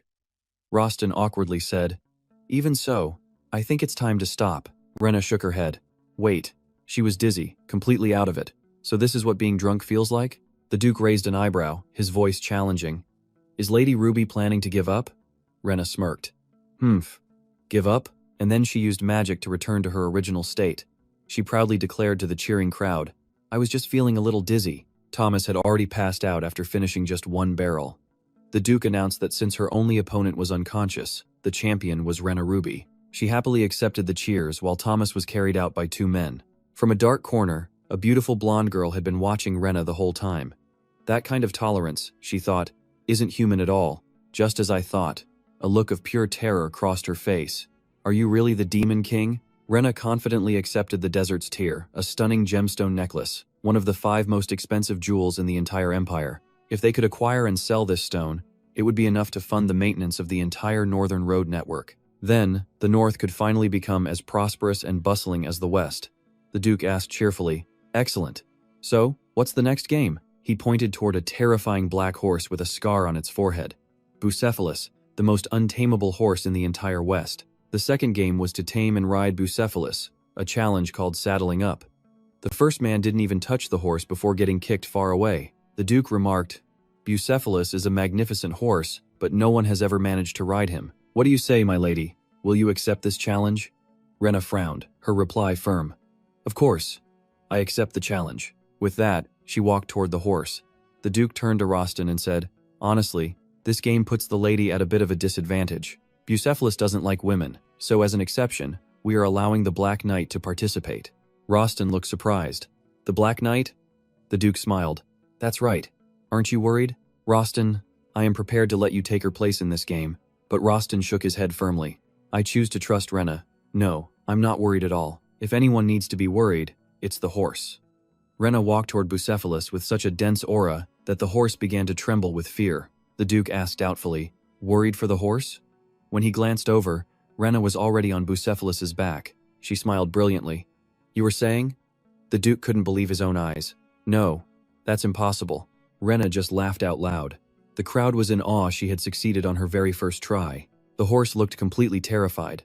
From a hidden corner, the blonde girl was still watching Rena. Patting Bucephalus, Rena asked Noel, "So, what's the final game?" The Duke smiled. "The final game turns out to be the easiest challenge of all. This is a soul test, using the desert's tear," Noel explained. Rena looked baffled. "A soul test? What exactly is the desert's tear?" Noel continued. "It will shine brilliantly when touched by someone who has a pure soul. If you can make it glow, my lady, you will win the third game and receive the desert's tear." Rena asked, a hint of worry in her voice. "But what happens if someone with an impure soul touches it?" Duke Noel explains grimly that the desert tear will instantly turn dark, and that person can never possess it. However, since the lady is the great protector of the North, there's no way this precious gem could possibly turn dark. Rena lets out a nervous laugh, staring at the bracelet with pure anxiety. "Could that really happen?" Noel announces. "All right, let's begin the final round. My lady, place your hand here." Rena hesitantly places her hand on the bracelet. "Please work." Everyone holds their breath, waiting, but instead of a brilliant light, the bracelet turns pitch black. Noel is horrified. What is happening? This was the first time the desert tear had ever gone completely dark, as if its light never existed. What in the world is her soul made of? The beautiful blonde girl narrows her eyes. "Just as I thought. Rena, you are, without a doubt, the Demon King." Rostin steps forward, placing a hand on Noel's shoulder. "That Dark Knight's chance you mentioned before? I'd like to use it now, for this game." Fear grips the crowd at the gem's transformation, their suspicion now falling squarely on Rena's soul. Noel stammers, "Impossible? The hero of the North is actually the Demon King?" Rena is just as stunned. "Why did it turn this color?" Rostin steps up, pleading, "I will vouch for Rena's soul. Please, give us one more chance." Duke Noel hesitates for a moment. "Very well. Both of you, place your hands on the desert tear together. If it fails to light up this time, the third trial will be considered a total failure." Rena and Rostin exchange a look, determined to pass this test. The air is thick with tension. But suddenly, the desert tear glows a brilliant red. The crowd erupts. It turned red. Is red even an option? Noel, stunned, says, "You've succeeded." Rena can hardly believe her eyes. "We really succeeded?" Noel smiles. "Yes. Together, you created a rare and radiant shade of red." As dusk falls, Rena breathes a huge sigh of relief in the carriage. "Whew, thank goodness it changed color." She hugs the box, smiling at Rostin. "How fascinating. Why do you think the color changed when we both put our hands on it?" Elsewhere, Noel reflects on the event. The desert tear turning red means two people will fall deeply in love, willing to sacrifice everything for one another. That kind of love, he thought, has nothing to do with a Demon King. Just then, a member of the Holy Knights Guild speaks up. They claim the spectacle was nothing more than a curse from the Demon King. Ain's brow furrows as a stranger suddenly kneels before him. "Please, you must destroy the Demon King."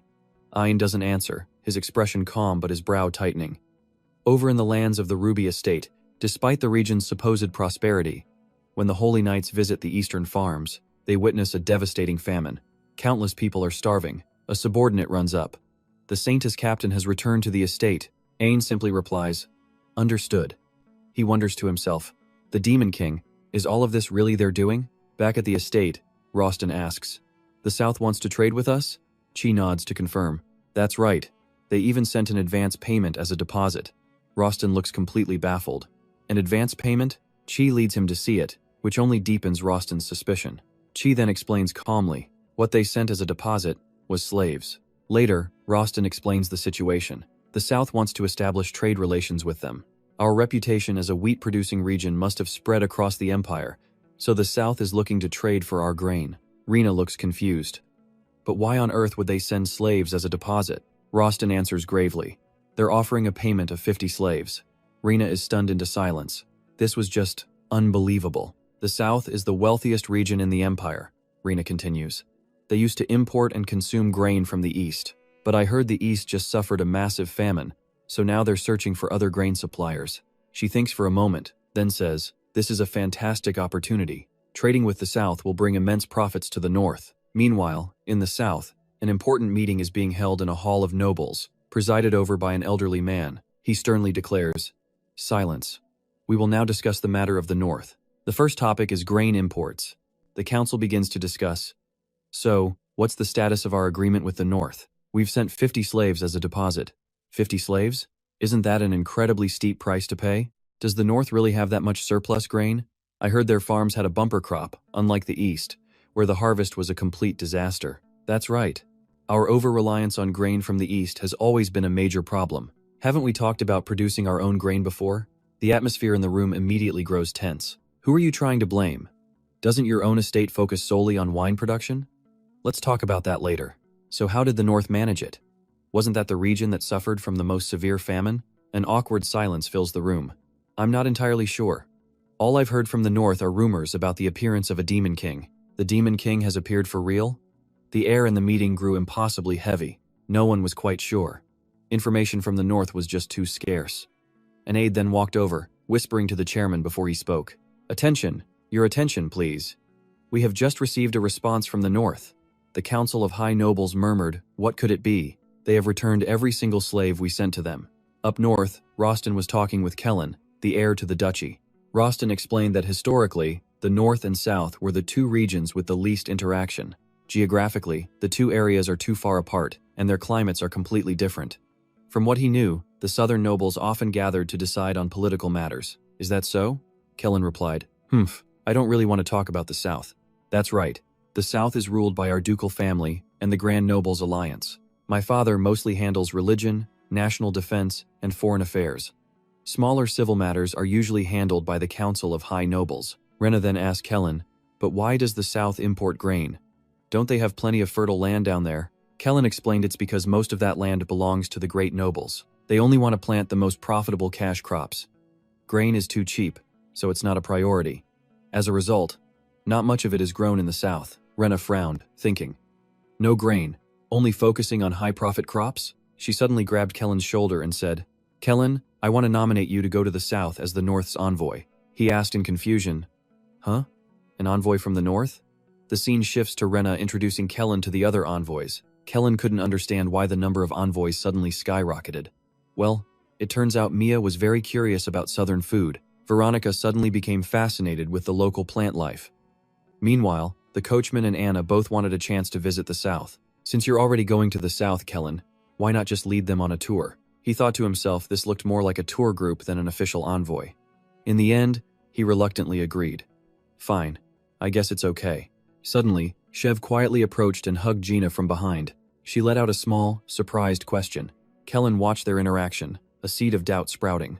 Was it really okay to leave Jenna and Chev at the Abyss estate? He quickly pulled the two apart. Chev shot Kellen an annoyed look for interrupting. Kellen warned him, "Remember to lock your door." A confused Gina asked. "Lock my door? Haha, you worry way too much. Have a safe trip, Kellen." He simply replied to the smiling girl, "Yeah, I'm off." But as he left, Kellen felt a strange wave of anxiety, as if he'd never return to this mansion again. Mia, Veronica, the coachman, and Anna co-wrote a letter to Jaina. They had arrived safely in the South and were on their way to the Duke's estate. The same man who once struggled with childcare in Abyss was now being treated like royalty in this new place. He was met with respect wherever he went. Everyone agreed that Kellen was a worthy heir to the South. Veronica asked him, "Kellen, you must have had a difficult time living in the South. After all, you grew up in a warm place like this." Kellen just shook his head humbly. "No, not really that difficult. If I had to put it another way, the South is even colder than the North." Colder than the North? Now that's a confusing statement. In any case, my lady, the southern lands have a rich variety of fruits. I will gather the best seeds and return soon. Please just wait a little longer. The scene shifts back to the Great Nobles Conference, where they were still discussing the grain trade with the North. We need to discuss how to handle this. Is there any news from the spy we sent to the North? Do we even have enough goods to trade with them? And even if we did, the North returned all the slaves we sent them. By doing that, aren't they just rejecting the deal entirely? A voice cut through the meeting. Greetings, everyone. What? Who dares to enter the hall while a meeting is in session? The intruder just smirked.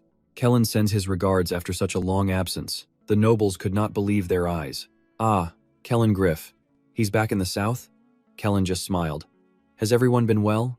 The scene then cuts to the northern mountains, following the southern spy. Leo, you must scout the north immediately. He remembered his shock at receiving the secret order. Find the reason for the north's bumper crop? How could the most backward land in the entire empire possibly have a good harvest? That's what he thought at first. But this northern village had become a prosperous city. What on earth happened in the north? Back at the conference, it finally dawned on the nobles. Returning the slaves, wasn't that a refusal? Kellen replied. That's right. The north wants to trade with the south. A noble spoke up. So you've been in the north. Perfect timing. I have many questions I've been wanting to ask about the north. First of all, how did the north achieve such a great success in agriculture? Kellen frowned. I see that as your first question. It seems the south is truly struggling with a food shortage. Just what in the world happened? Wasn't it all of you who said, if there's no grain, just let them eat fruit? So many scholars, and for what? You can't even handle a simple food crisis among yourselves. Isn't this all happening because you only look out for your own interests? Someone questioned the hero in the north. A hero? Kellen ignored him and continued. The key to the north's agricultural success is that woman. The nobles murmured amongst themselves, a woman. The scene shifts to the Abi's mansion, where Rena has just woken up, sighing as she sees Chev sleeping beside her. Chev, you slept here again. Rena's voice was filled with worry. If anyone saw this, they would definitely get the wrong idea. The moment she finished speaking, a man dressed in black entered. Rena stammered his name, Roston. The scene changes to a magnificent villa, surrounded by a swirling, endless snowstorm. In the dining room, a table was laden with delicacies, but the three people sitting there were shrouded in silence. Thanks to Roston's kindness, I'll be staying at the Abis mansion for a while, Rena said calmly, tasting her food while watching the others' reactions. She couldn't help but be surprised by their complete silence. I was caught in bed with Chev. I was so sure it would lead to a massive misunderstanding. Rena recalled the moment Roston had suddenly appeared, his face turning pale at the sight. He couldn't believe she'd do something like that with the door wide open. And it wasn't just Roston who was shocked. Rena was terrified too. She worried he'd gotten the completely wrong idea. Roston had offered to let Rena stay until the others returned, even offering his own room. Back in the present, Rena casually enjoyed her meal. So, he didn't misunderstand after all, she thought. What a relief. But just then, Roston spoke up, his tone impossible to read. I've heard that noble ladies often have strange tastes. His eyes suddenly fixed on Rena. He continued, So, is this man your personal plaything? At those words, both Rena and Chev froze solid. Rena's face filled with pure panic as she looked up at Roston. Wait, this was bad. He had completely misunderstood. Meanwhile, Roston remained oblivious. Rena, if you wish, I can arrange for the two of you to share a room. Before he could even finish, Rena quickly cut him off. No, that's not necessary at all. What on earth is he thinking? She wondered. Seeing Roston had gotten the wrong idea about something so important, Rena sighed. A plaything? Of course not. She hated to explain, but this misunderstanding left her no choice. Well, considering what you saw, I understand why you'd think that. She glanced at Chev and introduced him. This is Chev, a child I adopted from an orphanage. We don't sleep together for any strange reasons. Chev glared at her, but Roston still looked doubtful. He stared directly at Chev as Rena continued her story. Besides, when I adopted him, he was just a small boy. But after a single night, he grew to this size. She sighed and explained with a small smile. Turns out, he's a monster. Hearing this, Roston froze, unable to believe his ears. A monster? Seeing how serious he was, Rena gently tried to reassure him. You don't have to be so alarmed, Roston. Chev has never hurt a soul. Even so, Roston was still worried. He sighed. Rena, there's an old legend in the north. Rena listened intently, her eyes locked on him. Roston began to tell the story of a couple who found an injured puppy in the forest. With great compassion, they brought the poor puppy home and took the best care of it. But then, things slowly began to change. The dog grew 2 horns, and its eyes became incredibly vicious. As it grew up, the puppy slowly turned into a monster, leaving the couple at a loss for what to do next. The couple realized they had to return it to the mountain. With no other choice, they had to take the creature back where it belonged. But when they reached the same mountain from all those years ago, they found they couldn't go through with it. Rostin's gaze immediately fell upon Rena. She looked extremely curious and glanced back at him. "They didn't release it?" she asked. "So what happened to the couple and the dog?" Rostin sighed, unsure how to make her understand.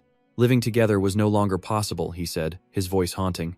"If you accidentally bring home a monster, no matter how attached you are, you must return it to where it belongs." After hearing the story, Rena understood the hidden meaning in his words. She could only sigh, looking helplessly over at Shev, completely lost. She knew that.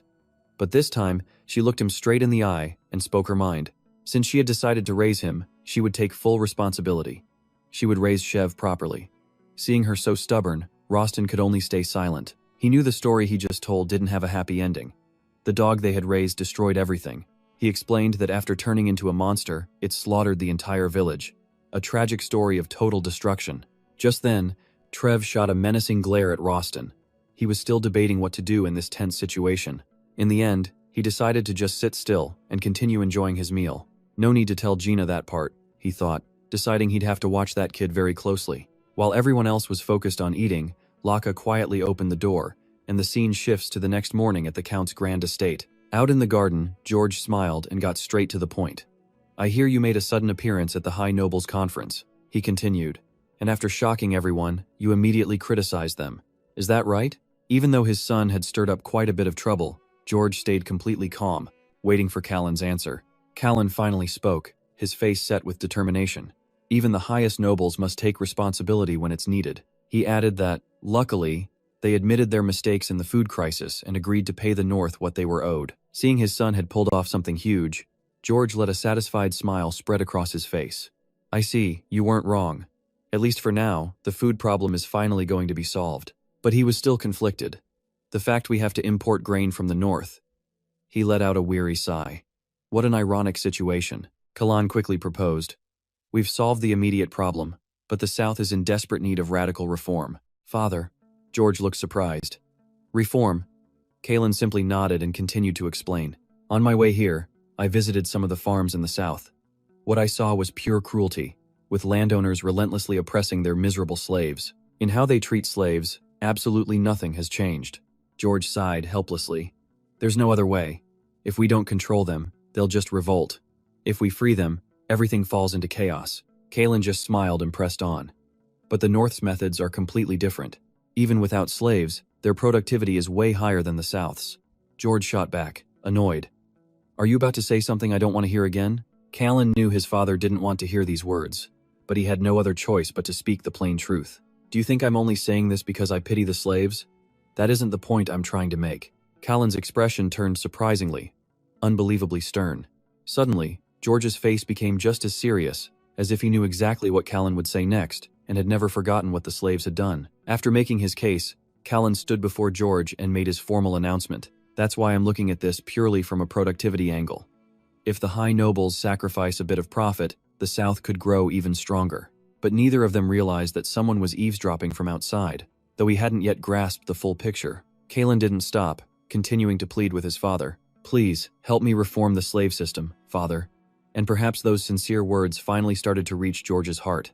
He began to seriously consider it all, but neither father nor son knew that a stranger outside had heard everything. After hearing the critical conversation between the two, the stranger immediately bolted down the long hallway. You just know some kind of wicked plan is about to be set in motion. The next scene cuts to Chenna, who is overjoyed at the sight of goods piled high inside the warehouse. She announced excitedly, "Rostin of the South sent the first payment for the food trade." The more she thought about it, the more thrilled she became, resting a hand on the pile with a satisfied smile. Sending Callan there was the right move. "I never expected the deal to be settled this quickly." As she thought about it, something else occurred to her. That guy Callan is the heir to the South, so why does he live like a vagrant? As she was talking to herself, Rostin walked up right behind her. He spoke softly. "I once heard a story that might explain why he lives like that." This immediately piqued her curiosity. She quickly turned around and asked, "A story? What is it?" The scene then shifts to another, much hotter location. Leo, a soldier, is seen pushing several large crates forward with all his strength. He looked around in amazement. He couldn't believe the massive and cold place right in front of him. The sight left him totally speechless. Is the food storage area really this huge? This time, he looked directly at the people walking along the street. The more he watched, the more confused he became.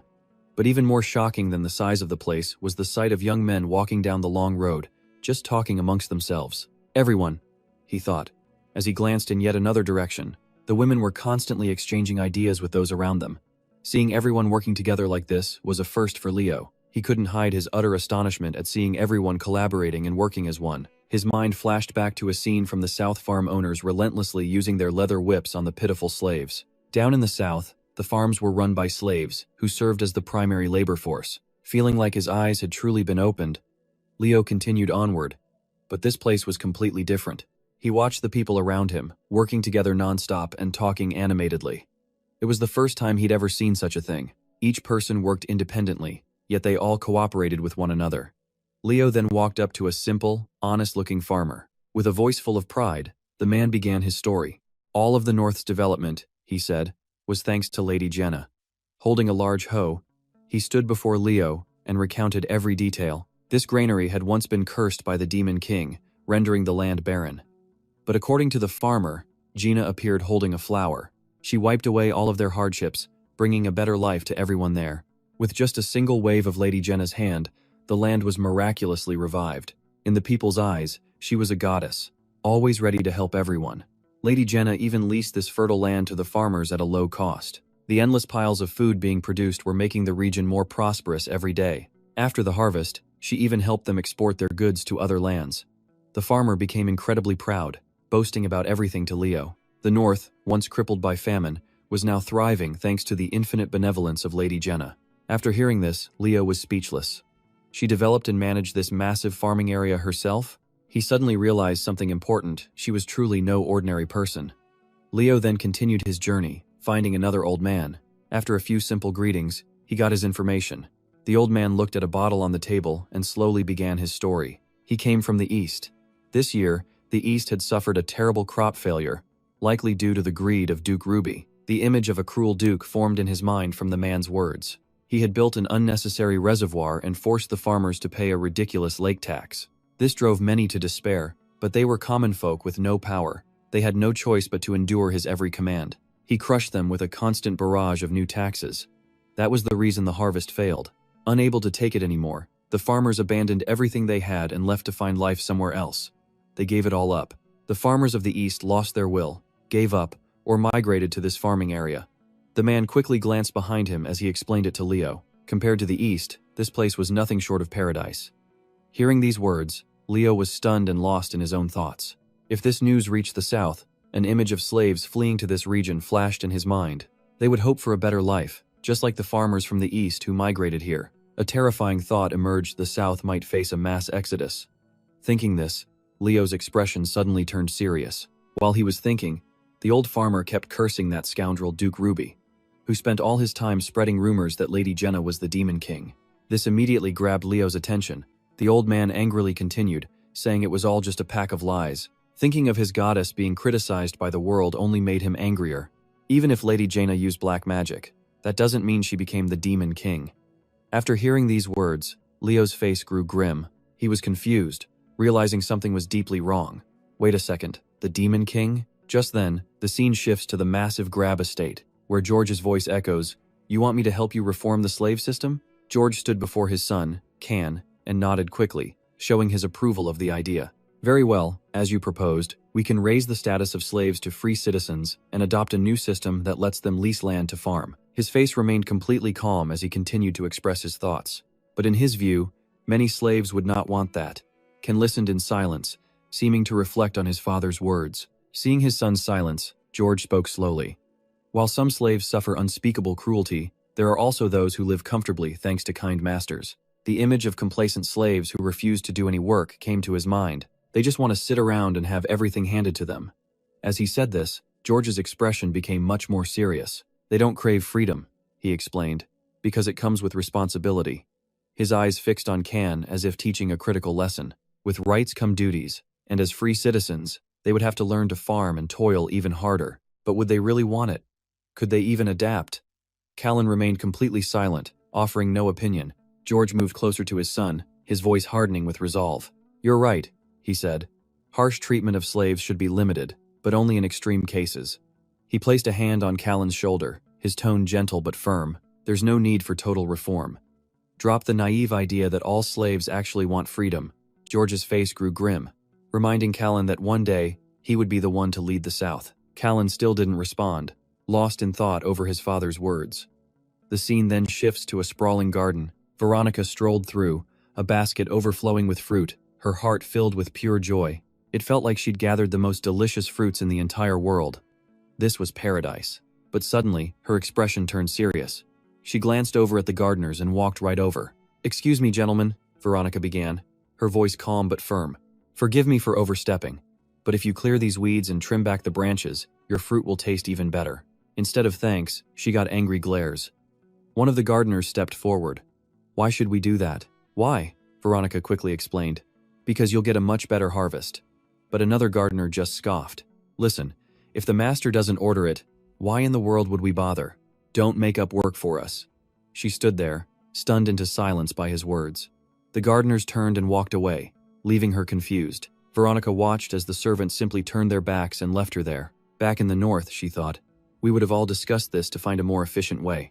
Gina was lost in thought, her eyes fixed on the baskets of fresh fruit in her hands. She quietly observed that while the South was amazing for its fruit, right now she just wanted to get back north as soon as possible. Then, without warning, a massive snowstorm descended, blanketing the entire Roston estate. He announced that Callan's mother had been murdered, a statement that froze Jenna right where she stood. Unable to believe it, Jenna asked if the culprit was a slave. Time rewinds, and a hidden story begins to unfold. The slave rebellion in the South, a time when the enslaved were pushed to their breaking point. Roston recounted how they seized weapons and stormed the mansion, an uprising aimed squarely at the Duke's family. Hearing this, Gina's expression turned grave. Did this happen to Callan? Roston simply nodded. It did. He explained that slaves rose up everywhere at once, almost as if it had been planned beforehand. In the dead of night, the slaves swarmed the estate. Duke Griff was caught completely off guard, so they broke in easily. Roston continued his tale. It was a complete massacre. The entire household staff was killed. Even Callan's mother, the Duchess, was brutally murdered by them. Jaina listened, her face growing more and more serious with every word. She worried, realizing that even though it was 10 years ago, the story of slaves murdering the Duchess was still being told. Her heart ached for him. Is that how Callan lost his mother? She wondered. That must be why she saw him walking so alone, why he left the South to wander. Time jumps forward to a forest, where a young noble boy raises his bow high. An arrow flies through the air, embedding itself in a huge tree and startling a nearby deer.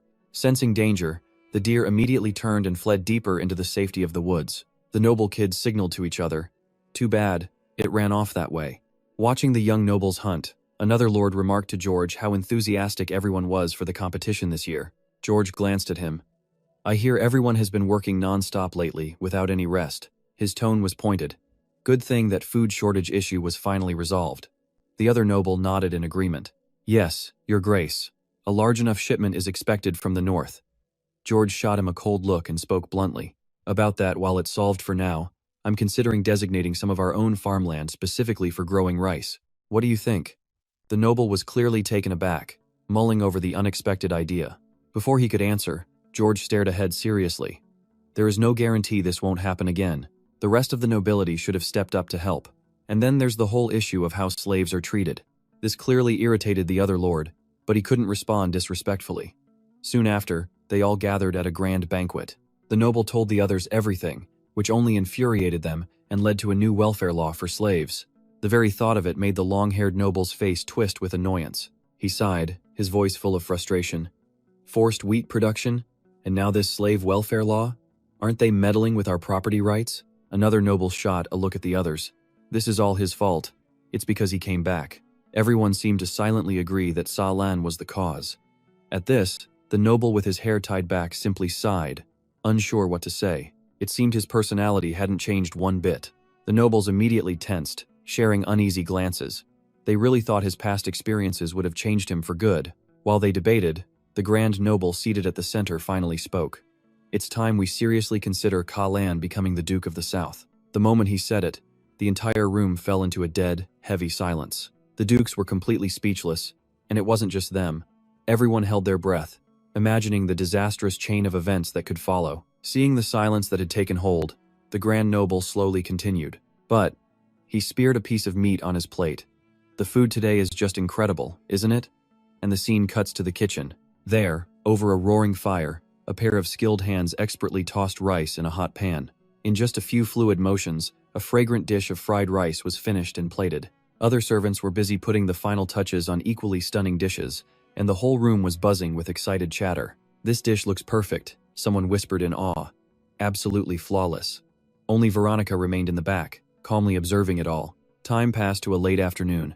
In the sprawling garden, Mia stretched and sighed happily. The South is a total paradise. Veronica followed a few steps behind her in silence. Mia went on enthusiastically about the fresh ingredients, the skilled chefs, and the refined palates of the people. But Veronica was lost in thought. She mused that for a chef, this place was indeed heaven. A realization that only made her grow quieter. She remembered the noble couple walking happily in this garden, and Mr. Korn and Mrs. Anna enjoying their travels together. Veronica watched Mia happily skipping ahead, her own heart feeling heavy with a sudden sadness. Should she just go back north? The scene then snaps to C.A. Lan, his face now completely stone-faced. He was recalling a conversation with his father, George, who had placed a heavy hand on his shoulder. "I know you don't want to, but you must attend this party. Make friends with the noble's children," his father explained. "You've been gone so long, you're a stranger here." It was clear his father had placed an incredible amount of faith in him. He had also stressed how these powerful families were the true leaders of the South. His father's voice turned grave. "Their children will be your political allies." Back in the present, Kaylan sipped his wine and muttered the word, "allies." Before him, a sea of nobles mingled, raising their glasses and talking endlessly amongst themselves. "Cheers," a group shouted, while another called for a girl named Hugh. Taylan was disgusted. Did he really have to fit in with these people? Just then, two nobles approached him. The one with short hair smiled. "Kalan, so you have returned." Immediately, another stepped forward, holding a glass of wine. "Would you care for a drink?" he offered.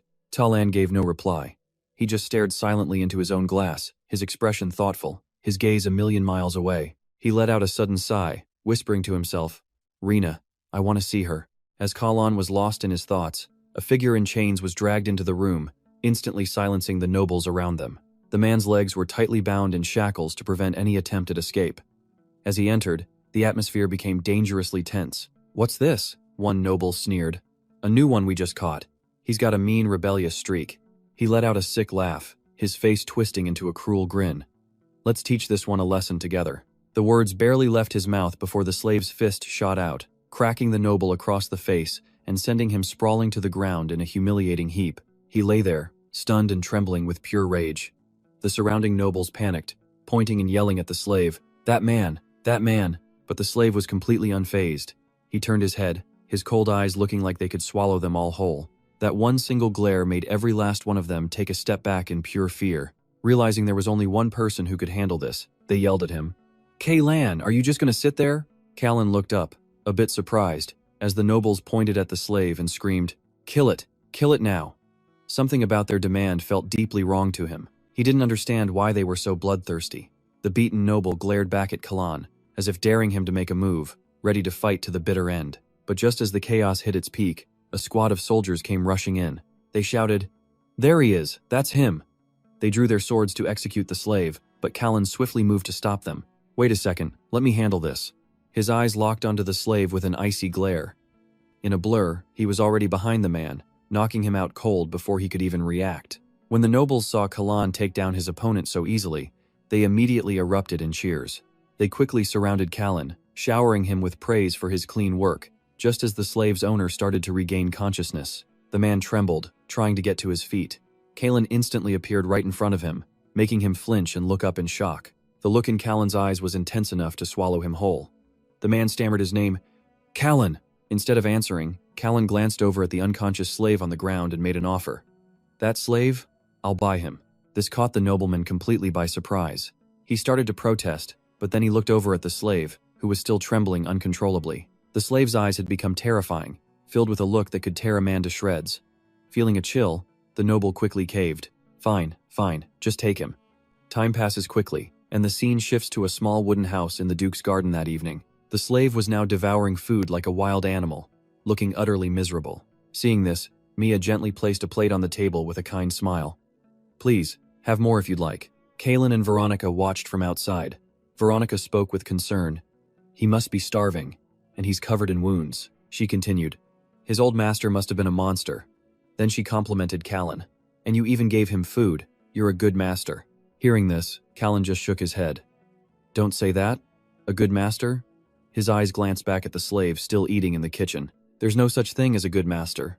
The story flashes back to the past, to an image of nobles on horseback following a man named George. His own story from his childhood begins to unfold. "One day, I went with my father to watch a hunt. Since Callan was too small, he sat in his father's lap, watching with curiosity. This wasn't a hunt for deer or birds. He saw armed men running ahead. They were his father's mercenaries. And soon, he saw the pitiful slaves they had captured. He watched as that miserable family was paraded in front of him and his father.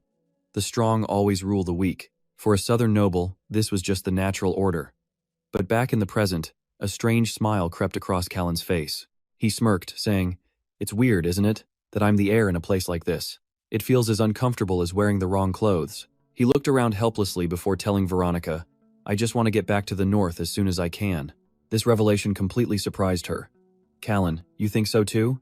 Knowing he felt the same was a massive relief. She thought to herself, "This is a lucky break for me.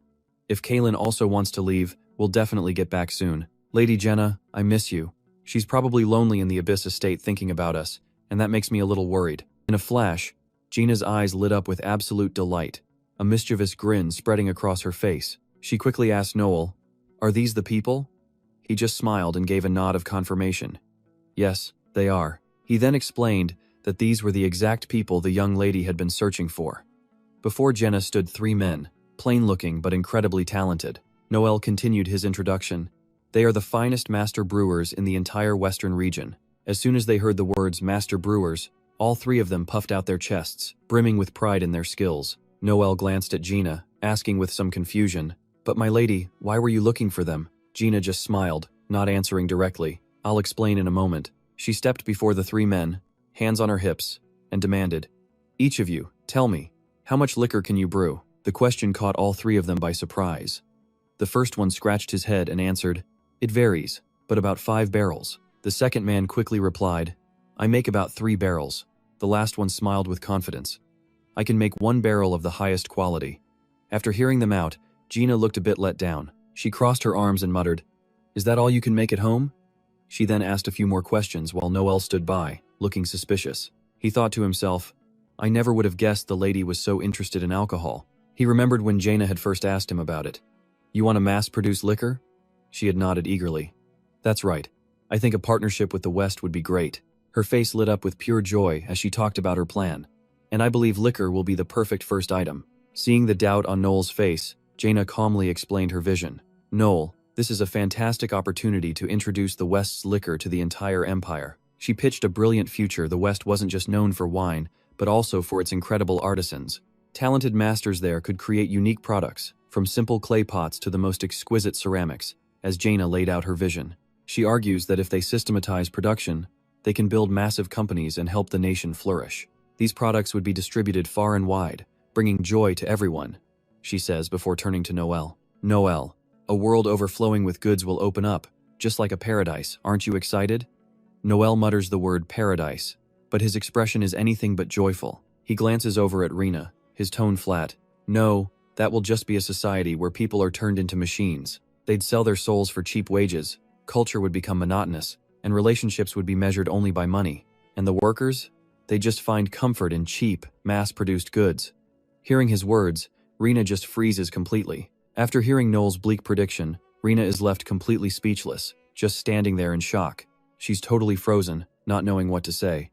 Seeing her reaction, Noel suddenly bursts out laughing, his voice full of mischief. "I was just kidding." Rena forces a weak smile, but inside, you can tell a storm of anger is brewing. This kid has probably been living in a capitalist world for too long, she thinks.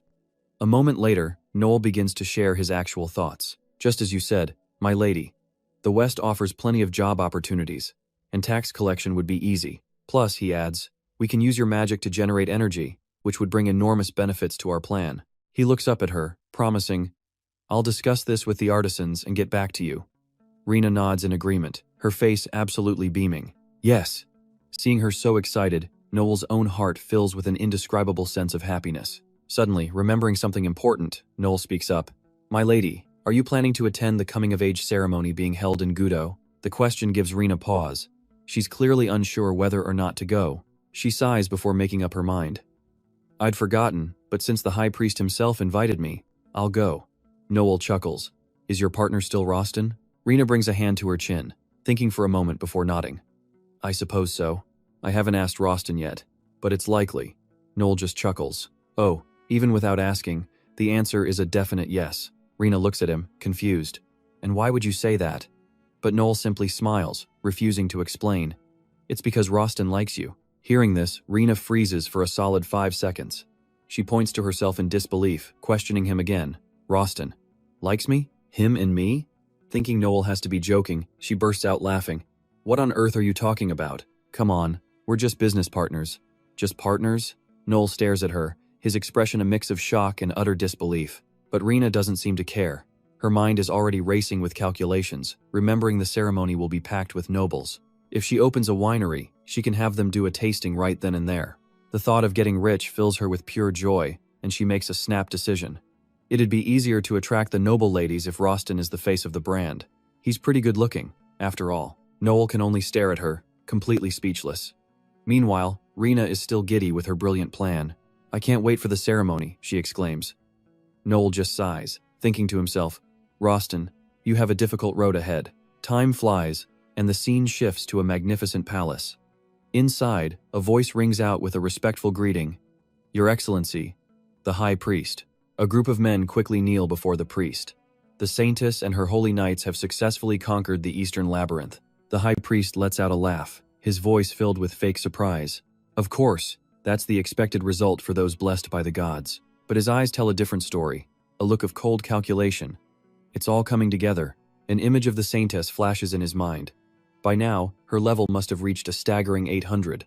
He then pictures the Saintess and her knights, growing more confident in his plan. With them, facing the Demon King might not be impossible. The thought alone is truly astonishing to him.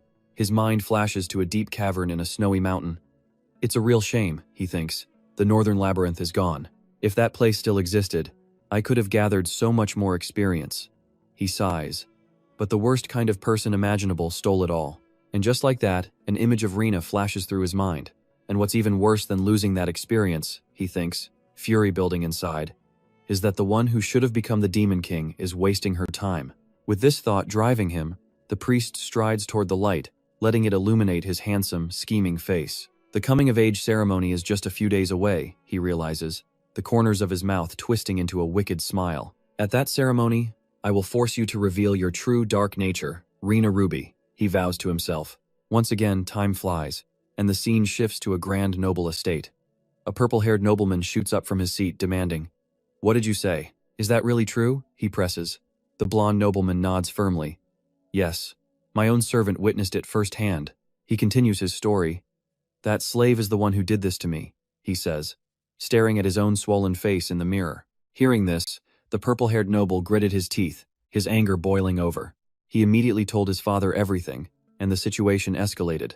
Inside a vast palace chamber, a furious voice roared out, "A slave harms a noble and walks away? Not just unpunished, but set completely free?" The short noble continued to fume, absolutely furious. To him, Callan's actions were unacceptable. He approached the other nobles, urging them to confront the Duke. But another noble immediately cut in. "No, I have a different plan. This is actually a good thing." The short noble sputtered in rage.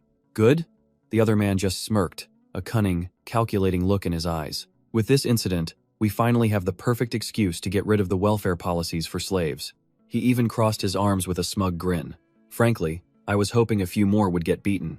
This only infuriated the short noble more, who yelled, "You only say that because it wasn't your son." Just then, the high noble from the back finally spoke. Either way, this event has made Callan's thoughts perfectly clear. His eyes blazed with fury as he stared ahead. The boy hadn't changed at all. An image of Callan's childhood flashed in his mind the day he watched his mother and their servants get slaughtered, with no survivors. Even after his mother was killed, his beliefs about the slaves never once wavered. The high noble just stood there, lost in thoughts that no one could ever guess. Back in the present, the high noble's furious gaze remained locked straight ahead. He declared to the others, "From now on, We will use any means necessary to remove Callan as the heir. The scene shifts. A golden sword is plunged deep into the ground of the Griff estate, a family relic passed down through generations. The legendary sword, Robera. Callan approaches, his expression deeply contemplative as he stares at the blade. Legend says this sword in the stone can only be pulled out by someone who is truly worthy. He places both his hands on the hilt and tries to pull. But after giving it everything he had, Callan could only sigh in defeat. So it's true, he whispers. Even with his full strength, the sword didn't budge an inch. Frustrated by his own weakness, he gritted his teeth. Since childhood, I've trained to be a righteous knight, all just to pull out this sword. A memory surfaces of a younger Callan. He'd tried so many times, but could never draw the blade. His father had approached him, saying gently, "You still couldn't do it this time, could you?" Those words only fueled Callan's anger. He spun around, his voice determined, "I may not be able to now, but someday I swear I will pull out this sword. I'm going to become a warrior of justice, father." George had simply smiled, his eyes full of pride for his clever son. Back in the present, George suddenly appears, marching toward Callan with a stern expression. "Callan!" he yelled, his voice thick with anger. "Is it true you set the slave who attacked a noble free?" Callan, though a bit surprised, turned to face his father calmly. "It's just a misunderstanding. I only sent him to another farm in the area." His father stared back, his eyes full of doubt. "That farm has terrible security, so the slave is basically free to do whatever he wants." Callan smirked, adding that it was near the slave's old home, all part of his plan. In other words, it's an easy place to escape from. "I never actually freed him." Hearing this, George's expression turned grim. He let out a heavy sigh, his voice full of worry. "The high nobles are protesting slave welfare. They're using this incident as an excuse." Callan stared at his father, shocked. "What?" The more he thought, the angrier he became. He took a step forward, his voice filled with rage. "The only reason slaves rebel is because of their cruel treatment." But George put a hand on his son's shoulder, his tone gentle but firm. "Callan, we rulers of the South have kept the slaves under very tight control ever since that incident." A horrific image flashed in his mind, rebelling slaves slaughtering people right inside the mansion. His voice dropped. "That can never, ever be allowed to happen again." Callan heard this and clenched his teeth, trying desperately to remain calm. Seeing his son's defiant look, George continued his warning. "Callan, abandon those naive ideas. If we don't control them completely, we are the ones who will lose our heads." Callan lowered his head, his gaze thoughtful. Perhaps he had finally realized his error. He bowed low before his father to accept his fault. "If what you say is true, if these are just naive thoughts, then I will give up my position as heir and leave the South for good." When George heard those words from his own son, he completely lost his composure. But before he could even react, Callan had already turned and walked away, leaving his father standing there, utterly helpless. He tried to call after him, "Callan." The scene then cuts to Jaina's enormous villa. Outside, snow fell relentlessly, creating a picture-perfect landscape. Gina had just woken up. She sat up and looked around her room, but Noel's words echoed in her mind. "Isn't it obvious? Rostin likes you."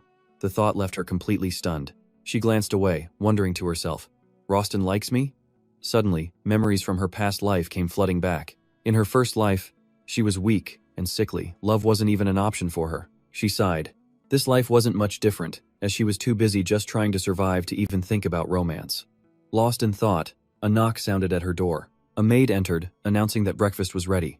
Jaina simply nodded and slowly slipped out of bed. "All right." Stepping into the hallway, her eyes were drawn to a beautiful, fresh flower on the table. She stared in surprise, wondering where on earth it came from. The maid quickly explained that Sir Rostin had brought it himself, which only made Gina more shocked. Rostin? The man who never cared about these things?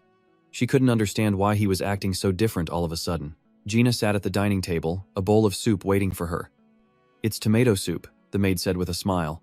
"I heard you enjoy this for breakfast. Sir Rostin was the one who told me."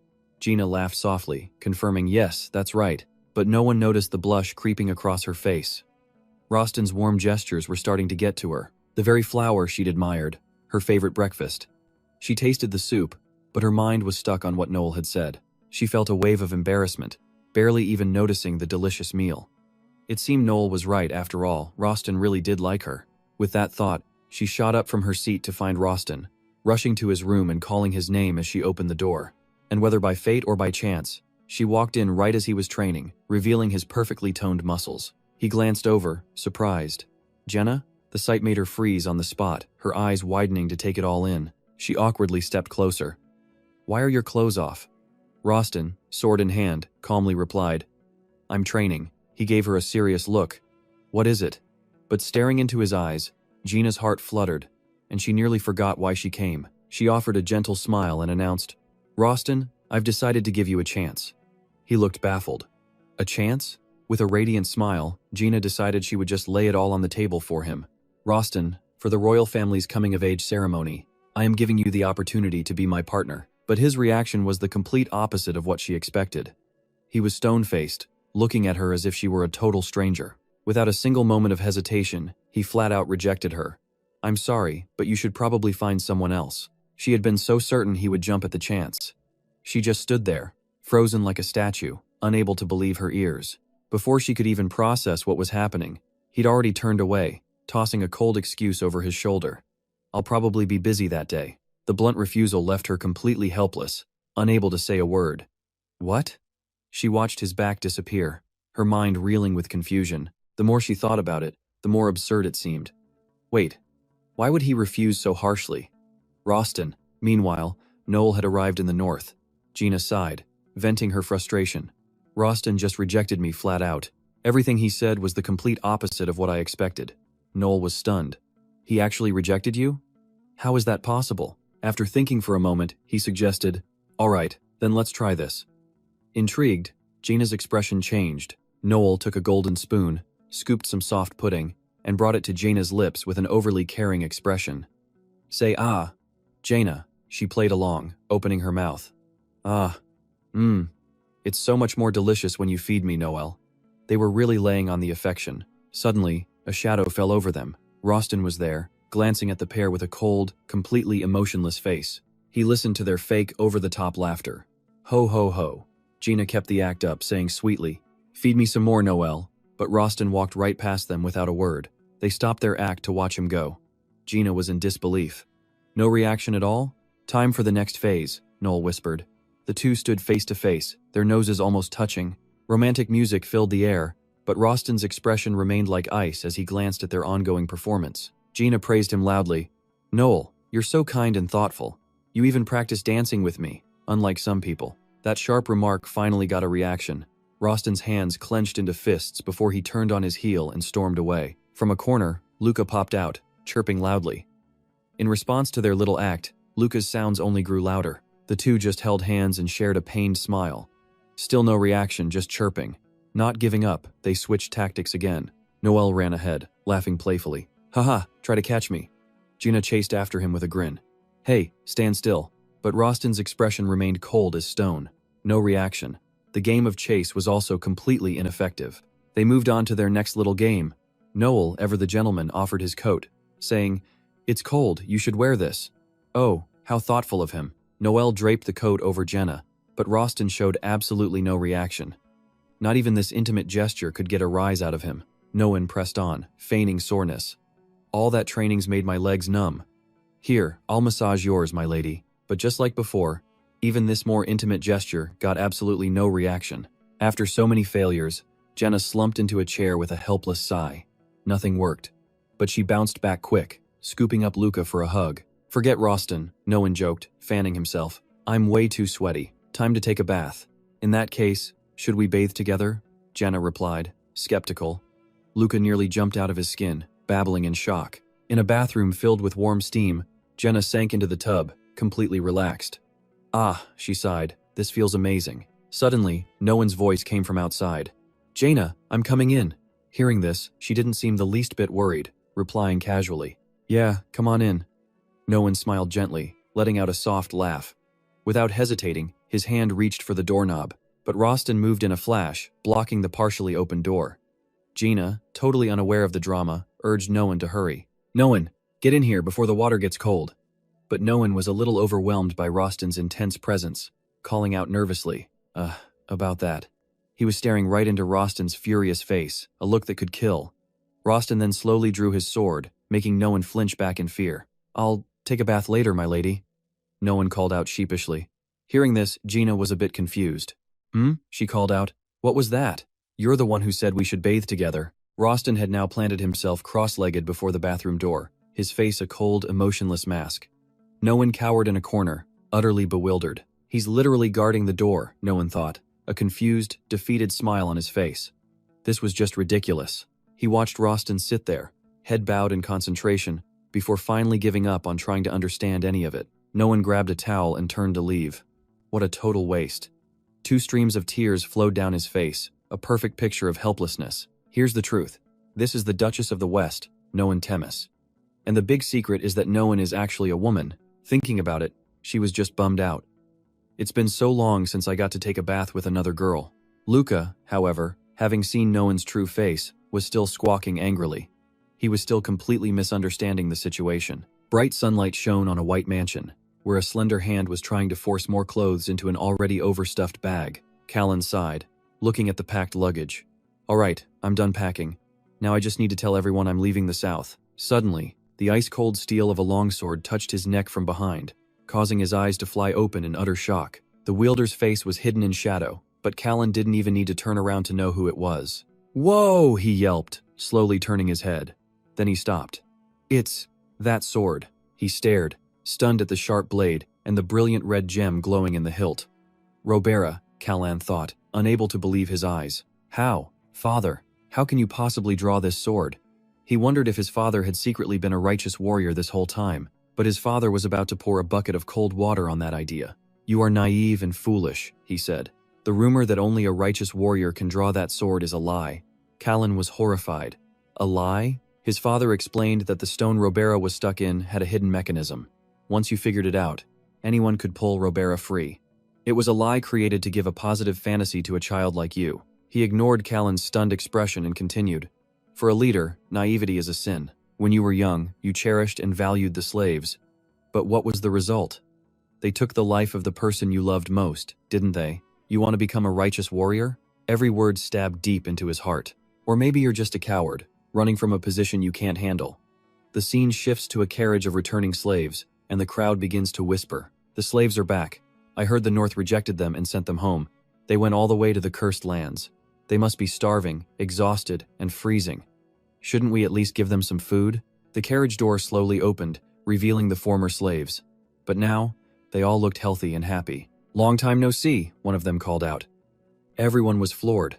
One look told you they were living well and eating plenty. Back at a meeting of high nobles, they were still discussing the grain problem. "I'd heard the North had a harvest, but I never thought it would be this big. The intel from our spies is frankly unbelievable. That harvest is 10 times larger than any of our predictions. The yield per acre is also much higher. I never expected things to turn out like this," one noble said. "But one thing does concern me, this person named Jaina." Cutting back, the conversation between Callan and his father continued. Callan thought to himself, "I left the South to become a righteous warrior. But what if father was right? What if it was all just an escape? Perhaps it was due to burdens he couldn't bear." A painful memory surfaced of loved ones dying before his eyes, but his father's voice cut through his thoughts. His father began, "The matter you raised, about reforming the slavery system, I've been thinking about it." He admitted that Killian was right. The produce from the North was indeed of excellent quality, better than any crops he had ever seen. His father's brow furrowed as he explained the truth to Killian. The institution of slavery in the South wasn't always as it is now. It was originally closer to a patronage system for the lower classes, providing them with work and paying them wages. That was how the South had developed, a system of coexistence that allowed them to grow to what they are today. He tossed his sword aside. "I was always disappointed in you, thinking you were just a child running from your destiny." As he spoke, he moved closer. "But now, I'm starting to think differently. Perhaps you fled because you were thinking more seriously about the South's future than I ever did." He knelt to look through the bag, a small but profound gesture. A silent thought passed through the father's mind. "That's what I've come to believe." Killian looked back at him, his expression complex. "My son, no matter how suffocating this place becomes, don't run away. Stay until the very end." He gently advised his son, "If you truly want to change something, you must convince the great nobles. Fight them, and change this place step by step. You are the one the South needs most right now. Live for the South." Down the hall, Veronica was rushing along. A maid had just told her that Killian had a huge fight with his father and was packing his bags. Was he finally returning to the North? She peeked through the door only to see Killian and his father locked in an embrace. She didn't want to ruin the warm moment, so she quietly turned away. It was a moving reconciliation. It seemed their return would be delayed a while longer. "My lady, this reconciliation has delayed our plans to return to the North, but I had thought that soon enough we would be back at the Abyss Estate, living our peaceful lives once again. Killian's father made a promise. Killian, I will ensure you have a voice at the great nobles' meeting. Even if they object, I will personally persuade them. Killian walked silently down the hall, never imagining his father could change. But if his father could change, then perhaps the nobles could too, depending on his actions. They might actually change. He could truly change the South. The next morning, Killian woke up with a rare sense of clarity. He decided he should meet Veronica first today. He would tell her he was staying and that she should return to the north before him. But why was the mansion so eerily quiet? His father was supposed to meet the great nobles yesterday. He wondered how it went, and if the talks were successful. A bad feeling had been growing the entire way here. He hadn't seen a single servant. His heart filled with dread when he spotted a dark red stain on the wall. Is this blood? He whispered. He knew this mansion had a secret escape route that almost no one knew about. It was designed to be used in case the mansion was ever overrun by enemies. He told himself he didn't know what was happening, but his gut screamed at him. He had to use that escape route to get out of here. Just as he thought that, he turned to leave. But then, images of Mia, Veronica, Anna, and the coachman flashed in his mind. The scene cuts to Abyss, where Rena is casually relaxing on a sofa, reading through a letter. Wow, Veronica has sent me so many letters. She smiled, thinking how much her friend must miss her after such a short time apart. Suddenly, Rena shot up from her seat and rushed over to Roston. Roston, I'm thinking about taking a trip down south. Roston was stunned. The South? Rena replied. I want to see if everyone is all right. Besides, she added, since we'll be doing more business with the South, I think it's best to meet some of the great nobles there beforehand. I heard the South is beautiful and safe, so I can easily go alone. Back at the Griff estate, a group of thugs had rounded everyone up. Their leader's voice was full of menace. Listen carefully. If you're caught trying to escape, I'll make you end up like this one. As he spoke, he ground his foot onto the head of a poor, fallen man. The butler was horrified. This is the estate of Duke Griff. Do you think you can take this place by force and leave safely? The leader just laughed. You think I don't know that? Of course I do. You've been working here the longest, haven't you? He pressed a knife against the butler's throat, demanding, answer me while I'm still asking nicely. Where is the secret escape route? Veronica witnessed this, thinking to herself that only a member of the Griff family would know where the escape route is. The goal of these intruders was Killian. That meant that those of them who weren't the target would be killed to tie up loose ends. She prayed Killian had somehow escaped. But just then, a fist slammed into the leader's face, sending the man flying. Veronica couldn't believe her eyes. It was Killian. He glanced at the intruders, assuming they were mercenaries working for the Grand Nobles. Before he could even process it, shouts and curses filled the air. That bastard! You dare touch my other cheek, the one that was fine? Go on, make a mess. The Griff family is finished anyway. From now on, the great nobles will rule the South. And you're done for. Callan Griff. The scene shifts. The great nobles had already knocked Callan's father out, locking him away in a dark, sealed room. 9 hours earlier, when Callan's father came to negotiate with the nobles, the guards whispered, Wait, I let him pass because he was dressed like a noble. But wasn't that the Duke just now? The Duke? No way. He's never come all the way out here before. The Duke didn't hear their whispers as he continued onward, his stomach tight with nerves. It was his first time in the great nobles' meeting hall. They might hate his proposal for Callan, but he believed good persuasion would win them over. His passion to develop the South would surely move them. Inside the hall, the nobles were already talking. The grain-producing region is much larger than we imagined. The North's production capacity is also exceptional, but there's something else bothering me. This person named Chen. I heard a rumor that she's a demon king. Another noble let out a short, sharp laugh. A demon king? Ha ha ha, what demon king becomes a farmer? That's the most ridiculous rumor I've ever heard. I heard it came from the East. Duke Ruby must be getting real jealous now that the East is having a poor harvest. Ha ha ha, seriously, a farming demon king? Just ignore that information. Another noble spoke up. So, about Callan. Thinking he'd just argue with the Duke and leave home was way too naive. Is there no other way? If we leave him alone, he'll definitely start by freeing all the slaves he owns. We can't let that happen. We have to deal with this now. Exactly, it has to be handled. Another noble nodded.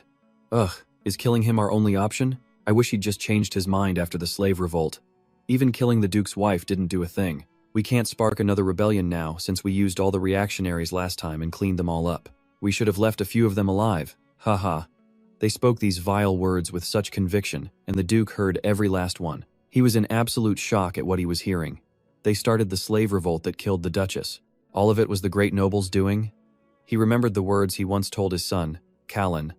A naive leader is a sin. He scoffed at himself. Who's the truly naive one here?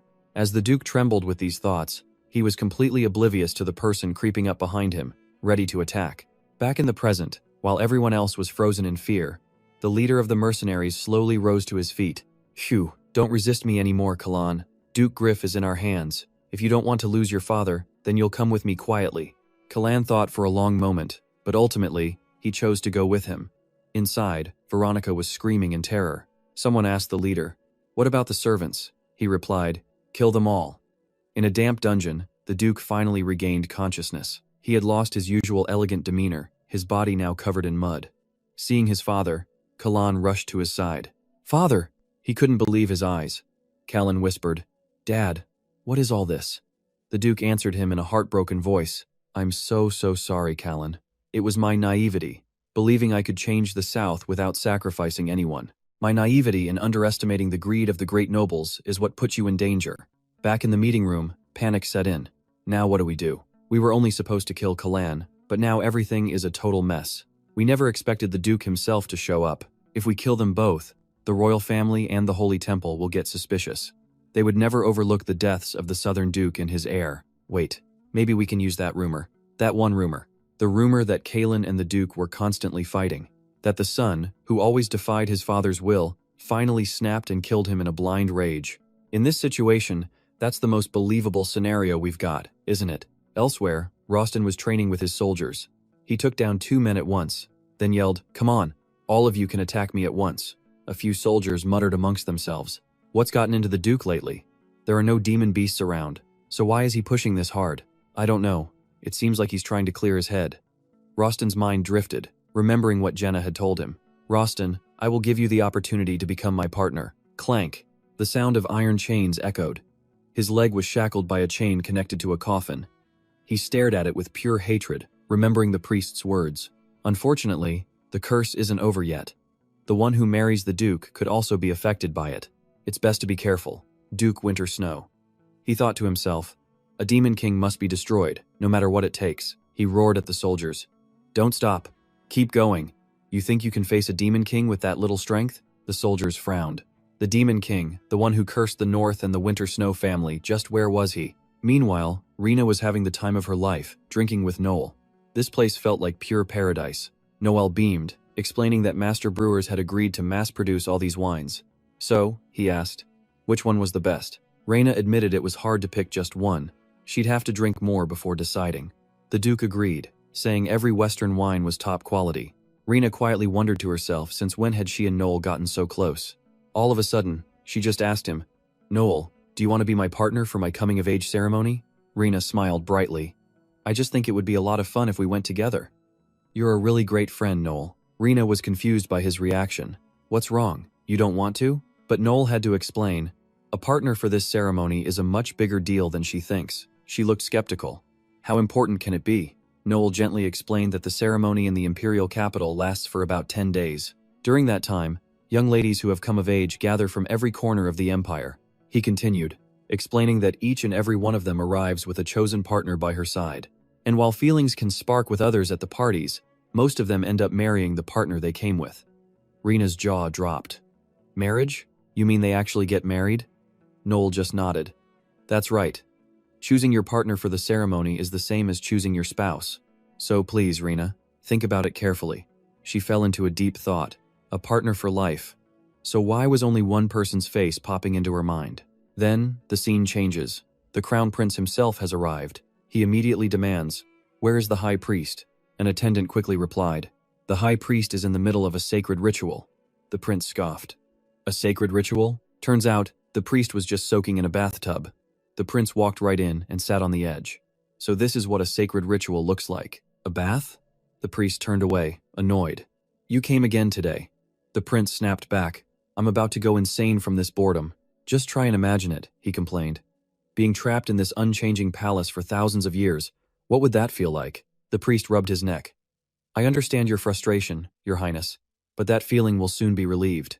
The prince's eyes narrowed. "Oh? And what do you mean by that?" A servant burst into the room with urgent news. "High Priest, there's an emergency dispatch from the south," the prince repeated. The south? The servant continued. There's been a murder at the estate of Duke Griff.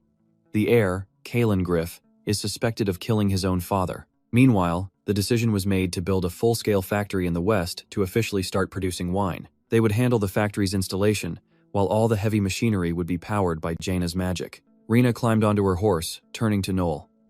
Well then, I'll visit again when the factory is complete. He asked, Are you heading straight to the south? Rena nodded. Yeah, but I'm taking it slow, like a real journey. I want to see a little bit more of this world. Noel's expression suddenly turned serious. Rena, I want to ask you something. As a friend. She replied curiously. Sure, what is it? The world that Gina dreams of. What kind of world is it? And with that, the scene shifts to the priest, rushing south in a holy carriage. The high nobles worried among themselves. The high priest was coming, but would he fall into their trap?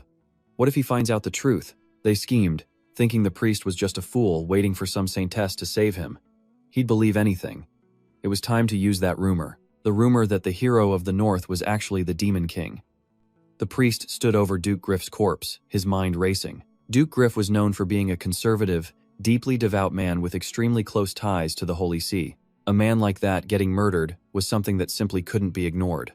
The nobles put on a show, feigning sadness. It has been far too long, High Priest. The priest gave a curt response. Yes, it certainly has been a while since I've seen these faces. A noble spoke up. We are ashamed of our lack of faith for not visiting more often. The priest just waved him off. There's no need for such guilt. Where is Callan? He asked. They told him Callan was locked away in the basement. A maid then informed the priest. Young Master Callan only recently returned from the north. He was always a righteous and kind person, she explained. He's just a bit impulsive when he gets angry. We think that's what must have caused this. The priest noted to himself that all the servants' testimonies were identical. Callan often clashed with the Duke due to their different views. The priest then began to question the nobles, hoping to dig up some more clues. They said, We are deeply saddened by this tragedy in the south. We haven't told the public, fearing it would cause mass chaos. The priest simply responded, Yes, you've all handled this correctly. A noble with long hair noticed the cold indifference in his voice, but continued the act anyway. I hate to even mention this, but I've heard a rumor that the Demon King has appeared in the north. In fact, he added, the rumors claim that Callan once lived with this very Demon King, in the borderlands between the west and the south. And right on cue, there's Rena, calmly riding her horse. She wonders if this is truly the south. Just like Veronica said, it's all fruit trees, not a single field of grain in sight. With grain prices about to skyrocket, no one could stop the inevitable. But with her sharp merchant's mind, a plan was already forming. Along the road, she noticed a man lying on the ground. She called out, Hey, which way to the Southern Duke's mansion? He looked Rena over from head to toe, his eyes full of cold calculation. She was definitely a noble woman, from her fine clothes to her jewels. But more importantly, she had no nightly escort. A wicked idea took root in his mind. Are you traveling alone, my lady? Rena casually replied. Yes, alone. He smirked. Then this is your lucky day.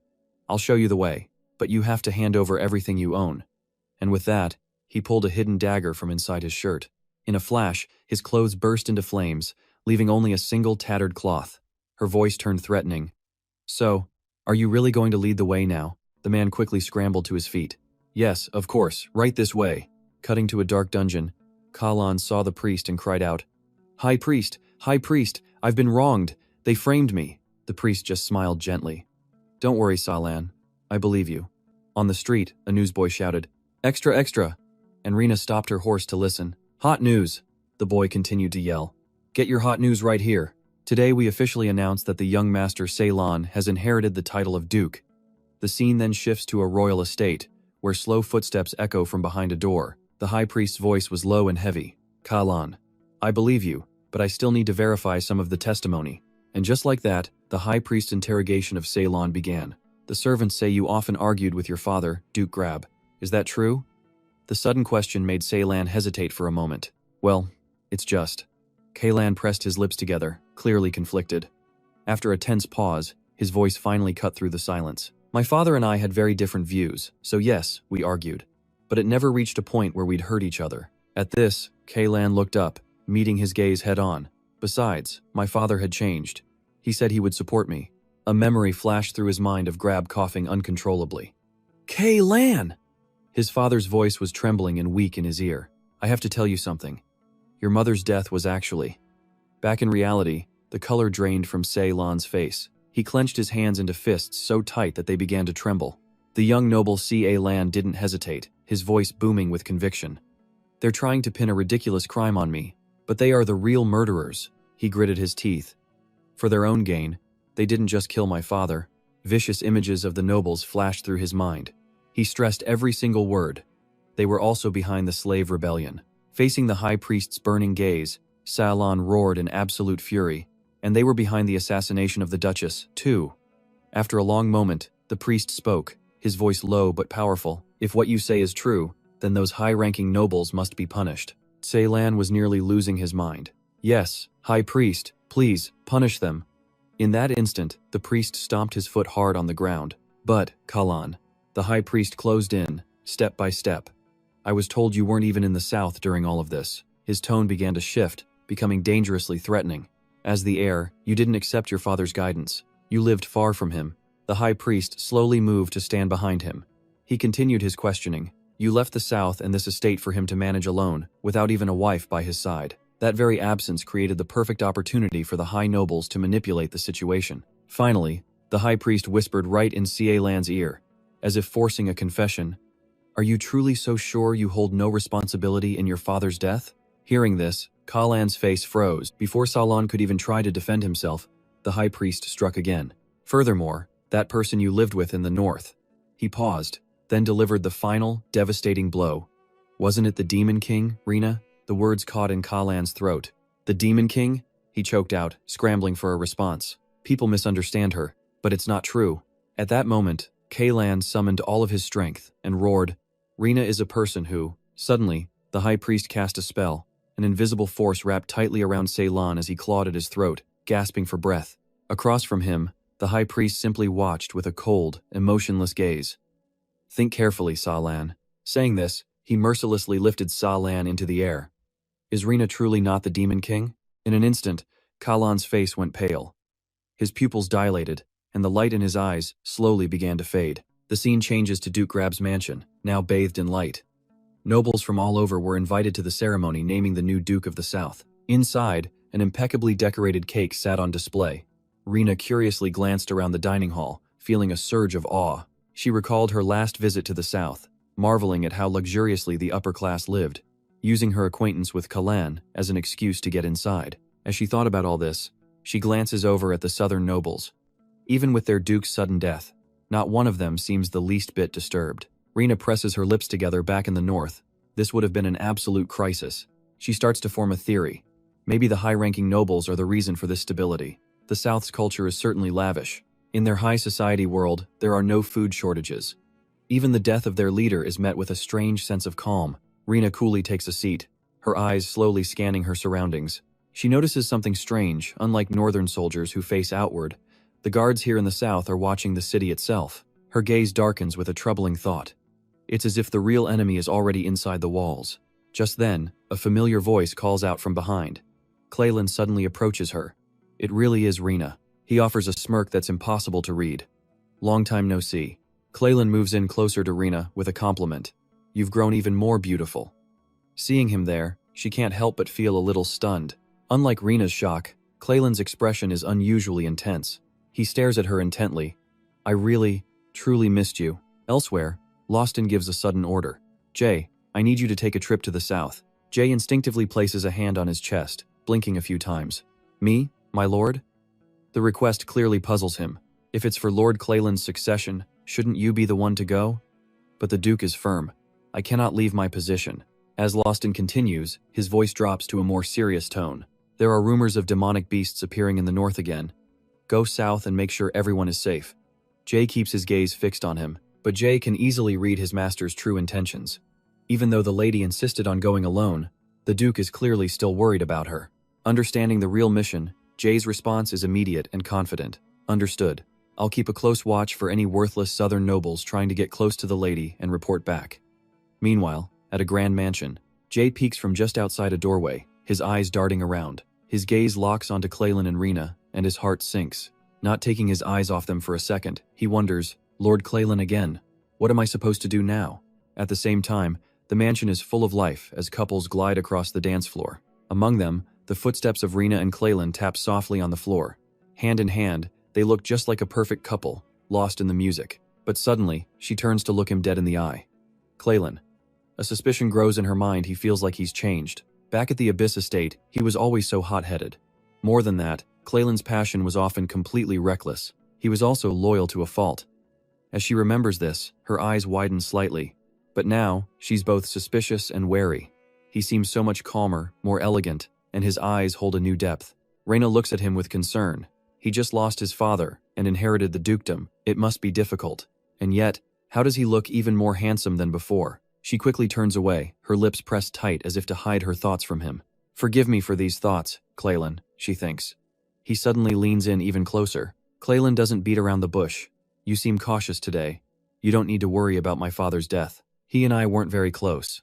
His blunt words leave Rena looking completely bewildered. Right. It's the same with my father and I. Rena turns away again, changing the subject. Still, I was a bit surprised when I arrived. Her eyes quickly scan the room. The Duke died suddenly, yet no one here is panicking. The suspicion returns to her eyes. How is that possible? Is Southern society really that stable? Claylan immediately cuts in to explain. It's all thanks to the high-ranking nobles. He smirks. They are the fathers of the South and its people. With them in charge, Southern society has nothing to worry about. Hearing this, Rena lifts her head to stare directly at Claylan. Her suspicion grows stronger. Claylan used to despise the high-ranking nobles, so why is he praising them now? At that moment, a voice suddenly cuts in from beside Claylan. A man named Brid speaks with unearned familiarity. So this is the master of the Barley Lands? As he speaks, others appear, starting with the High Noble Riku Zin. He's followed by the High Noble Gustav Ferris, and beside him, the High Noble Zell Breed, and finally, the High Noble Cornelis Publius.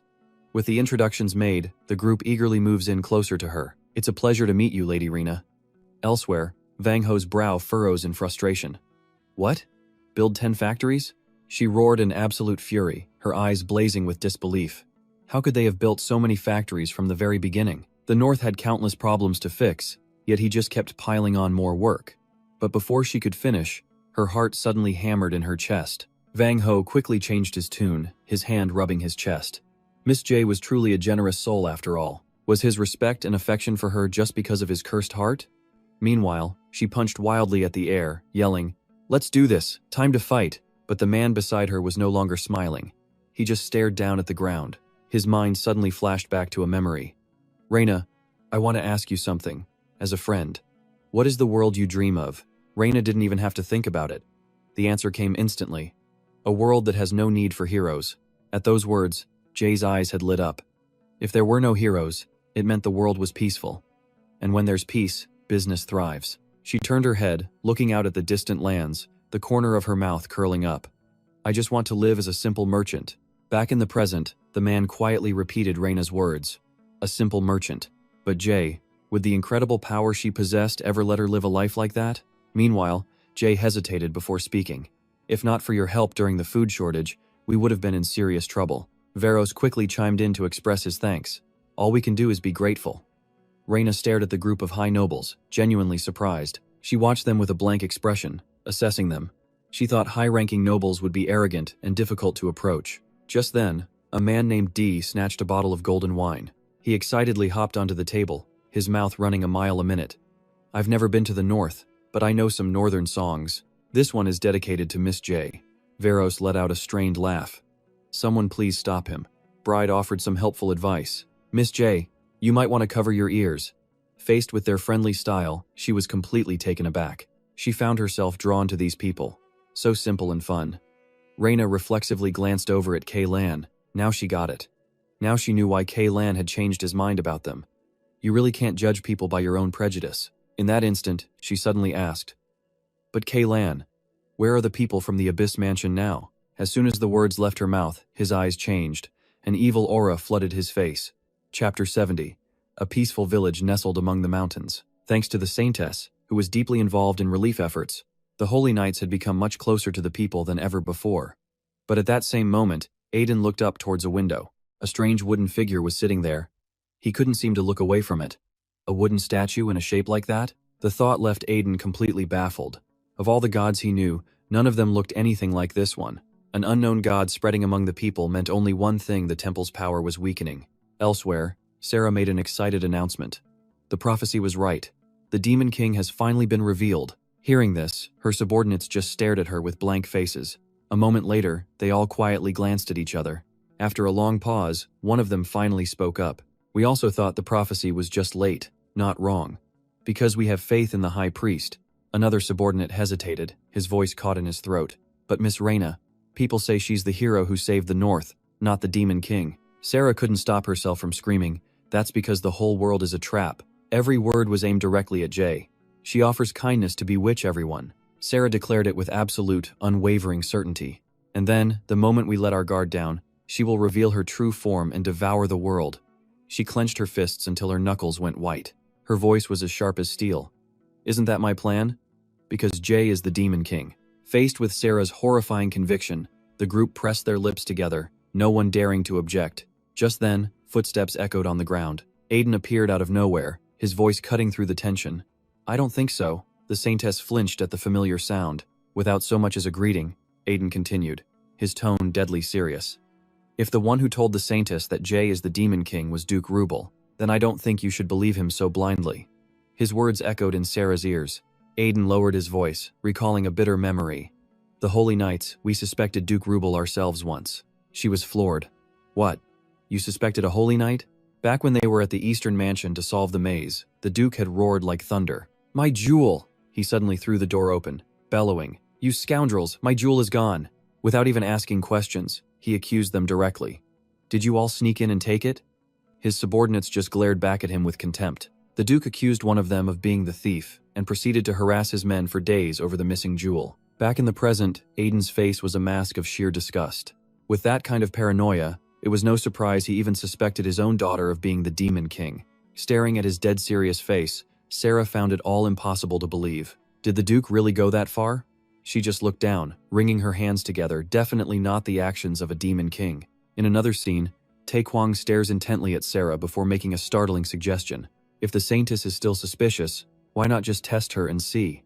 Her hands, holding a knife and fork, suddenly clenched. He lowered his voice, speaking like a true conspirator.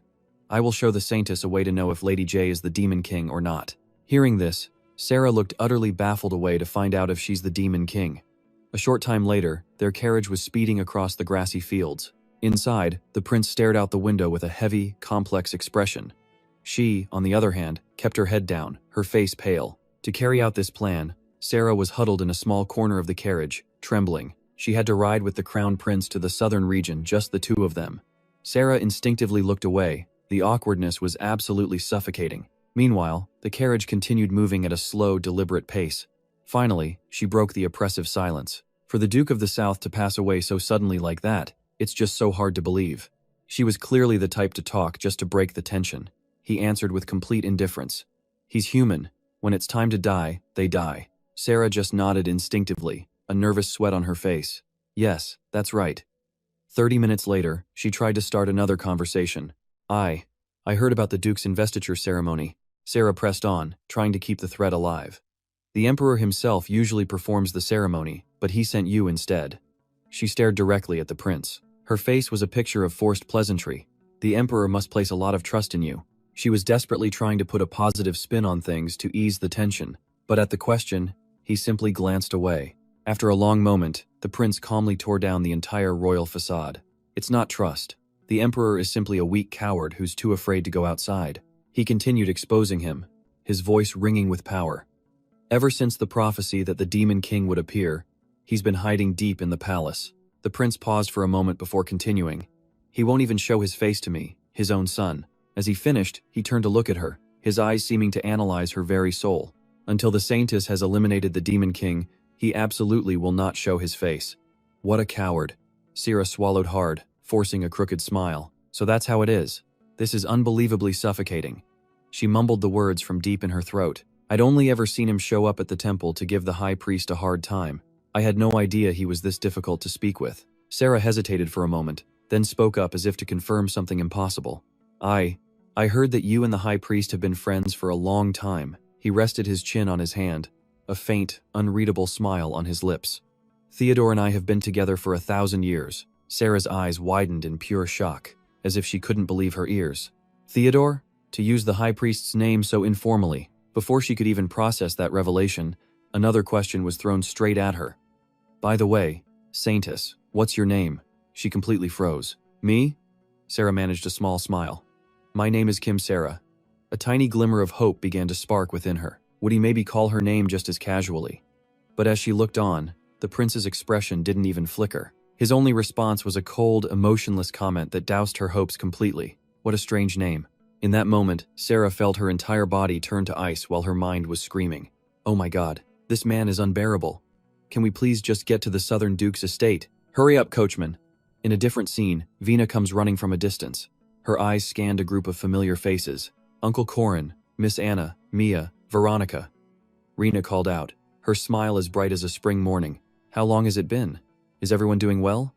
Veronica nearly tackled her with a hug. I missed you so much, my lady. Seeing this side of her for the first time, Rena could only manage a strained smile. She turned to the rest of them, her eyes unblinking. And what about all of you? You didn't miss me? They just stared back at Rena, their eyes filling with tears. As one, the entire group rushed forward, embracing her tightly. We missed you terribly too. But then, Rena tilted her head, her expression growing serious. You didn't have any trouble, did you? Veronica shook her head firmly. None at all, my lady. Veronica suddenly flashed a wicked, malicious smile. The great noble took excellent care of us. The scene then cuts to a grand mansion with distinctive pillars. Varus spoke, his voice filled with shame. I completely misjudged the high priest. He bowed his head, as if to hide his deep embarrassment. I used to think he was just some clueless fool who only had eyes for the saintess. Varus's voice dropped lower. I never imagined that he. As he spoke, his voice began to tremble, possessed such powerful brainwashing magic. At the same time, the rest of the group looked deathly, pale, absolute horror reflected in their eyes. In another corner, a group of people stood completely dazed, their expressions terrifyingly blank. Taekwang looked frighteningly serious as he turned to confirm what they all feared. Both Kalen and the northern envoys had their memories and feelings slightly altered, ensuring they only remembered the good things about their hosts. A chill ran down their spines. They couldn't believe the high priest had such power. Was Kalen truly brainwashed just like that? The man whispered to himself that thankfully, he hadn't killed the northern delegation after all. Varus suddenly cut in, asking what would happen if something went wrong. He stepped forward, unafraid to challenge the high priest directly. He knew everything they'd done, so why was he still on their side?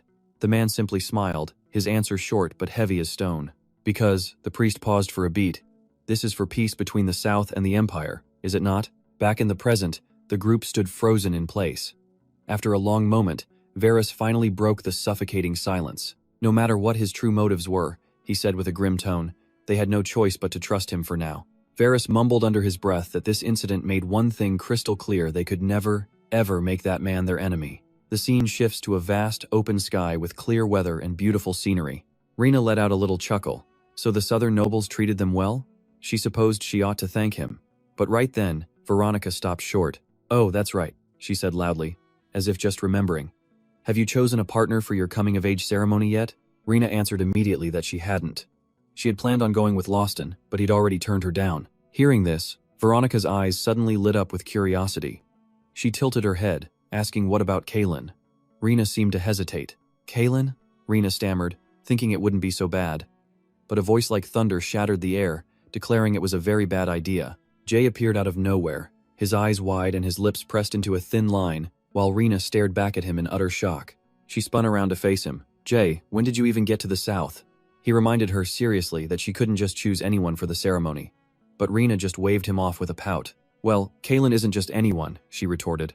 Jay tried to persuade her, his voice rising, saying Lawston was just too shy to accept. If she asked him one more time, he would surely agree. She cut him off with a look of pure annoyance. Lawston isn't shy. He flat out rejected me. But Jay desperately tried again. No, if you just try one more time. Rena coldly turned her back. That's enough. If I have to, I'll just go alone. The entire group screamed in unison as if struck by lightning. What? You'll what? Veronica was nearly hysterical. Go to the ceremony alone? That has never happened before. Jay's voice trembled at the thought of the disaster. You'll be the laughingstock of the imperial capital's nobility. But she just looked annoyed. What? Can't a single person go? Rena turned her head away, muttering that they said you have to bring someone you could seriously marry, which sounded like way too much pressure. She added that she didn't even know what love was, then walked away completely dejected. For a moment, Jay was at a loss for words. Then, in a flash, Jay loudly declared that love is loyalty. Veronica's voice soared just as high, insisting love is power. He immediately shot her a look of disgust. Not to be outdone, Veronica glared back with an expression of pure disdain. In an instant, they were face to face, sparks practically flying from their eyes. Her tone suddenly became dead serious.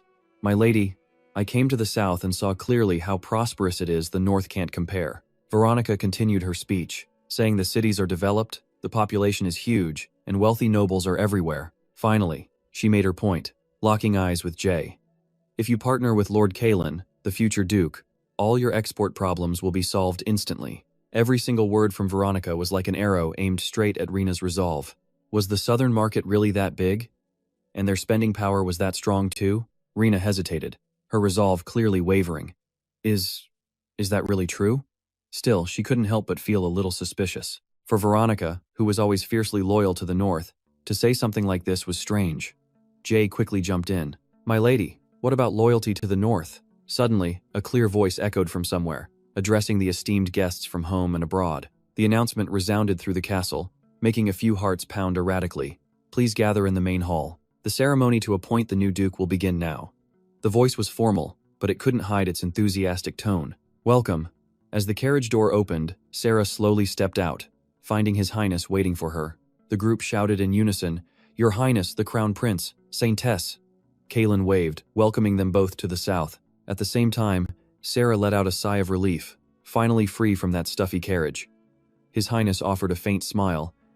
"It's been a while, Kalen," he continued speaking, his eyes fixed firmly on the new duke. "So, how does it feel inheriting the duke's title after your father's sudden death?" The question hangs in the air, and Kalen's face goes rigid. Sarah's eyes fly open, her mouth agape. What kind of question is that? But Kalen, surprisingly, just bows his head with a calm smile. He replies, "The responsibility is crushing. Honestly, without the powerful nobles at my side, I probably would have run away by now." His Highness simply smirks back. "Is that so?" His gaze bores into Kalen, his tone a dangerous mix of playful and probing. "If it were me," he continues, "I'd be jumping for joy." And with that, Kalen's perfect composure finally starts to crack. At the same time, all the color drains from Sarah's face. After a tense moment, His Highness simply turns and walks off. He tosses a casual remark over his shoulder. "I'm kidding.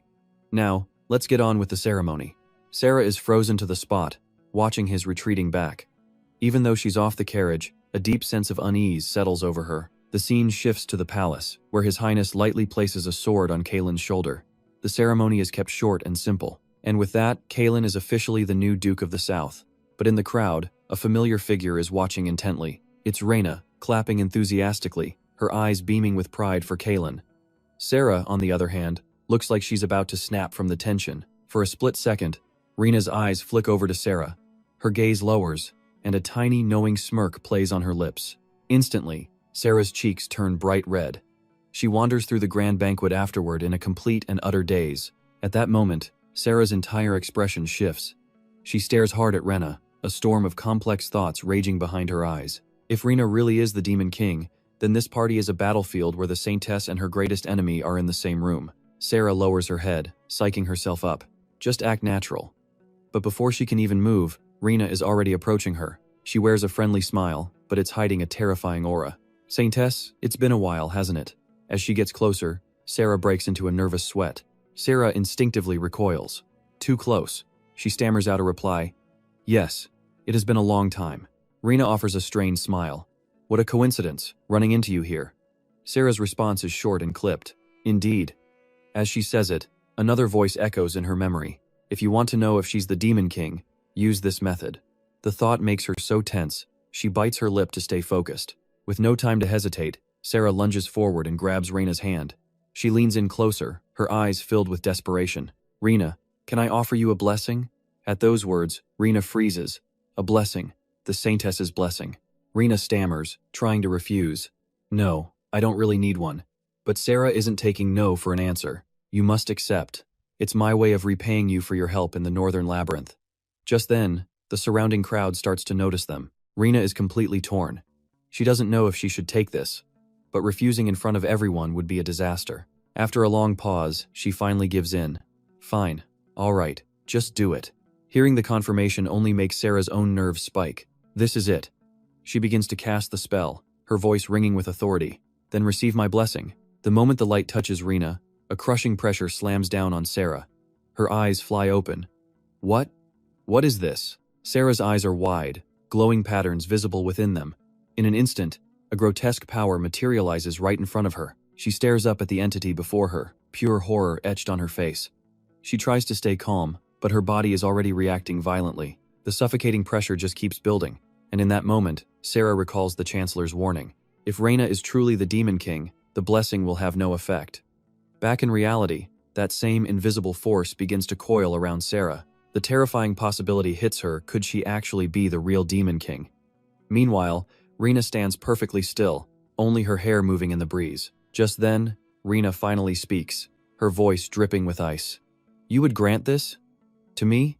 A moment later, her expression flips, and she beams a radiant smile. Thank you so much, Saintess. Sarah is completely floored. Huh? She just stares in utter shock as Rena stands there, having fully received the blessing. If you're excited for what